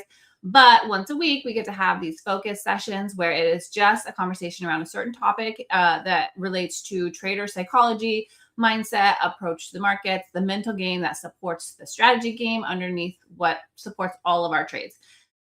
So thanks for being here with me, guys. And also appreciate you guys being flexible with the time change. Yesterday, I had a thing with my kiddo all day at his school. So, but I didn't want to skip a week. So here we are hanging out on a Wednesday. Today is another suggestion from one of our wonderful traders, Mary. She was mentioning about how sometimes it's tricky to hold the winners, especially when we're getting these huge outsides move. I mean, I think that this conversation is so important for today because the market is moving so fast. Like we're seeing really large, like 1 to 2 minute candles. And so it's tricky with this sort of volatility to feel that kind of confidence with how to manage the trades and how to hold and how to, keep the momentum going without taking outsized risks. So this topic today is kind of on point. So I hope that a couple more people trickle in. This time change is tricky because it's going to be off of people's radars. It's not really a Wednesday thing. This is the only one-off that we're going to do it on a Wednesday. Traditionally, Tuesdays are quite available for me, and I hold them for our psychology chat. So anyhow, we'll do what we can do. We'll hang out. We'll talk some strategy with mindset and see how it goes. See who trickles in. But I'm grateful to be here with you guys. I love these conversations, and I will never get tired of making them because there's so many ways to think about trader psychology. And every time I create one, it makes me a better trader. So I love having these conversations with y'all. Yeah. Okay. So this is the conversation, right? So in a perfect world, right, you get into a sick trade and then it just flies. It just moves in the direction. It is beautiful. We take full profits. We take the whole move. When you are back testing or you zoom out and you see like a big move, it's like, gosh, I would absolutely love to get in here and hold to here. That's not always what we can realistically do. Oh, what's up, Waji? What's up, Yvonne? Nice to have you guys. Okay, so let's talk about how we can better do it, right? Because this is something that I also am working on improving on. And some days I nail it. And some days I am really skittish on my exits and I take profits way too soon. And so again, like I am talking to you guys, not at all as someone who has arrived in the trading world or does perfect executions every day, because I absolutely do not. But I also don't think that perfect executions every day is super feasible, especially in your first, decade of trading. And so I think that we all have areas that we could do better at all the time. I think that's the nature of the business. I think the market is humbling us and teaching us and showing us examples of what we can do better, how we can manage it all the time. And so we just need to be open to receive those lessons. So today we're going to talk about holding winners. So here's the situation, right? You read the setup right. You see your level. You want to see a bounce there. You want to see the momentum there. You see it, you get in. Amazing, right? The trade is working. This is where this conversation gets interesting because your brain then says, like, lock in your profits before it disappears.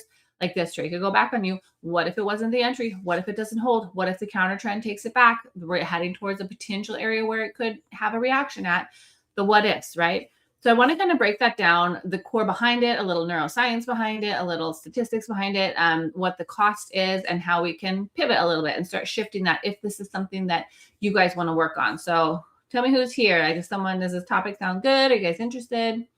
I did break it apart a little bit. So the psychology is where we're going to start. Fear overriding logic, right? That's the big part of the way that we monkey with this.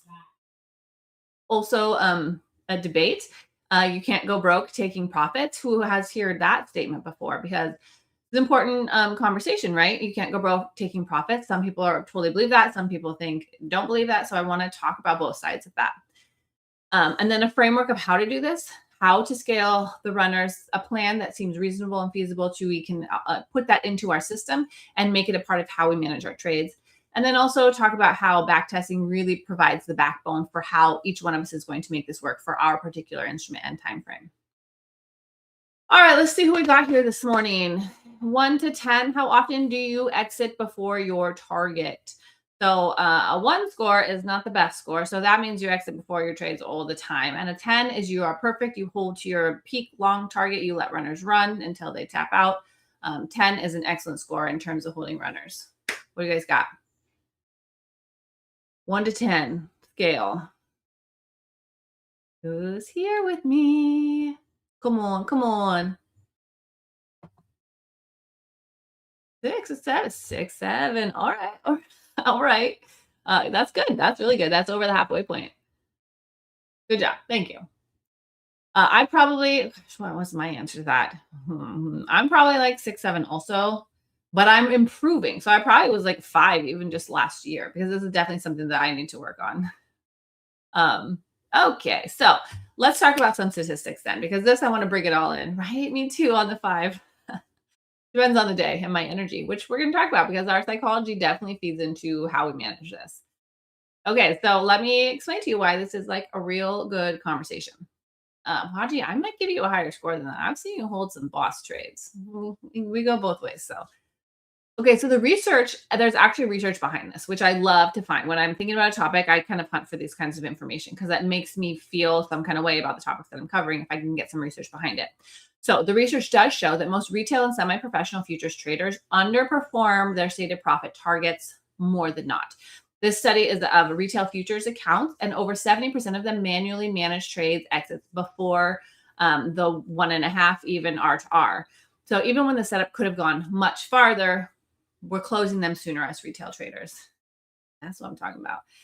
So 70% or more exit too early per the study of retail traders, which is most of us that are here on YouTube today, retail traders, right? So that means your winning target, your winning trade where you got it in a good entry and that won, you closed it before you got even to the target. 1 to 1 is the most common exit for that study as well, where you lock in your profits. Okay, so that's like where your risk is maybe 50 points. You lock it out at 50 points on the NQ, let's say. Also, they did more of a deep dive on the study. What's up, Mary? Welcome. Glad you're here. 3 to 5 years seems to be the turning point where traders really start to get a little bit better at taking more of their moves, the 2 to 1 targets, and you start to capture a bigger target and holding a little bit farther. So if you are under 3 years and this is something that's going on with you, that is exceedingly common to have to work through this in the beginning, because there's a lot of fear of losing. Once you finally are able to figure out how to get a good entry, you worry. The first next stage is worrying about losing what you have gained in that entry. What up, Matt? Thank you everyone for trickling in. I'm glad you're coming to the party today. I'm starting with the research on actually how many people struggle with this exact topic we're covering today, which is holding your winners. And in the first 3 years of trading, it is 70% struggle with holding beyond a 1 to 1, even when they have a clearly delineated and understood target beyond that. Okay, so you're right there. That's why you get a little above that 5, that 6, 7 range, because you're starting to creep there. That it kind of fits, right? It makes sense with how you have to evolve as a trader to first figure out what the heck a setup is that's worth entertaining, and then what to do and how to manage it. I love that. Good job. 3 to 5 years. Yeah. See, I think it just takes, I've been a trader for over 5 years now. March was 5 years for me. And so it just like nothing, you can't evolve all parts of your trading that could stand to be improved in one shot. Like it's just not reasonable. You have to start target different areas of your trading and first figure out how even to identify a good setup and even to get into a good setup are 2 massive hurdles that you have to figure out before you even encounter this problem. Because the first thing is just to stop taking the low grade core trades that don't even make sense once you start to establish a system. So this is a middle range trader type of situation that we're going to talk about today, which I kind of love, kind of doing all the versions of trading. Yeah, 1 to 1 is so solid. What I like about 1 to 1s is it's very realistic to get that profit target and to lock in green. So that's going to be a part of this conversation of what's wrong with just taking the 1 to 1s all the time, because a lot of people make money on consistent 1 to 1s. Well, let me just break it down and you can continue to do whatever you want with it. But I like to talk devil's advocate of both sides of this conversation. So yeah, this industry survey of CME futures participants showed that 3 to 5 years plus traders are more likely to hold for the extended move. So there's a separate study that studied on the heels of that. Once you get deeper into the traders that last into more years, that's when the farther targets and larger profits start to accumulate. And that's because you start to figure out all the angles of this and your psychology stabilizes, because it's just very unstable, honestly, in the first few years of trading, because there's so many things that you have to deal with as you're evolving as a trader. That's just kind of the game that we have got ourselves into. Now, on the back end of this, there is an energy, right? A psychology energy to all of this, because it's not strategic anymore, right? If we identify this entry criteria, this trade setup is often a 2 to 1, or it goes at least to this kind of key level, and then the runner can go to this level. That's strategy. So if we know strategically what a trade could do, and our psychology is keeping us at a 1-to-1, then psychology is kind of the heart of the backbone of this conversation then. Yes. Okay. Matt knows where I'm going with it. Just wait. I'm going to break it. I'm going to pick it all apart. Good job. Recover faster and pick yourself up without tilting. Preventing the tilt is like a massive part of this, right? And so that's definitely a reason to manage your trades very intentionally, because preventing tilt prevents accounts being blown and prevents the catastrophic days. And that is how you succeed as a long-term trader, is just not having the big blowups. And so having a strategic plan for managing your trades will keep you so much more steadier, right? Thank you guys for engaging with me. I love that. All right, let's start at the beginning with this then. So when a trade turns green, you get in, you get your nice entry, it's starting to move into profit. Okay, so then you often shift from execution, where you got in, you thought about your trade, you thought about your risk, you thought about your targets, you decided to get in, you put your leverage on. Then you start shifting to protecting the trade. So if you're going from, I got my entry, now I need to protect my profits because now they're green, that's actually a scarcity mindset. You think it's logical and protective and cautious, but if you saw the trade and you saw an entry, you could be in at a good move. And so thinking I have to save the green is kind of putting a lid on it versus letting it go like the open air, right? And sometimes open air is scary. It is for me too as a trader, but giving it room is the abundance, right? Abundance thinking helps you stay while the plan is moving, and manage it with an edge and a plan versus capping it and locking it in and just grabbing those profits while they're there instead of letting them potentially expand, you know? Cabber, I don't know. But dude, scarcity is a real thing. Most people, whether or not we were raised in the Great Depression, I don't know that there's a ton of us here that were, but there's a lot of struggle in America, which is kind of just the truth. Like I came from very blue collar, like there was years where we were thankful to be able to shop at Goodwill as a child. And so I understand the scarcity mindset very well. And I've had to do a lot of work in that area to grow beyond that. And so that's why this conversation really resonates with me, because I have had to work through that. Yes. Yep. That's right. Okay. So let's talk about scarcity, right? This profit, it could vanish. It could go away. It could come right back on me. It could disappear. I need to lock in the green before it disappears. A small win beats a loss. I always give back profits. Ugh. So those are fear driven. And they focus on losses. Now, sometimes there is a reason, we're going to talk about that, to manage it in a different way, such as this crazy volatility we're getting. But if it's a normal sort of volatility day and it's a good setup and you have a nice open range, this type of thinking does limit that versus I need to lock it in before it comes back on me, instead of let it play out. Like I'm really proud of that entry. I back tested that. That's a great setup. Like let's see what this can offer to us. Yeah. Your trauma and PTSD and scarcity and a challenging early introduction to life will color this in our mind, in the backdrop of our mind and the emotional part of us, our mindset, what we're bringing to the charts. And you don't even think about it necessarily. Like if you're very strategic, the strategy is side of trading is one piece. And then this back end stuff where your mind will trick you is a whole nother piece that you have to kind of expose and work through, because the abundance mindset is so much more peaceful, profitable, generous, kind, gives yourself grace. And that is kind of trusting yourself also. It's trusting the work that you've done to study your system and back test it and understand your strategies. And so it's more so like my edge plays out over time. My target was set for a reason based on my strategy.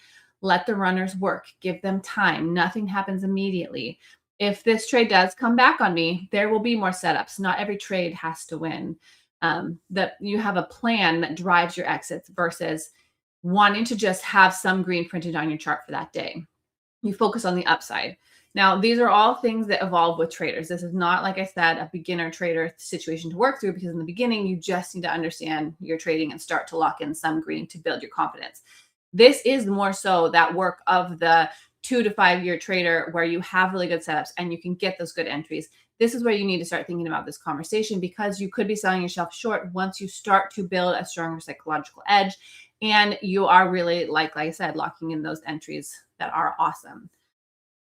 We all know Mark Douglas, right? Trading in the zone. Scarcity is the mindset of someone who has never truly trusted their edge. And that's that quote is kind of truly underpinning this whole conversation, because you do want to lock in green because you don't trust it. You don't trust the trade. You think that it's going to work and you feel like you understand the rationale behind it, But if you really say this is an A+ setup because this level XYZ, I have all these supportive things, there's divergence, there's the key support, I see the candle pattern at my level, that gives you a setup that you trust. And in that situation, that's where you want to have the abundance mindset because you really believe in what you accomplish and you understand. That's where you can start to really appreciate the abundance side of the opportunity versus you don't really trust it. So then you're going to second guess it. It could come back on you in any moment more. So that's something you kind of work through as you grow, and different setups are going to have different opportunities, which I want to talk about.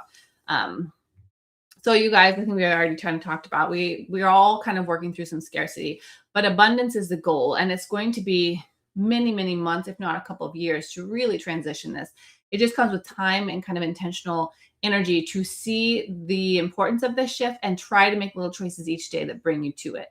So we are going to cover some literal strategy today to start pivoting the management of these trades in that way. But you know neuroscience, right? Let's talk about that for a quick second, because your brain is wired to exit too early, right? It is. I don't know if you thought about that before, but that is the way that humans were created. We are protectors. Like, cavemen would be very protective in order to not die. So, that's why we don't want our accounts to die either. It's not a discipline problem more so. It is a wiring problem that in almost every other career or part of our life isn't really a big problem. And so it just gets to be a part of our wiring. But with trading, it's something we have to purposely consider and try to rewire. The loss aversion makes losses feel about twice as painful as gains feel good. This is a statistic I've mentioned before, but that's how we are programmed. Like the losses hurt really bad and the wins are like pretty good, but like I want to win, it starts to lessen. Your losses really hurt and your wins are like not as rewarding. It's not a 1-to-1 ratio with losses and wins. That's just what loss aversion and the way that our mind is wired works. I know, the dang amygdala, because it's important for life and humanity and relationships, not as helpful with trading. So once you're in profit, your brain treats it like something you already own, like you already got those profits. So unrealized P&L was yours. So you need to keep it. And so weathering a drawback or a pullback is a threat, right? It threatens, it adds stress, it adds pressure. You can start to, feel stressed about what's going to happen. That causes anxiety. And when you get in that anxious moment of like, I had green, I don't want to go back, I need to lock it in, you just want out. Like you just want to get out of the trade. Like that's a situation of getting in a trade and it goes against you and you're red for a while.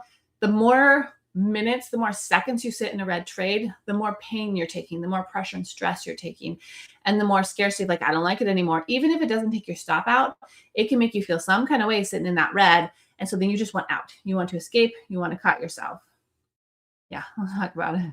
Yeah, it does affect the consistency rule. I mean, you have to keep your stop loss at a place where it's not like outside. I'm not saying to take on like either my account's blown or it wins. That's a lot. But like if you have a reasonable stop loss and it's messing around between your entry and your stop loss, even sitting in that kind of red, which is within your realm of account management, that still adds pressure to a lot of traders if they don't fully embrace the fact that that money is gone.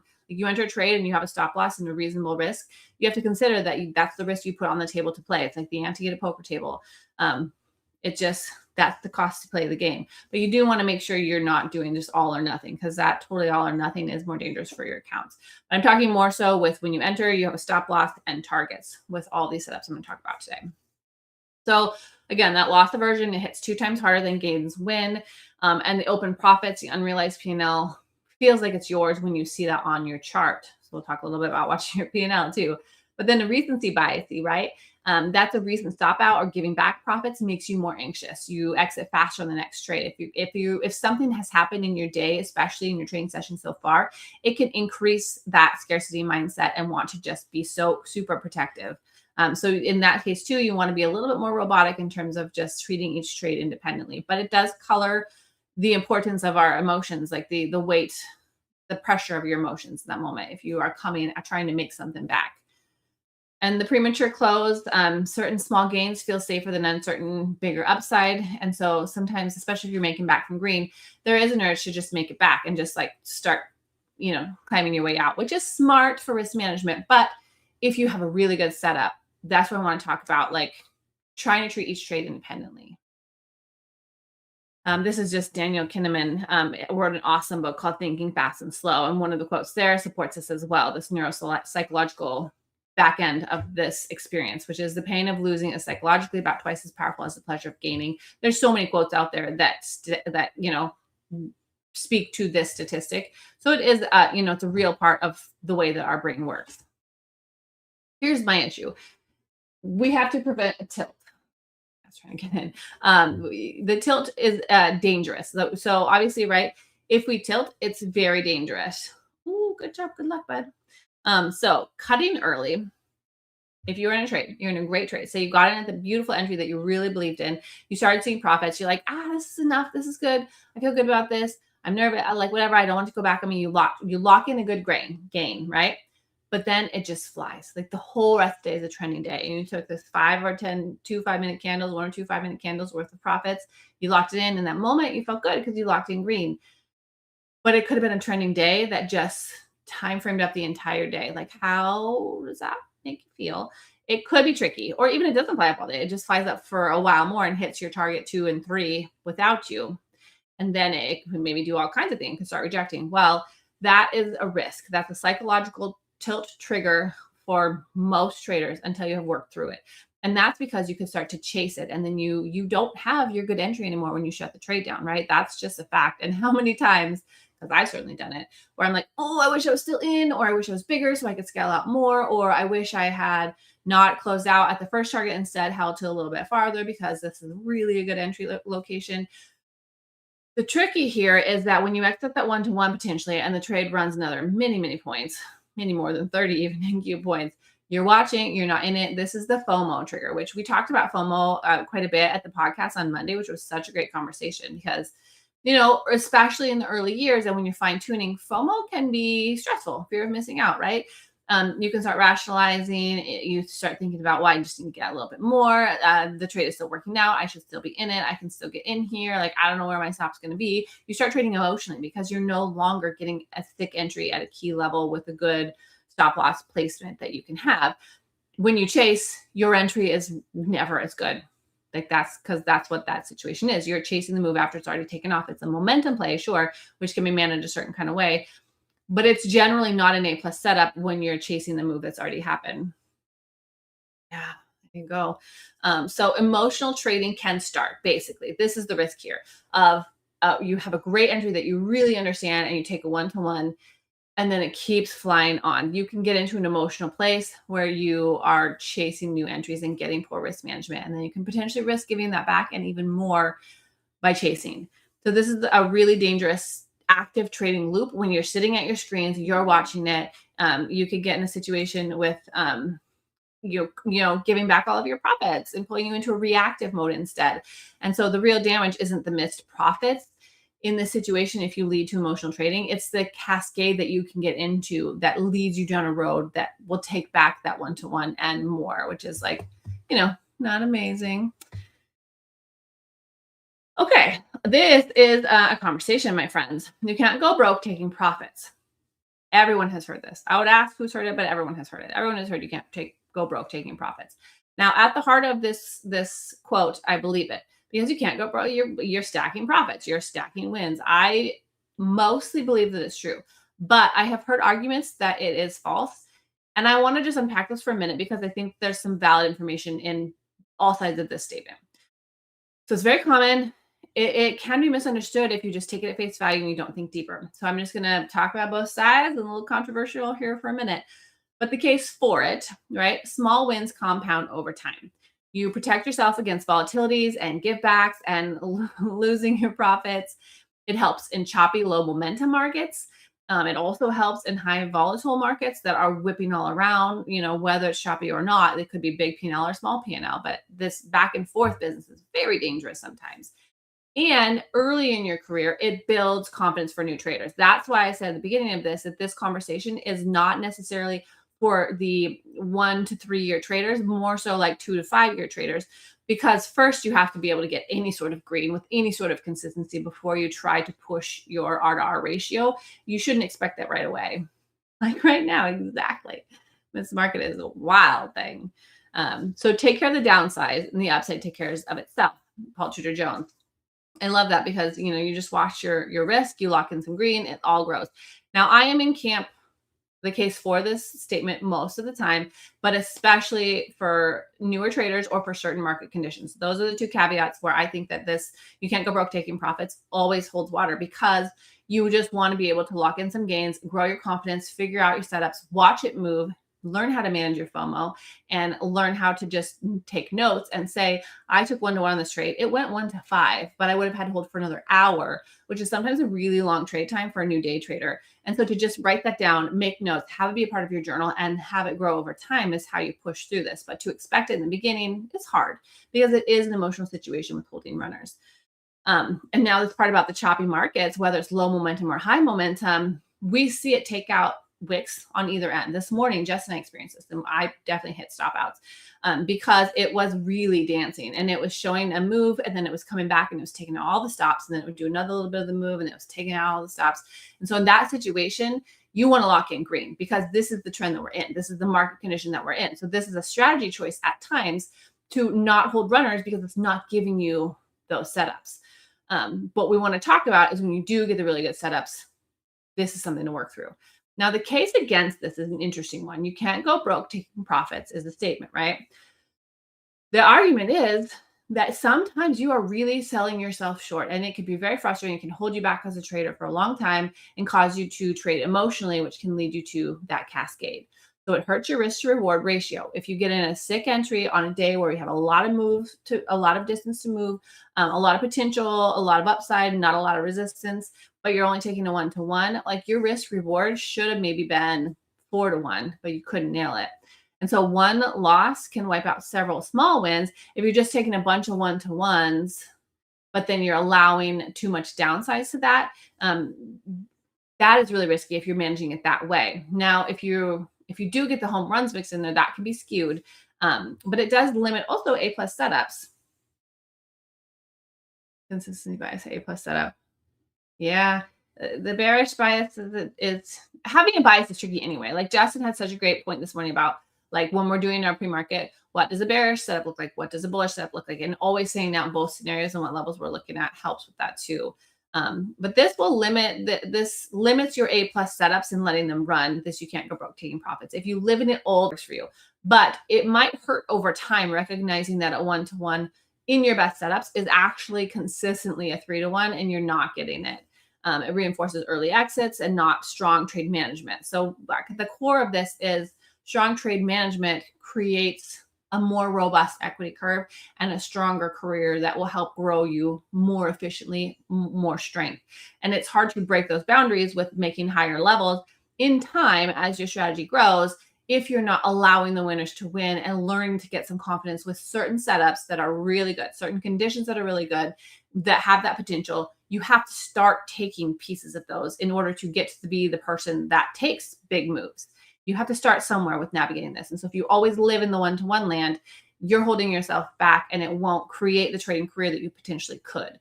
For me, that's the biggest argument against this, always staying safe there, because it is, you're leaning into the protection mode versus the abundance mode. And so being right but sizing too small or exiting too early is the same as being wrong. That's an Ed Secoda quote that speaks to trusting your setup. And not every setup is meant to be a home run, but when they are, let them run. And I think that's what he is speaking to when he speaks to this, because if you are trying to constantly catch a trade and you're just getting little stop outs all the time, but then you finally get it, say you take 4 little stop outs and you finally get it and you take a 1-to-1, you're still red. But if it's a great setup and you take 4 stop outs and then you nail it and it holds and it runs, what if you get a 10-to-1? Like, that's where you turn 4 little chops into a green day, and maybe even a big green day if you were right and you just kept futzing with the entry and you finally got it. So that is what I believe Ed Secoda is speaking to. And if you study some of his trading, like, a lot of times he can just try to get a trend, manage his risk very carefully, and then lock in these sick home runs. And that can be career making. It absolutely builds your confidence in your skill. It helps you understand your A+ setups far better when you're in it for most of the ride, at least with some sort of leverage on, which is a discussion. So I think I went a little devil advocate on that. Are you guys team you can't go broke taking profits? What do you guys think? That was kind of controversial. I'm sorry about your morning, Mary. That was tricky this morning. Like, I had early bulls, but then those bears, man, they threw down, but not right away. Ugh. So a big part of this is you can't just say 1-to-1 is bad and 1-to-3 is good, because that's not the answer either. I think that context is everything, and you want to think about what trade setup you are trading, what market you are trading in. I think that that has to be a key part of this. So the saying isn't necessarily wrong, in my opinion. It's just a little bit incomplete. It's too nuanced to have it be just pure black and white all the time as the answer. I think the real question is, what is this setup and what does it tend to provide? Like what profits, what targets, what market conditions, where are my levels, and how strong do I feel about this, versus if I'm like lukewarm and I feel like it could be a choppy situation. That's where locking in profits is really smart, because you are just not seeing a potential run. Then why are you trading it like it's a potential run? Because then that could be very frustrating when you're not even taking profits at your 1-to-1. You're waiting to scale at least at your 1-to-2 or 3 for your first scale out. That's tricky because they can come back on you and like take you out and be very frustrating. Be like, this crazy chick at BluSky said to not take 1-to-1s, so now I never make money. Well, certain conditions are 1-to-1s, and certain conditions are give it a little room and trust your setup if you've got a sick entry. So take quick profits when this first box here. Market structure is choppy or ranging. You're in a low confidence B or C setup, which, maybe don't take the C's, but if it's in, like a B setup and you think it's going to work and what have you, but it's not your perfect A setup, that's when you want to like maybe not hold it forever, because you don't fully see a perfect trending setup. News or volatility is coming. That's another setup for potentially if you're coming into a big news hit, you want to be very mindful with how you're managing it. At the very least, tighten your stop into profits if you're trying to hold a trade through a news or volatility event. Oh, you're just mentally off your game. You're sleep deprived. You're taking your third trade. You're frustrated. You recognize that you're not really in your peak performance mode. That's not really the time to hold a peak performance trade. More so, it might be as a scalping energy because you just don't have it, or a day to not trade. Honestly, like taking no trades can be the answer, because if you're just not feeling it, you're not on your game mentally, like that, maybe that's just not the time to put leverage on. You know what I mean? So, but this conversation, right? Press for the bigger targets when it is an A+ setup, when there is structure behind it, when the large timeframes are behind it, when momentum and volume confirm the move, when you get in and it starts really pushing, you get high volume, you're getting large candles, you're getting expansion, volume is there on the side that you're trading on. That should give you strong reinforcement for like, ooh, I did get in that trade. And so in that situation, getting out might just, you got to think about, what if this really is a trade and this momentum continues? I should be in this trade. Also use your data, which I love. So if you have time on the weekends or in the choppy midday, spend a little time here and there back testing, because if you back test a certain strategy and you find that the 2-to-1 is consistently possible for follow through, you want to try and trade that. You want to try and trade your data, being like, this is this setup. There is all of this range to go. Statistically, on my chart, my ticker, my style, my entry, this goes at least to 2-to-1. So at least I want to hold something to that 2-to-1 target, even if it's just half your position. I think part of this too is planning it before you enter, because once you put leverage on, your emotions get involved, because it's all strategy until you actually have your risk on the table. And then it gets more real and you start to have the amygdala starts to try and have a say in it. And so if you have a plan ahead of time, I'm shorting, I'm getting out of blah, blah, blah. Like this morning on the live stream, my last trade was a short on ES. And I said, I got here, I'm scaling at 40, 35, and 25. Like said it out loud, had them on my charts. I had the fills for the shorts on my chart. And when they were hit, it was like, okay, now I'm going to manage myself this way. And saying out loud, whether you're the streamer or you're in your privacy of your own home, committing to those targets makes it so much easier, I think, to hold to them, because you're less emotional when you make that decision. So I do love that part of trade management as well. Another quote here that's kind of related is, the key to trading success is the emotional discipline. If intelligence were the key, there would be a lot of people making a lot more money.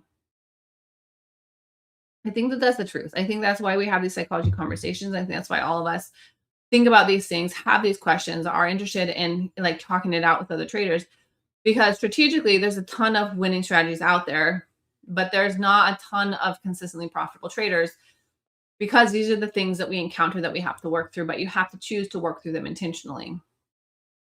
So scaling is what works for me. And statistically in the research too, is how people were able to expand from this. So scaling is a bridge. It's a bridge is a gap between knowing and doing. So if you really feel like your backtested strategy is a 2-to-1, but how do you actually execute on that in a way that you can grow into that potential? Partials is a way to do that. It's a way to start stretching yourself and pushing your boundaries and achieving higher success. So you take partial profits at logical targets so that you can hold the runner with less emotion. You're basically taking off some of the leverage so that your loss would not be a full-size loss. It would not be as painful. So you're already diminishing the risk each time you scale something. So in that way, you can frame this as a winning trade or a winning trade once you start to scale. So we'll talk a little bit about more a specific example with NQ here in a minute, but your entry is, you decide that, you have a setup, you have a plan, you have levels, you get in, and then you scale somewhere around 50%, like the 1-to-1-ish. You can either do a specific point scale, 1-to-1 of the candle you get in and your risk on your stop loss placement, or you can do it based on 1-to-1-ish because, about 1 or 1.2, what have you, is VWAP. So that for me, I would hold if a 1.2 R to R is at VWAP, and I'm trading that direction, I would hold it to 1.2 for my first scale instead of 1 because, there are other things that play into a level versus just a point value calculation in my means of trading. And then after that, you can hold a runner. So this is a strategy for growing into holding things longer. So your first target, you sell, you cover your risk, you lock in profits. Now it's basically house money because you have locked in trade green on that trade. And then you get to manage your risk beyond that. So you get to figure out what to do with your runners, how many runners you have. If you're trading micros and you have a couple, you can also choose to move your stop closer, maybe not necessarily break even right away, depending on the structure that you're trading and the way the candles are printing, timeframes that you're on, or you could go straight to break even once you get your first scale. That's optional, up to you based on what your backtested study shows. If you want to trail it on candle closures, something like that, but you can start bringing your risk up once you start scaling. That makes it from, it starts to scale your upside. You get more upside and less downside every time you move up your targets and your stop, or you leave your targets where you put them and you just move your stop up. It's like win or win, stop gain is the situation, as the amazing Mike calls it. So trail and manage, right? Trail with structure, swing highs, swing lows, VWAP key levels, whatever you determine on your system is your strategy. The 9 EMA or the VWAP bands or 5-minute candle closures, 15-minute candle closures, whatever you have back tested and you understand, and as your written strategy, try following that and then adjusting as needed. And if you need to adjust your strategy, then you need to back test and have a reason and write down what it will be. That way you can honor it, and it takes kind of the gray out of it when you're in the moment. All this talking. I hope you guys are into this conversation. I kind of like it. I just put some arbitrary numbers in here, but let's talk out a real-time scenario. So the NQ moves in points. Each point is worth $20. Makes targeting management mechanical, and scaling off pays off. So this is literally, I'm not even going to get into like all of the nuances of VWAP and levels, whatever. I just want to talk numbers. So that's why it's like, you guys know NQ is $20, but let's talk about it. So opening range breakout, you get a strong push and a consolidation, a bull flag. It's holding, you want to take it higher. So your entry is, let's say, 240, 22,240. You get in, right? Thank you, Mary. And then, so say based on the pivot or wherever you saw the swing low on this flag, let's say, now these numbers are not for the current volatility because volatility is insane right now, but I just want to keep it clean and talk numbers. Your stop is 30 points below at 210. So target 1 could be the 1-to-1 at 270. So say you got in for a couple, you exit 2 at 270. Now target 2 is at 300. Then you exit another one that gives you basically that 2-to-1. You get 2 out, you get $1,200. The other one takes another, it gets out. That one alone, that contract alone takes $1,200. So that one contract with the trailing stop, you can add a runner, you can hold another runner. So you got in for 4. You take it beyond, you trail the stop up.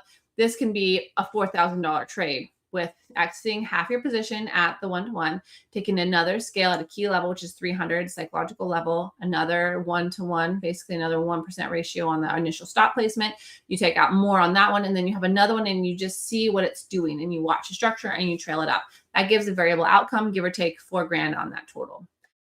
So that is how you got in. You had a couple contracts options and you scaled it.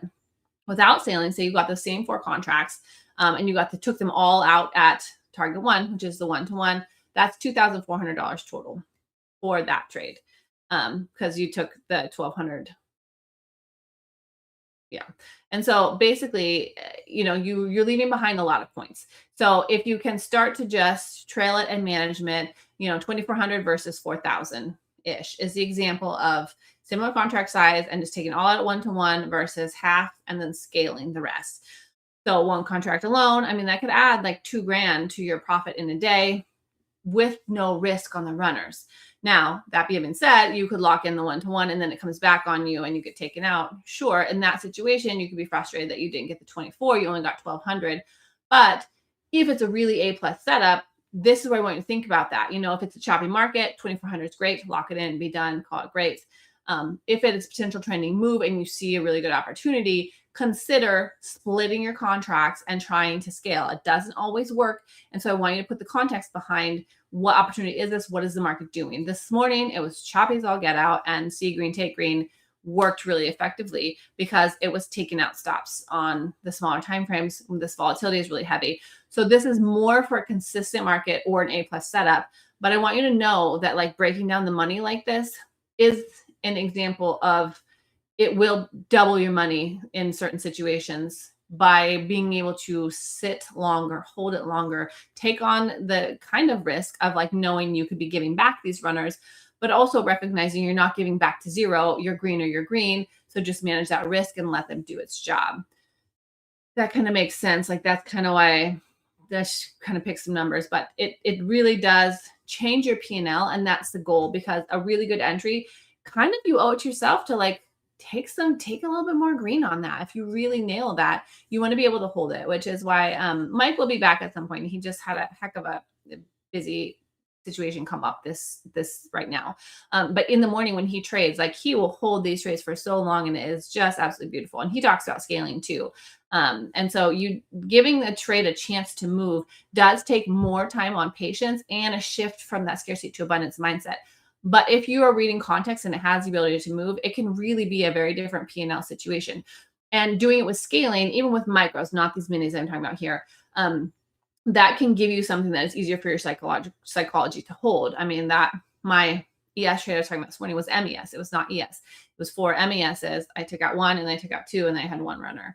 And I did that on purpose because the one that I scaled out first, I really thought it was going for the lower target. And so I let it go to that lower target for 2. So I scaled out 1 and then 2 and then 1. So it's a little different balance, but that again is based on the context that I was reading, and the higher likely target was the lower one, but we were falling into support. So I was careful with a little early scale.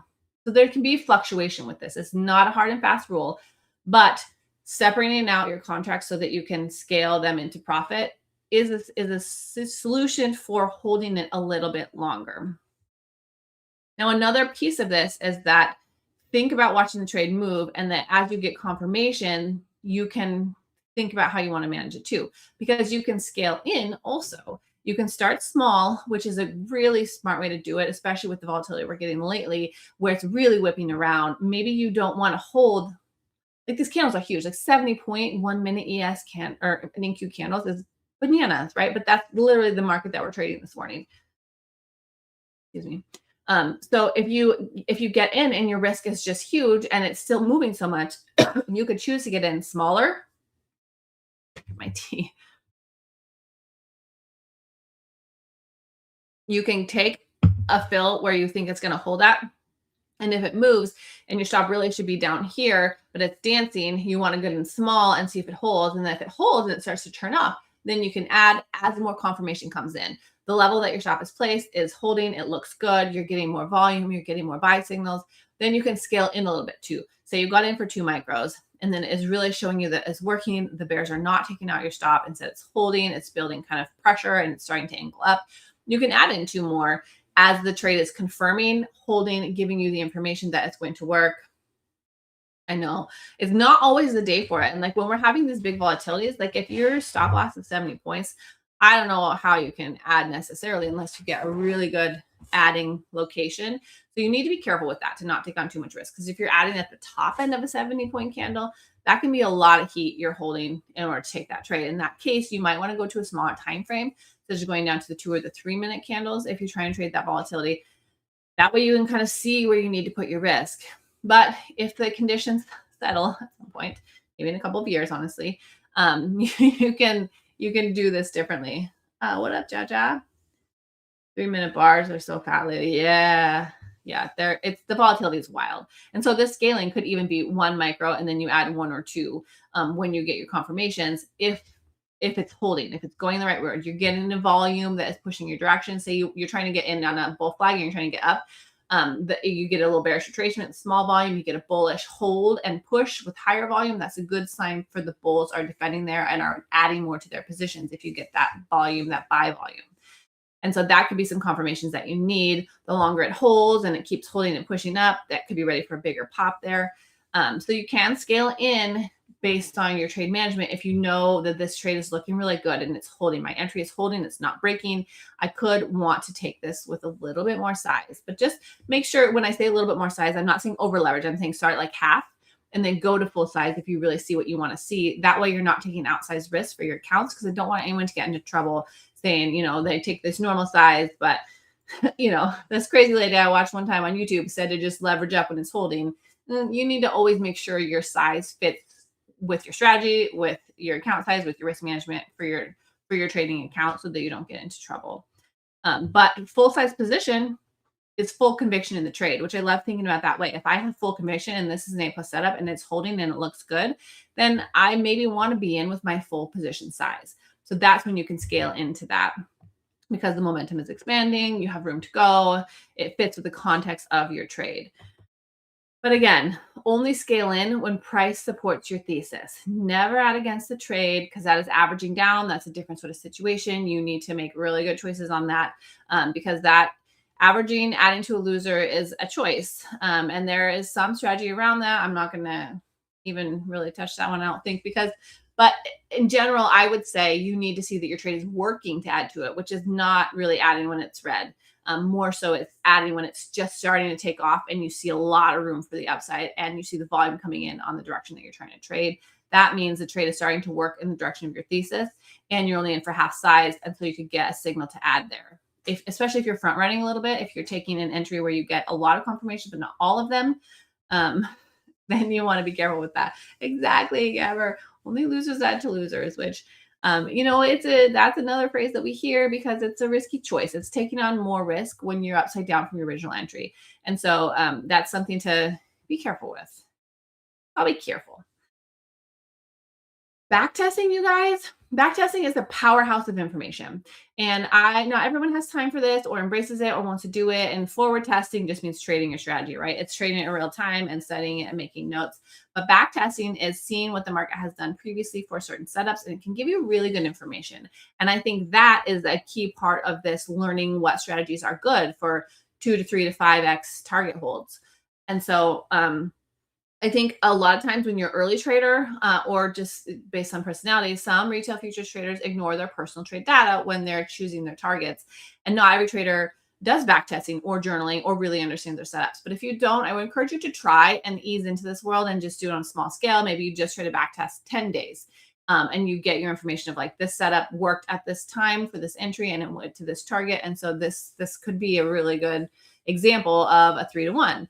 So if your best setup averages 65 points, but reverses before reversing, if you consistently only grab 20-point bites out of it, but statistically that move in that context, in that situation, in your instrument will take 65 points and you're only ever taking 20, try for 20 and a 20, 20 and 40, and then try for 30 and 60 or 30 and 50. So that's thinking, right? It's a data mistake is a way to think about it, because my data says this trade should work for this amount of profit, but I'm just going to grab this little bite. And that's where I want you to try and encourage thinking about maybe holding a runner for that more, and having that personal history of your trade setups, your levels, what tends to work is really powerful.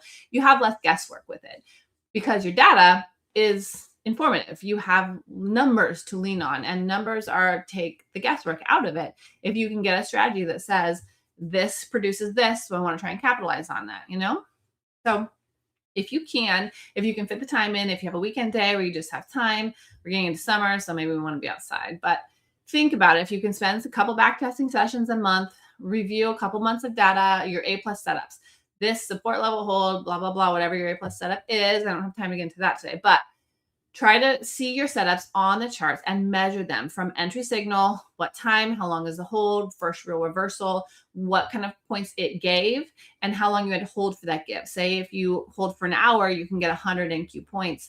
Obviously today that's a 5-minute candle, but for the, to make it easy on my brain for math, if you hold for an hour, you get 100 points. So then if you're only holding for 5 minutes, then you get 15, but consistently a little longer hold time gets you that profit. Think about strategy with that and how you might want to modify. Calculate your average move. What is the common center point? If it's 100, but it always goes more than 50, always, but maybe 80% of the time it goes more than 50, and 50% of the time it goes to 100. You can figure out a realistic target and see if it can line up with something on your chart. Maybe it's VWAP, maybe it's the hourly resistance from a previous day kind of thing. When you can get those to correlate, more powerful. Build your target map. So you can think about too, when you're doing this back testing, where are my logical scales? Is it, at the 30, say it's a 100-point move. You want to scale out at 30 and 60 and try for 100. And then if it comes back and you only get 85 for that runner, like I would call that a sick win. You know what I mean? Like that, then you were secured profits along the way. You were able to migrate up your stop loss. That is a beautiful win. But statistics will give you the information on what is the most likely targets to take with this. And then you can fit it within the context of the day, see where those statistics line up with like levels on the chart in terms of VWAP and resistance and stuff like that. So I would encourage you to maybe try for just once a month a backtesting session if it's not a part of your normal routine. Some traders are really good at it and have found the value in it. If you're not sure on that, just try light. If you've never backtested, DM me or any of the coaches, and we can, give you a little bit of advice on where to start with that, just to try gentle and nice and easy on it. See where that gets for you. So then you can start stretching yourself and start taking more profits, which is fun. Like it's so fun to ride a winner. It's uncomfortable because you don't want it to get back on you. That's that scarcity trying to take control of your brain, but it's also kind of fun. And if you can flip from like, I hope this doesn't come back on me, of like, God, I wonder how much it's going to take. If you can flip that from worry to excitement to positivity to faith and abundance and profits and letting it play, and it's a winner or it's a winner, you can make it fun. You can make it like I've won or I'm going to win bigger. And so switching that. Yeah, on DM you, Mary. What about backtesting? So the market pays you to be right and to stay right. Your job is to know from your data how long staying right typically lasts. I love Linda Bradford Rashke. She is a boss lady trader from 30 years now. I love everything about her. But use your data to know how long and how to ride these winners is really a powerful test. So I don't know if anyone backtests. If you do, you can say in there how much you value in it. But every time I backtest, I feel so much better about my strategy, and I hold a little longer the next time because I find that my strategies are good, and it goes to like these reasonable targets today on the charts. Oh, we're getting close to the end, or it's almost a power hour. Okay, so practical steps. Let's break it down here and kind of regroup on all the things and bring it around. So holding winners longer is a trainable skill. It's not a personality trait. It's not a failure if you haven't done it yet. It's very, very, very normal to not do it in your first couple of years of trading because you're just trying to not lose in the first couple of years. So start small. Start it with small, deliberate reps. You don't want to like blow out your muscles by trying to lift way heavier than you can the first time you get to the gym. No, start with the weights that you can comfortably lift and go a little bit longer. Add a couple pounds in a couple weeks. The goal is not to go from 1-to-1 to 5-to-1 overnight, because that's too much. It's too much of a psychological jump. It's going to stress you the heck out. You're going to mismanagement and fumble it, and then you could potentially tilt. Instead, small, deliberate reps to stretch your hold window and prove statistically and emotionally that your patience will pay, especially with certain setups. Not in all setups and not all market conditions. So based on what we talked about, based on your setups, you want to predefine your targets before entry, which is way powerful because it takes out that gray area guesswork of what T1, T2 would be, what a runner might look like, and how you're going to manage it. You can write them down, you can say them, you can put them on your chart immediately. Justin does an excellent example when he is showing his charts of when he's in, he places his stop fast, which I absolutely love. He does not place his targets fast because he wants to give the trade a little room, I would assume, and controlling the risk is important for account stability. But you get in, you can just put them on your chart, whether it's a line or you just literally place the orders. Then it's defined, right? It's defined at entry. It's on the chart. When it's visible, it's not as gray. Now, when you get in and starts moving your direction, secure your base hit. Scale out at your 1-to-1 or at a logical point. Like I said, if 1.2 is view up, you scale out at your logical point that is reasonable, within range, highly likely to get hit.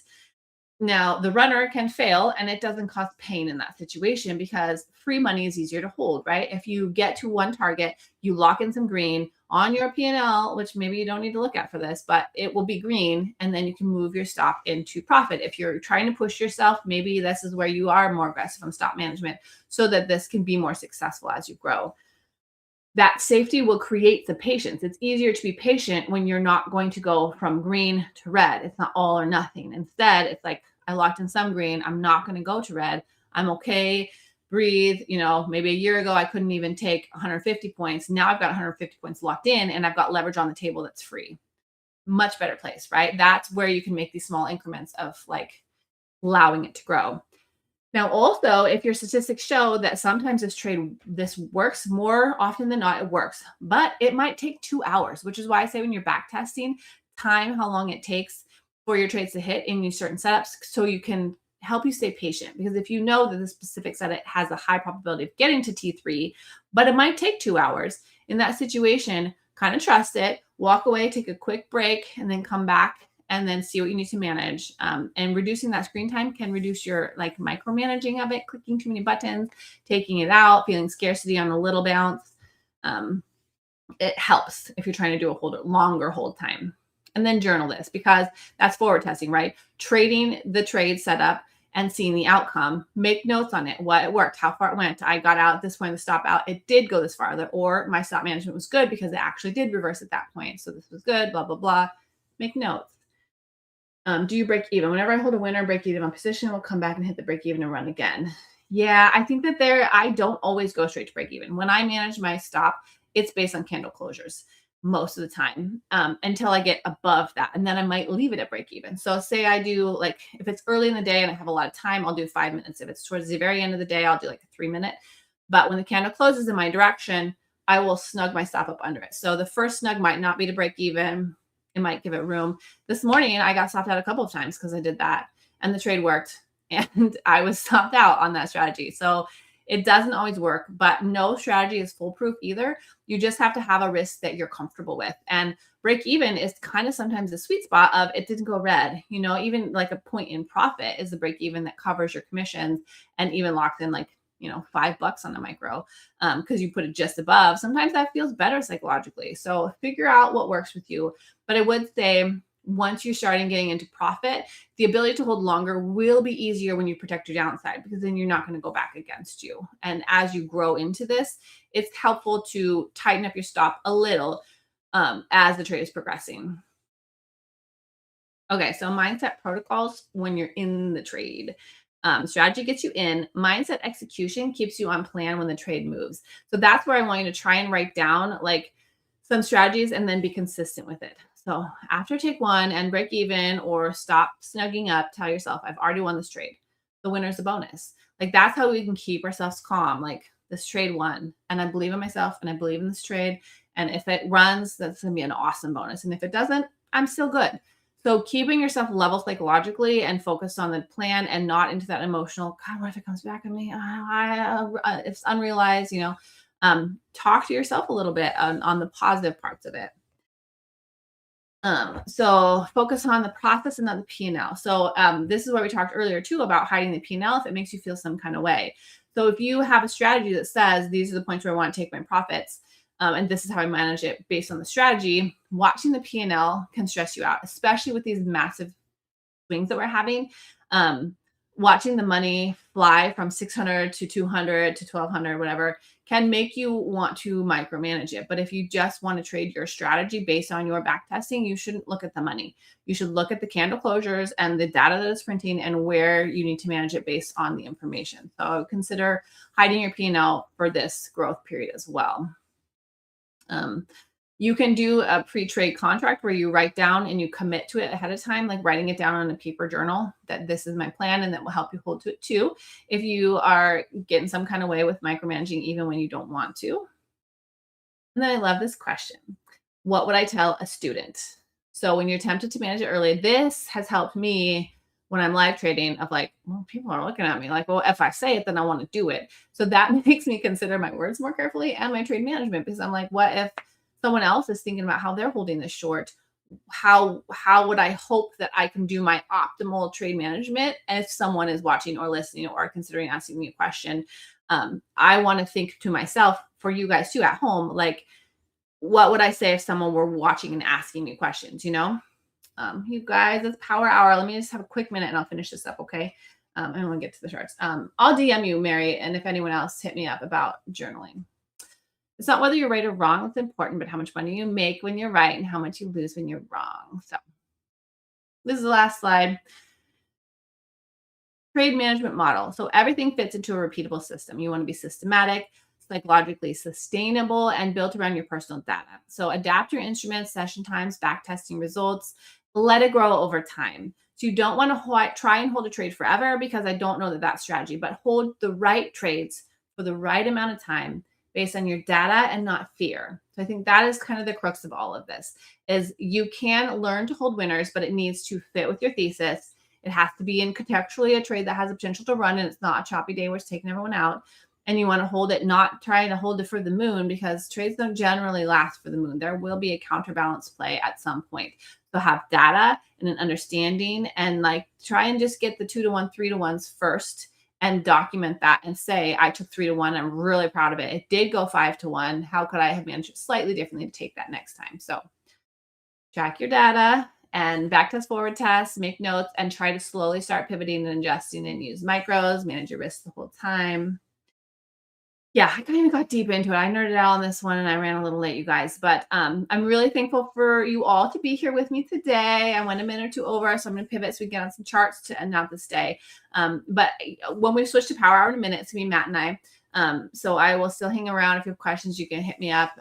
We can chat a little bit more after we're looking at the charts as well. But I love this for us, and I think it's a great approach to trading and a way to expand once you get past just figuring out how the heck to even get into a good move. This is kind of next level stuff. So watch us back on recording if you want, if you have time. Otherwise, you guys, take care of yourselves as traders. See you soon.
Aw.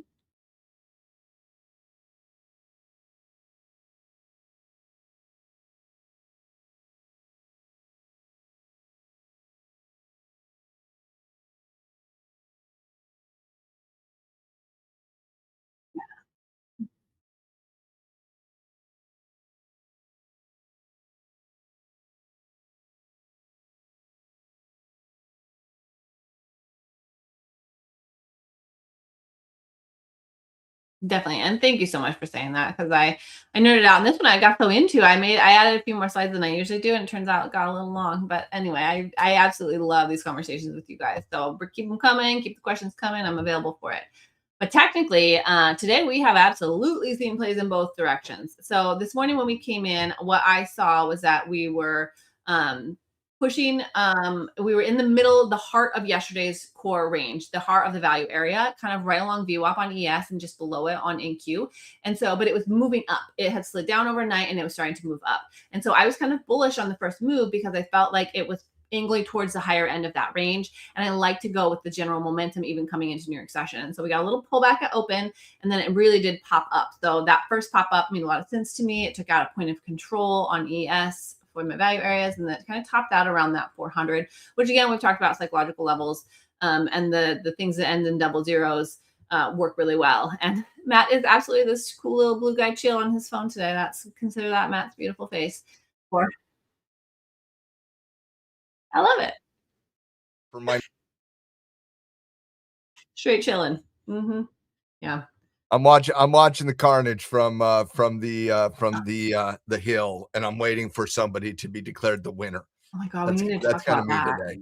Oh yeah, because it's fighting. Today was a fight. Like this morning, there was stop outs. Like Jess and I both took some stop outs. We both took some wins in the early morning session because it on the 5-minute chart, it was taking out both ends. It did get to the key levels on NQ and ES both. And then it hesitated there for a while, which is a sign of shifting momentum. And then this fall down, like we slid down the rest of the day. We took out the lows of the opening session.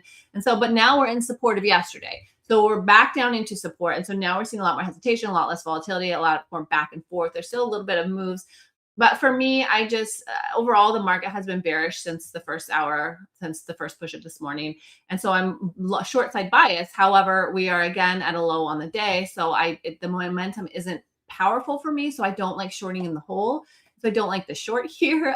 If we got another pull up, I might try, but also I could see support holding also. Like sometimes, you know me, I like when we sweep liquidity and we take out a most recent low and then we get a pop out of that. So I'm slightly more bullish on the end of day, honestly, on this session. That being said, overall is bearish today. So I don't love Well, it. I think we're gonna have an interesting debate here, because I am looking to take a short here. Yeah. And the reason is I have not loved the trading environment today. I didn't feel like the pricing after the CPI report was very good. I thought the only telltale sign was the 7,400 hold, which is the significant whole number hold. And then when the market pivoted and went straight back down, we're dealing with some headlines, some volatility, some uncertainty. Haven't loved the environment. I only took one trade here today on the day trading side of it, and that was right here on the 15-minute time frame. When it closed above and then it retested that 15 minutes, I literally was just like a limit order right here and a stop loss right there, like literally 5-point stop loss range, because that's how much I trusted the analysis. And then when it flipped the script and came right back under, you see kind of the bears reasserting control here. But I have rules. I don't trade overextended breakdowns. And you do see this now breaking down through that 7,300 level, which is the current pivot point right here. And you see the analysis right there. That 9 EMA is catching up. That's a low base right underneath that level. You should see a little bit of a continuation test here. And I actually don't mind the overall pattern here. I mean, you could easily, I know a lot of people would rather use limit orders in prop and BluSky, but I'm more of a continuation execution, get a stop underneath that level and see if you can get that continuation drive down with the stop loss right above the level.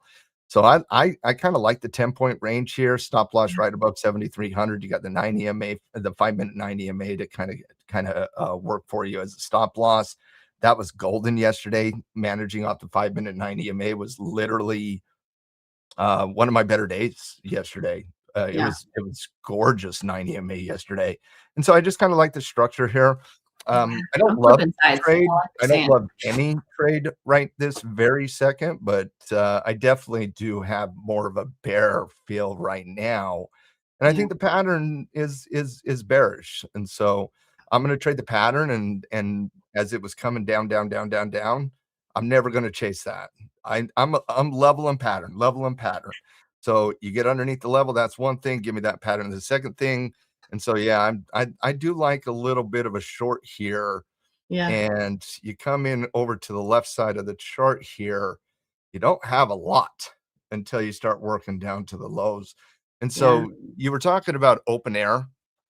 Open air can be scary for traders because that's where you can expect volatility, but it's also where you can expect the biggest downward movements of price, because open air is pockets and pockets. Like picture yourself flying at 32,000 feet in the air and you go through an air pocket, you immediately go down to fill the pocket and then you stabilize.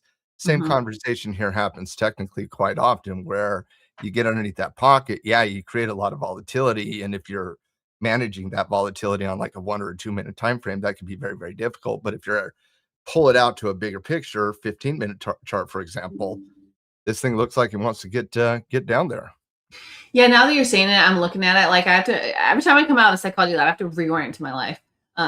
But it's going down, I think, too. There is some open air, and I do see both NQ and ES have not completed contacts with filling out this value area from yesterday. There's definitely supports deeper.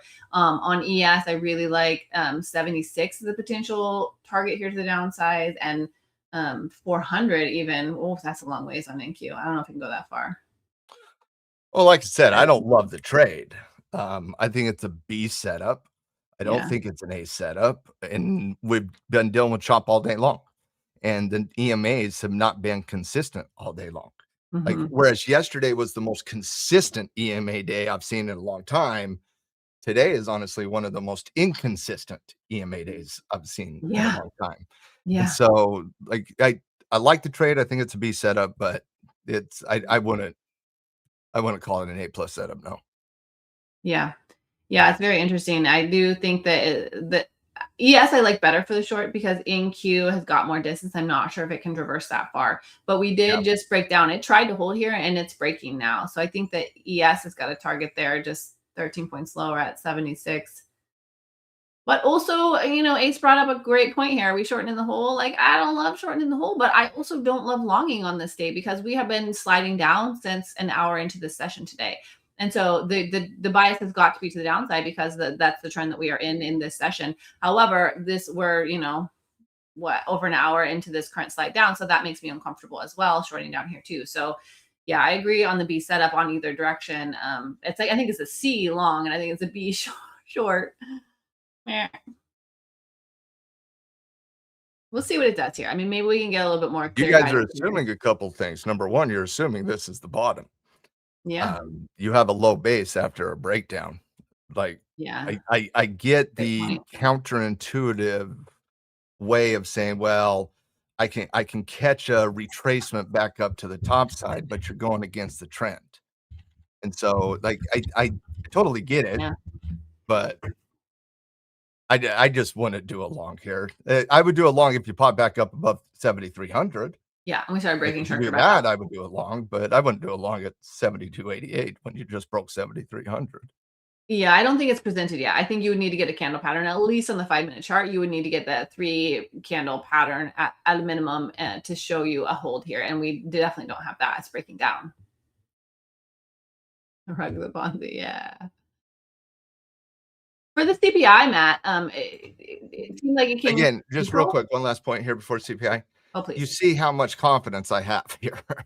Like every candle, I'm trailing that stop loss down because I don't have a tremendous amount of confidence here. Yeah. It's just, I think there's a slight edge. It's a B setup, and the bears have control of the price right now. We're not overextended, so I'm just looking at that continuation. But to the CPI report, I like your trade.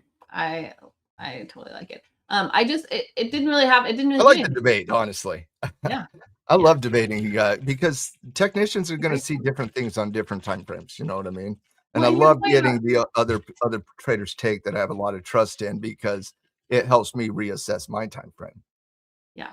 I love your point about how do you know it's the whole. Oh, cat got your tongue on that one because it's like like legit. We've seen these days that are insane lately. The range that we've seen are insane, and so like we could have tried to catch the bottom so many times and gotten smoked on these recent like drops. And so like where was the bottom there? Like it didn't have a bottom for a long time. Well, and it might not have a bottom here. Yeah. Like, you're at the low price of the day. We'll see, but Yeah. I like the trade. But anyways, to the CPI report while we watch this play out. I love that. But just seemed to be, you know, relatively neutral, not a lot of action. It came in relatively close to as expected, and then the candle was bullish, but not outsized in any way, shape, or form. Yeah. Yeah, it's one of those things that there were sidebar expectations on the CPI report today. Year-over-year numbers were expected to be at 4.2. They came in at 4.2. And any number was going to be concerning on the year-over-year number. Like that's you knew that coming into today. There was going to be concern on the year-over-year number, regardless of whatever occurred. But on the month-over-month number in non-core, you actually did see a miss here, 0.2% against the 0.3 expectation, and that gave a little bit of a market love in the short term. But I wouldn't have called that a bullish catalyst. I did not. I personally do not find the inflationary condition today as being able to alleviate the expectation of rate hikes in the future. Uh-huh. Now, the positive news is if there ever is, and this is an if A, then B, then C, then D, then maybe even Z scenario, but 60% of the inflationary impact right now is legitimately due to the Straits of Hormuz and the oil situation and the energy crisis. And so, like, if you find resolution on there, you could see some fairly aggressive immediate pricing.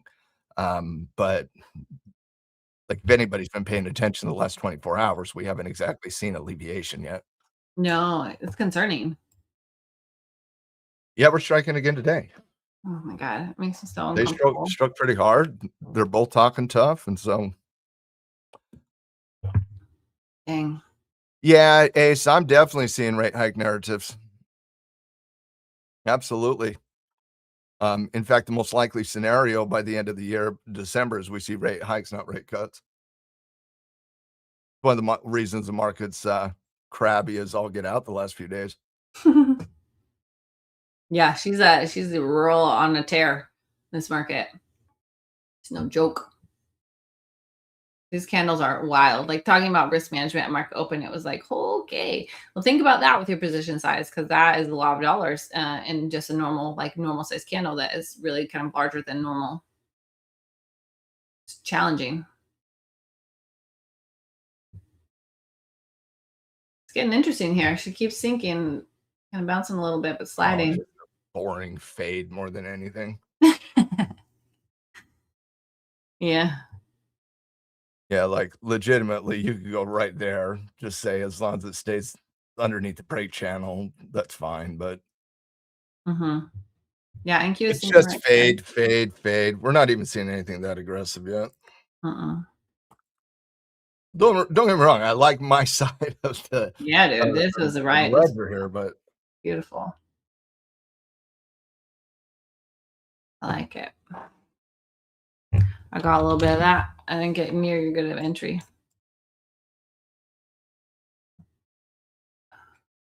well, honestly, one thing I'm trying to do more, Becky, because of really kind of you and Justin and Breezy's influence, is a lot of times when I'm such a pattern guy that I always play the pattern. But inside the pattern, once I feel confident on the pattern, I'm going to try to do more limit orders towards nearer the 9 EMA instead of waiting for the continuation break to maximize my entry instead of my probability. I am doing that more. I did it yesterday, and it was Nice. honestly it was pretty fun maximizing reward to risk ratio versus probability. Yeah, sick, beautiful. Yeah, it's just a boring bleed. Like there's nothing aggressive here. Like, it's just tick tick tick tick tick tick tick. Yeah. Yeah, but that's a good slide. I'll take the slide, but I like it. We'll see how close are we to I just want to get it down to break even cost so I can kick my feet up and not care about it. right? That's my favorite. Yeah, dude. I know. That's what I'm saying, right? Well, you were talking about maximizing T1 versus T2. Like once I get to break even on my stop loss, like I don't get aggressive locking in profit the way a lot of other traders do. I'll get stopped out far more often than locking in at T1 because my target is T2. Like that's my real target is T2.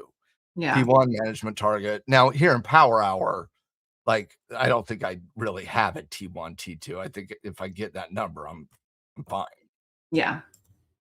If I did have a T2, it would be the wick lows down here around the 7250 level. Yeah. But I think, yeah, time has to be a factor. Like in the morning, it's different where you have the whole day and it could do plays in both directions. You want to think strategically, but towards the end of the day, like it's like we're heading that direction or we're not. Like there's not a ton of time to like do a lot of fancy things. But when the war plays, even if the war ended today, inflation would be a concern for the next year minimum. Like I don't think people understand when the supply chain is damaged, the supply chain fundamentally does not cure the same way the market prices it in. They are on two completely different, vastly time frames. And you also have to take into account corporations aren't going to be just willing to lower prices just because they have cheaper input cost unless their demand equation goes down.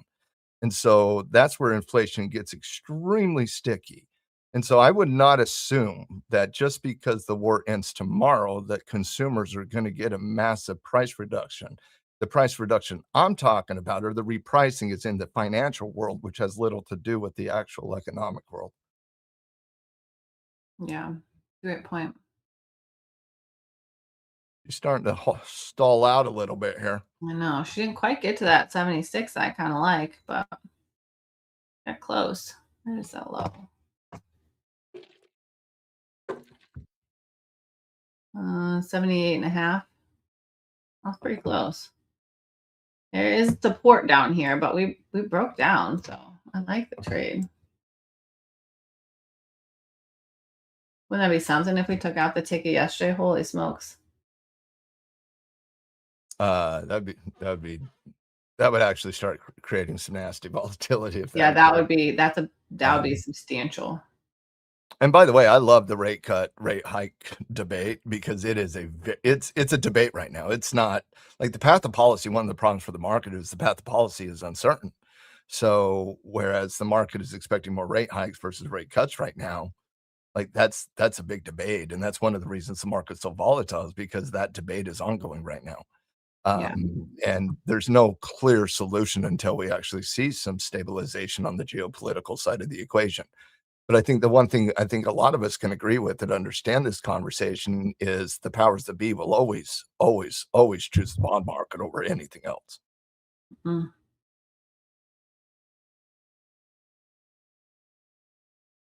that's like holds stabilization for a lot of big money. It's called old money. Right. It's the legacy money. And it's not just the US money. It's foreign currencies parking their money in our bond market for reserve currency status. And so if the bond market gets threatened, you literally threaten the viability of the United States dollar and the dollar as a reserve currency. And if that ever occurred, gold's not going to be in a downtrend of 4K and me complaining about it all the time. It's going to be at 10K because the dollar is priced in or gold is priced in dollars. And so when it comes to the powers that be, they will always do everything in their power to cure anything in the bond market because it would have and by the way, the bond market is vastly bigger than the stock market. Yeah, it's massive. It's like 3-4 times the daily liquidity of the stock market. I just pinged that 76 target.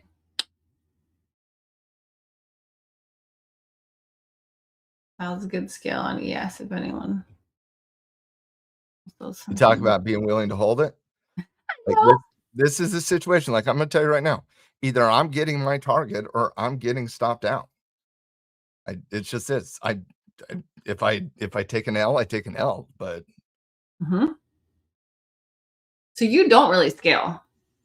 if I scale at T1, Yeah. Okay. yeah, Right. I scale at T1. I love it.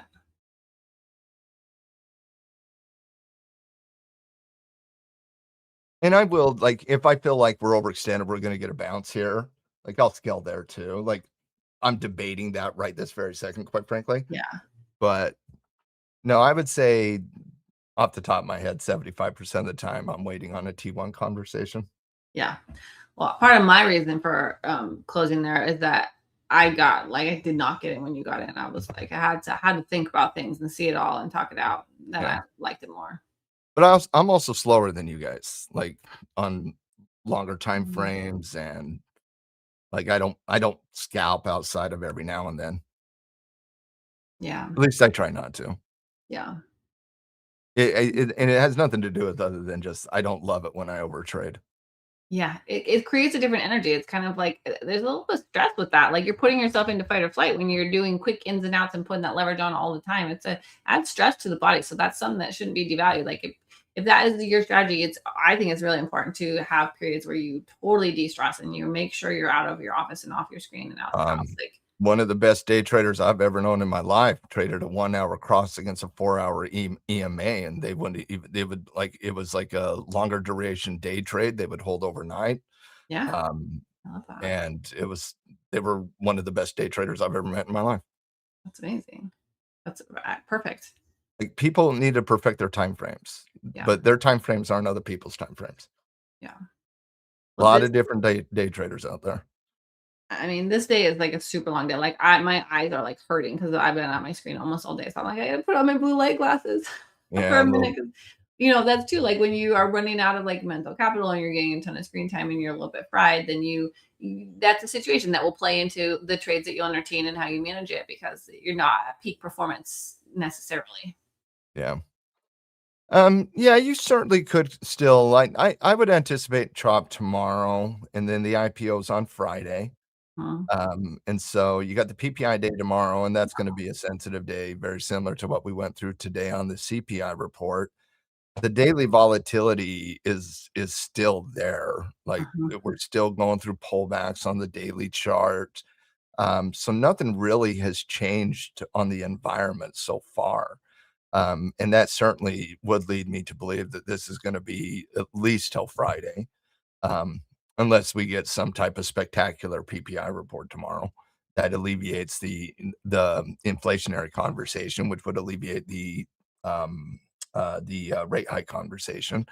But yeah, I certainly believe that this type of volatility is gonna be here till a minimum on Friday for a variety of reasons. Mhm. She's gonna test me. Yeah.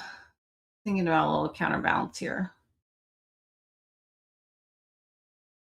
We'll see how far. Yeah, I'm still covered on the gold side of it. It's, both GLD and, GDX and KGC. So I'm covered everywhere on gold. I would see, I got stopped out there. And I'm fine with that. Yeah. But I would love to get a rip your face off, buy side on gold for the first time. It would outperform the ES in like a month. I'd be so happy at that. So happy at that. I'm getting bored of writing another covered call on gold assets. Like, very bored. My only regret is I was under the 90 MA on the 5 minute, but I wanted to get it to break even. Mhm. Like I said, I didn't have a lot of trust in the trade. Yeah. Yeah, it hit that level. It's very low from yesterday, and it just really bounced a little bit here. But towards the end of the day, we can get bouncy too. I mean, they like to fight about it at the end too. It Yeah. doesn't always hold a trend at Right the end away. of the day.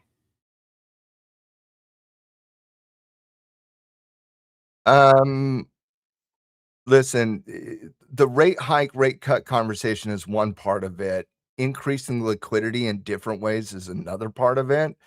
And they could absolutely do other more creative things outside of just the interest rate. They might not adjust the interest rate, but they'll be creative on quantitative easing. They'll be creative on Operation Twist. They'll be creative on other aspects of the bond market. that doesn't have a headline risk, but would be certainly an injection of liquidity into the market. And so the Fed gets very creative on the liquidity side sometimes, and the interest rate gets a lot of that headline conversation, right? But we know where the real money comes from, and that's the billions upon billions they inject from a QE perspective along the way. All right.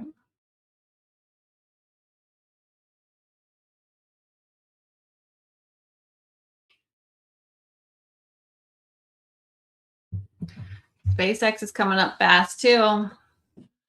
Friday. Where does the money come from? Oh, that's such a fantastic question. Let me explain how the money works. See, the Central Bank of the United States has this really cool technology called a printer, and they put money called paper into this printer, and it creates dollars. And then they borrow those dollars to the United States government through the selling of US treasuries and US bonds. And that's how they inject the liquidity into the market. Yes. That's what's up. And because they feel they can do it forever, I feel like I should own gold forever. There you go. No, that's why people making like really big time emotional decisions over money. It's like, you're not really making decisions over money. You're making decisions over the time component of how much time it takes you to create money for yourself. But money itself is just a concept that is created by the central bank. It's not real. There's no real intrinsic value to it. It's all based on extrinsic value. Great point. It's genius if you're them. It's malicious if you're us. Yeah. Power has power. Oh, that's exactly right, Vaughn. That's exactly right. That's an interesting idea, right? You're moving your money. I get that comment, Jet. I honestly, I personally, that's just my personal belief. I do not believe the market needs to sell off $4 trillion to make room for a $1.75 trillion market cap.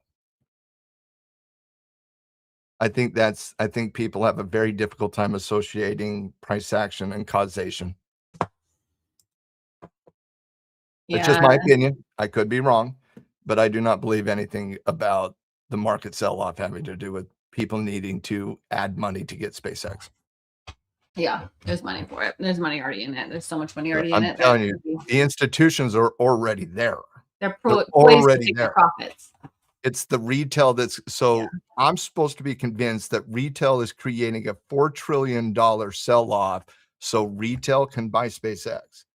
Like that doesn't add up to me.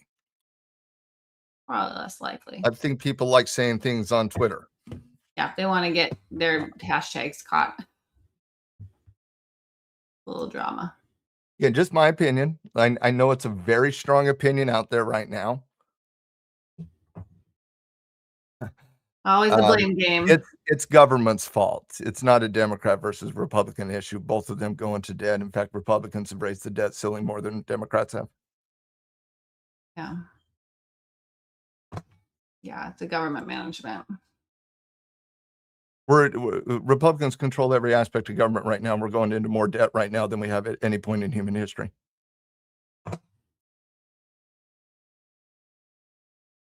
Yeah, they love narratives that were sold to them 50 years ago, though. Like that narrative's been a narrative for like since the 1970s.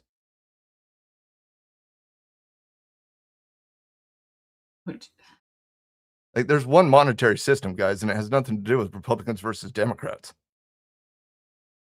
And it definitely has nothing to do with Doge, since Doge costs the American public money.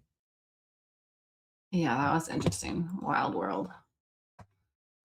There's so many narratives out there, and everyone who speaks on a platform, almost all of them, especially the ones with some money behind it, are trying to send a narrative. And you have to always take everything that you hear with a grain of salt, because the actual facts behind it are buried so deep that it's very hard to really fully understand them unless you're super hunting for the truth underneath the words. And so I'm always with the grain of salt with anything that comes out of there. And I want to stay present with the real world, the things that I can impact, the way I can execute my trades, the way I can manage my home. Like that's where my head is at, because there's so much BS out there that it's too much to filter through. So I need to pick out the points that are going to impact what I can impact and what is in my real life situation. And that's where I keep my focus. I think it keeps me sane. Listen, as long as the powers that be keep the people focused on political debates and conversations, that takes the emphasis off the real entity that creates these issues. And that's the Central Bank of the United States, a privately owned banking cartel that controls all supply and money.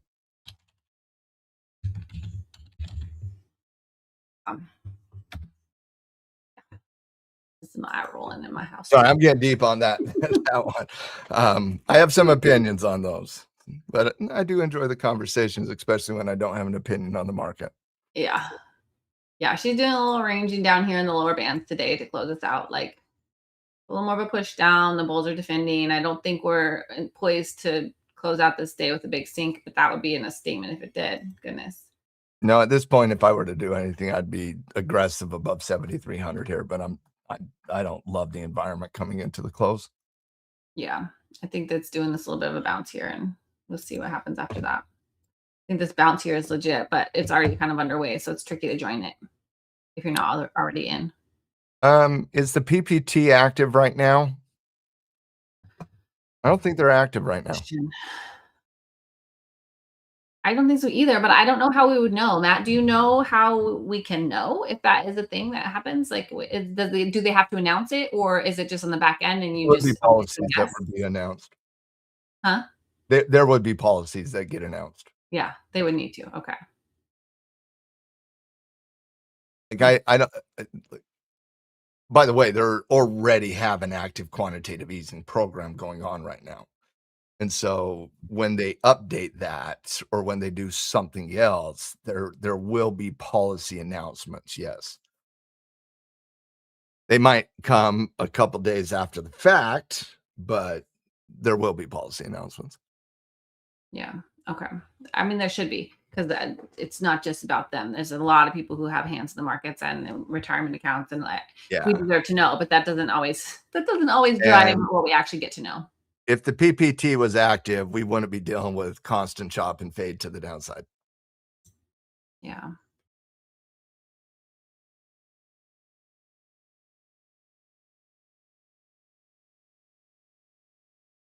Oh, yeah, the credit reserve. We got to make sure the banks have all the money in the world, that they have something in reserve in case of crisis. Yeah.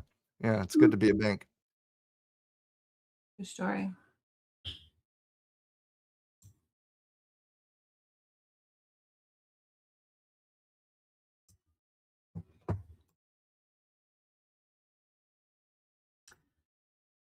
If this keeps pushing up, I think we could get over 373.02. Pick out that pivot here. If this keeps pushing up.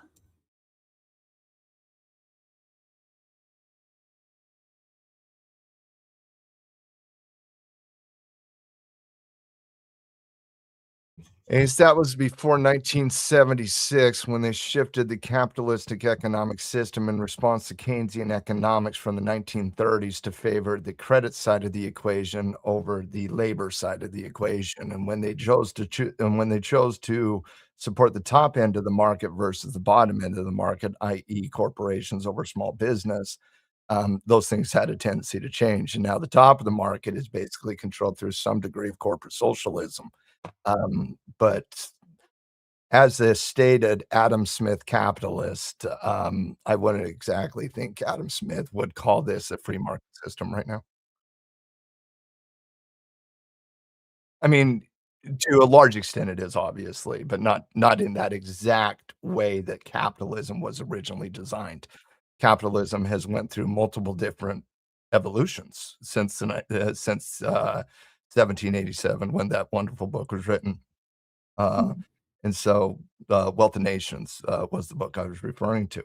Adam Smith, the father of capitalism, that really kind of lasted up until the 1930s. And then in the 1930s, we responded through John Maynard Keynes, who basically wrote a book and influenced FDR, and we started doing, based on the social contract, the argument was made that we need to support the capital markets and the economy in general in times of economic crisis.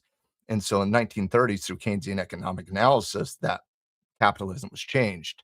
And then in the 1950s, you started seeing a counter-capitalistic movement called the neo-capitalist movement, led by Ayn Rand, and later on through the central bank, through Alan Greenspan. And through the 1970s, through economists like, there was a couple different economists in the 1970s. Hayek was one of them, but you started seeing the shift of a fundamental shift that was very, very important from an economic perspective to support the top side of the market. And they labeled it top-down economics, but it was really a shift from capitalism supporting small business creation and the labor side of the equation, and now capitalism supporting the capital markets and the top of the market.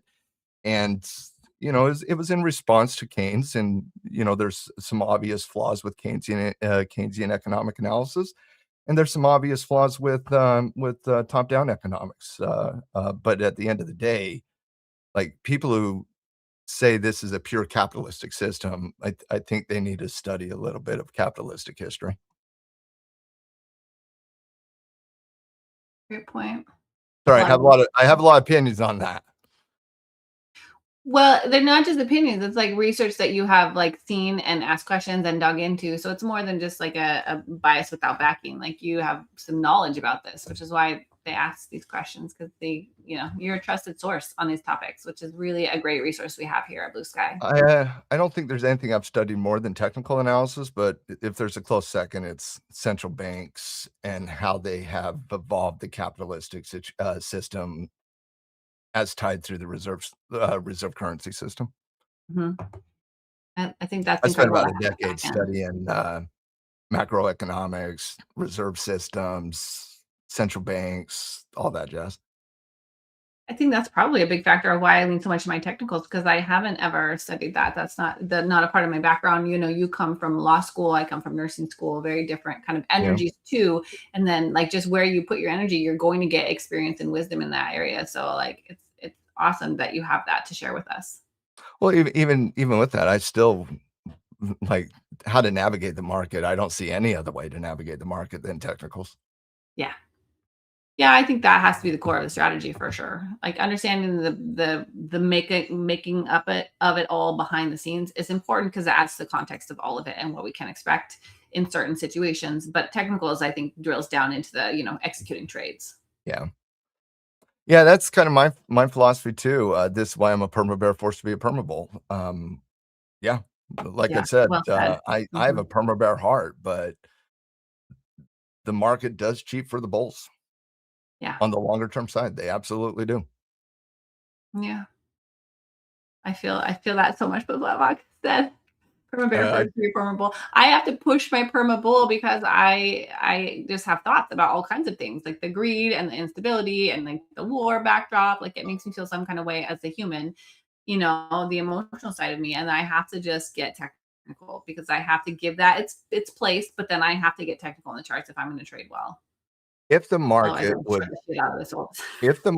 would truly price in risk the same way they priced in reward, the market would not be at 7,300 right now. It would be at 6,300. That's even in these downtrends. Like, they just don't get priced in the same way that greed does. The same headline that will drive the market down, once it gets alleviated, the market will go up twice as much. Yeah. Very interesting. It's a new world. Like, if you don't know it, there's so many levels to this to uncover with time. And there's a lot of layers to the market, to the financial industry, to the global economics. It's very, very layered. I think they're fascinating conversations. I love debating them. I love discussing them. But again, I still like, even with a deep understanding of that topic and an understanding of fundamental analysis, economic analysis, behavioral analysis, like the only truth of the market, because all of that is opinion, my opinion versus somebody else's opinion, how you interpret the information from a historical perspective, your bias you have towards politics in general. All of this plays a role in how you see those fundamental big picture conversations. But a lot of it is based on speculation and opinion. Mhm. Whereas technicals are based on what people do in the market. The technicals are the truth of the market. It's not about what somebody says, it's about what somebody does, and that will always be reflected in price. What somebody says does not get reflected in price. What somebody does certainly does. And so I've just always felt like the technical side of the equation was just such a truth teller to the market. I'll give an example of that today. Today, we saw headline after headline on escalation out of the Middle East, and then we saw a bunch of discussion on potential alleviation. And I was having a conversation earlier in today's session, and I basically said, "Well, where's the truth of that? Like you might have your take on the Iranian Mm. situation, I might have my take on it. It's hard to know the truth, like the real core Yeah. truth of what's happening out there right now. And so, what's the truth? Well, the truth is what's happening with crude oil right now. If you're looking at crude oil right now, let's just go take a look at CL here, and you're telling me that where's the truth? I'm going to tell you where the truth is on crude oil, and this is exactly how I see it. If crude oil is at $90, the market doesn't have a strong opinion on escalation versus de-escalation. It just doesn't. It's in the middle of the range. If we're truly going through escalation, crude oil is going to be at 99 to $104 in a heartbeat. In a Mhm. heartbeat. It's not going to be a slow drift up. It's going to gap and it's going to run. Mhm. Whereas if you truly, truly, truly see it de-escalation, like there is truly not just what politicians say, but there's truly a path to seeing a deal with Iran that opens up the Straits of Hormuz and settles some of those bigger picture issues, well, then you will clearly see oil down to $80 and probably underneath $80. And so, like the truth in that Iranian Straits of Hormuz conflict for me is what does crude oil do? If crude oil is at 90, we're still in the exact same conversation. And over the last 24 hours, we've seen some escalation, we've seen some de-escalation, and crude oil is still at $90. True escalation, we're talking over $100 in crude oil. True de-escalation, we're talking crude oil down around these pivots around 80. And so until we see crude oil, like crude oil is calling the shots here. Crude oil is basically saying, listen, you might have an opinion on the Iranian situation. We don't yet. And so I Yeah. just feel like the That's great. technicals tell the truth here. By the way, we just got imbalances come out. That's that Ooh, little whipped. She volatility whipped. candle there. I was thinking about the conflict and oil and all the things, and then got some wicks on that candle. Goodness. Took out all the long side stops. Now she's pushing up. Okay. I'm flat, so it's fine. Yeah, I've been flat ever since I got stopped out of that break even one. Yeah. I didn't love today. I loved Yeah. yesterday. I didn't love today. Yeah. Yeah, this morning was tricky. I feel like I had some wins, I had some losses mixed in there. I ended, nice and green, but like there was some that I'm like, is a little irritating. And then, yeah, it's tricky. I feel like the market is presenting challenges today, and there's just a lot of volatility and uncertainty. And if anyone else is struggling, like it's a little bit of a situation to navigate right now, in my opinion. I did like this area where we bounced off of, but like the right now, it just whipped and took out all the stops, but yet it's bullish. So that was kind of just obnoxious, like Yeah. that's a situation where you could be in this long and like trying to manage it and then just get whipped out to be red and it still push up. Thinking On balance the is weekly destroyed. chart, one of the reasons we're seeing kind of the battle here, guys, is the weekly chart is legitimately testing the 9 weekly for the first time. That's a Mm, major, major area of support. It's a big time battle because underneath that, you don't have really anything on the longer term until you start working down to the previous breakout channel. There is a couple minor pivots on the daily chart, but this is really a very, very important test on the longer term side. This is a battle zone, and it's not just a battle zone on the intraday. This is a big time battle zone on the longer term side. So very interesting there. That's right, Gabber. Let's go. Come on, bulls. Great point. I love zooming out, figuring like it. Sometimes if you're seeing a lot of hesitation, like try to find why. Like try to find something technically where it could be reacting from, and then what could that look like? How strong could that level be? Is it a triple bottom on the daily, weekly, whatever? Like these are things to kind of pay attention to.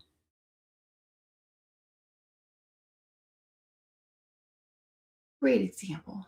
Yeah, we're thinking here a little bit. It's just fizzling out. Yeah. You go and die down here in these lower areas. Quite frankly, the market was done when I got stopped out right there. Yeah. Yeah, the candles are just on top of each other. It was going to be a tall ask to break the 15-minute 9 EMA, 7,300, that pivot. That was going to be a tough ask on the bulls, but yeah. Well, this current 5-minute candle took out the tops of everything. The last 5 candles. It took out all of them. So it's just basically like if you were in trying to scalp this last play, like hopefully it works out because it took out. You got stopped everything. Yeah. Sorry. Oh, Breezy, that's just nasty. That's just you had to do it. Let's get JD on a plane. I don't think JD has been on a plane since he stopped me out, Breezy. I think that's when he got sidelined, is when Coach Matt got stopped out twice. Like once that happened, the president's like, we can't send JD on a plane any longer. These long stream days, man, they get my eyes. Apparently I'm not a child anymore. They're not bad, right? They're not bad. Shades are fantastic. They help. Blue light is the thing.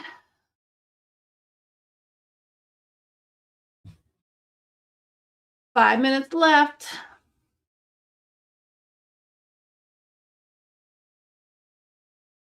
Yeah, she did. Tap that low again and just messing around. NQ is the same. NQ held up a little higher on the imbalances with the wicking. What's gold got going on today? I caught a little short off her. Me nuts. That's what it's doing. Lying. It broke the 50 weekly and it just didn't even try. Yeah. Doesn't have the momentum under her yet. 30th consecutive day, gold underperforms the S&P 500. Come on. Feels like 300 days in a row. I bet. I can't tell. Like I'm gonna have to go look how many cover calls I've written in the last week on gold assets. I just want to stop doing it. Come on, give us a bounce, give us a support build, give us a retracement. Let's go. I mean, anywhere in here, like it could be the bounce spot, but there's just so much uncertainty. Like anything could be the bounce spot, but today should have been a bounce spot. And Breezy's right. It was a hot knife through butter. Yeah, I caught the short this morning on stream with Justin from that VWAP bounce. That was good.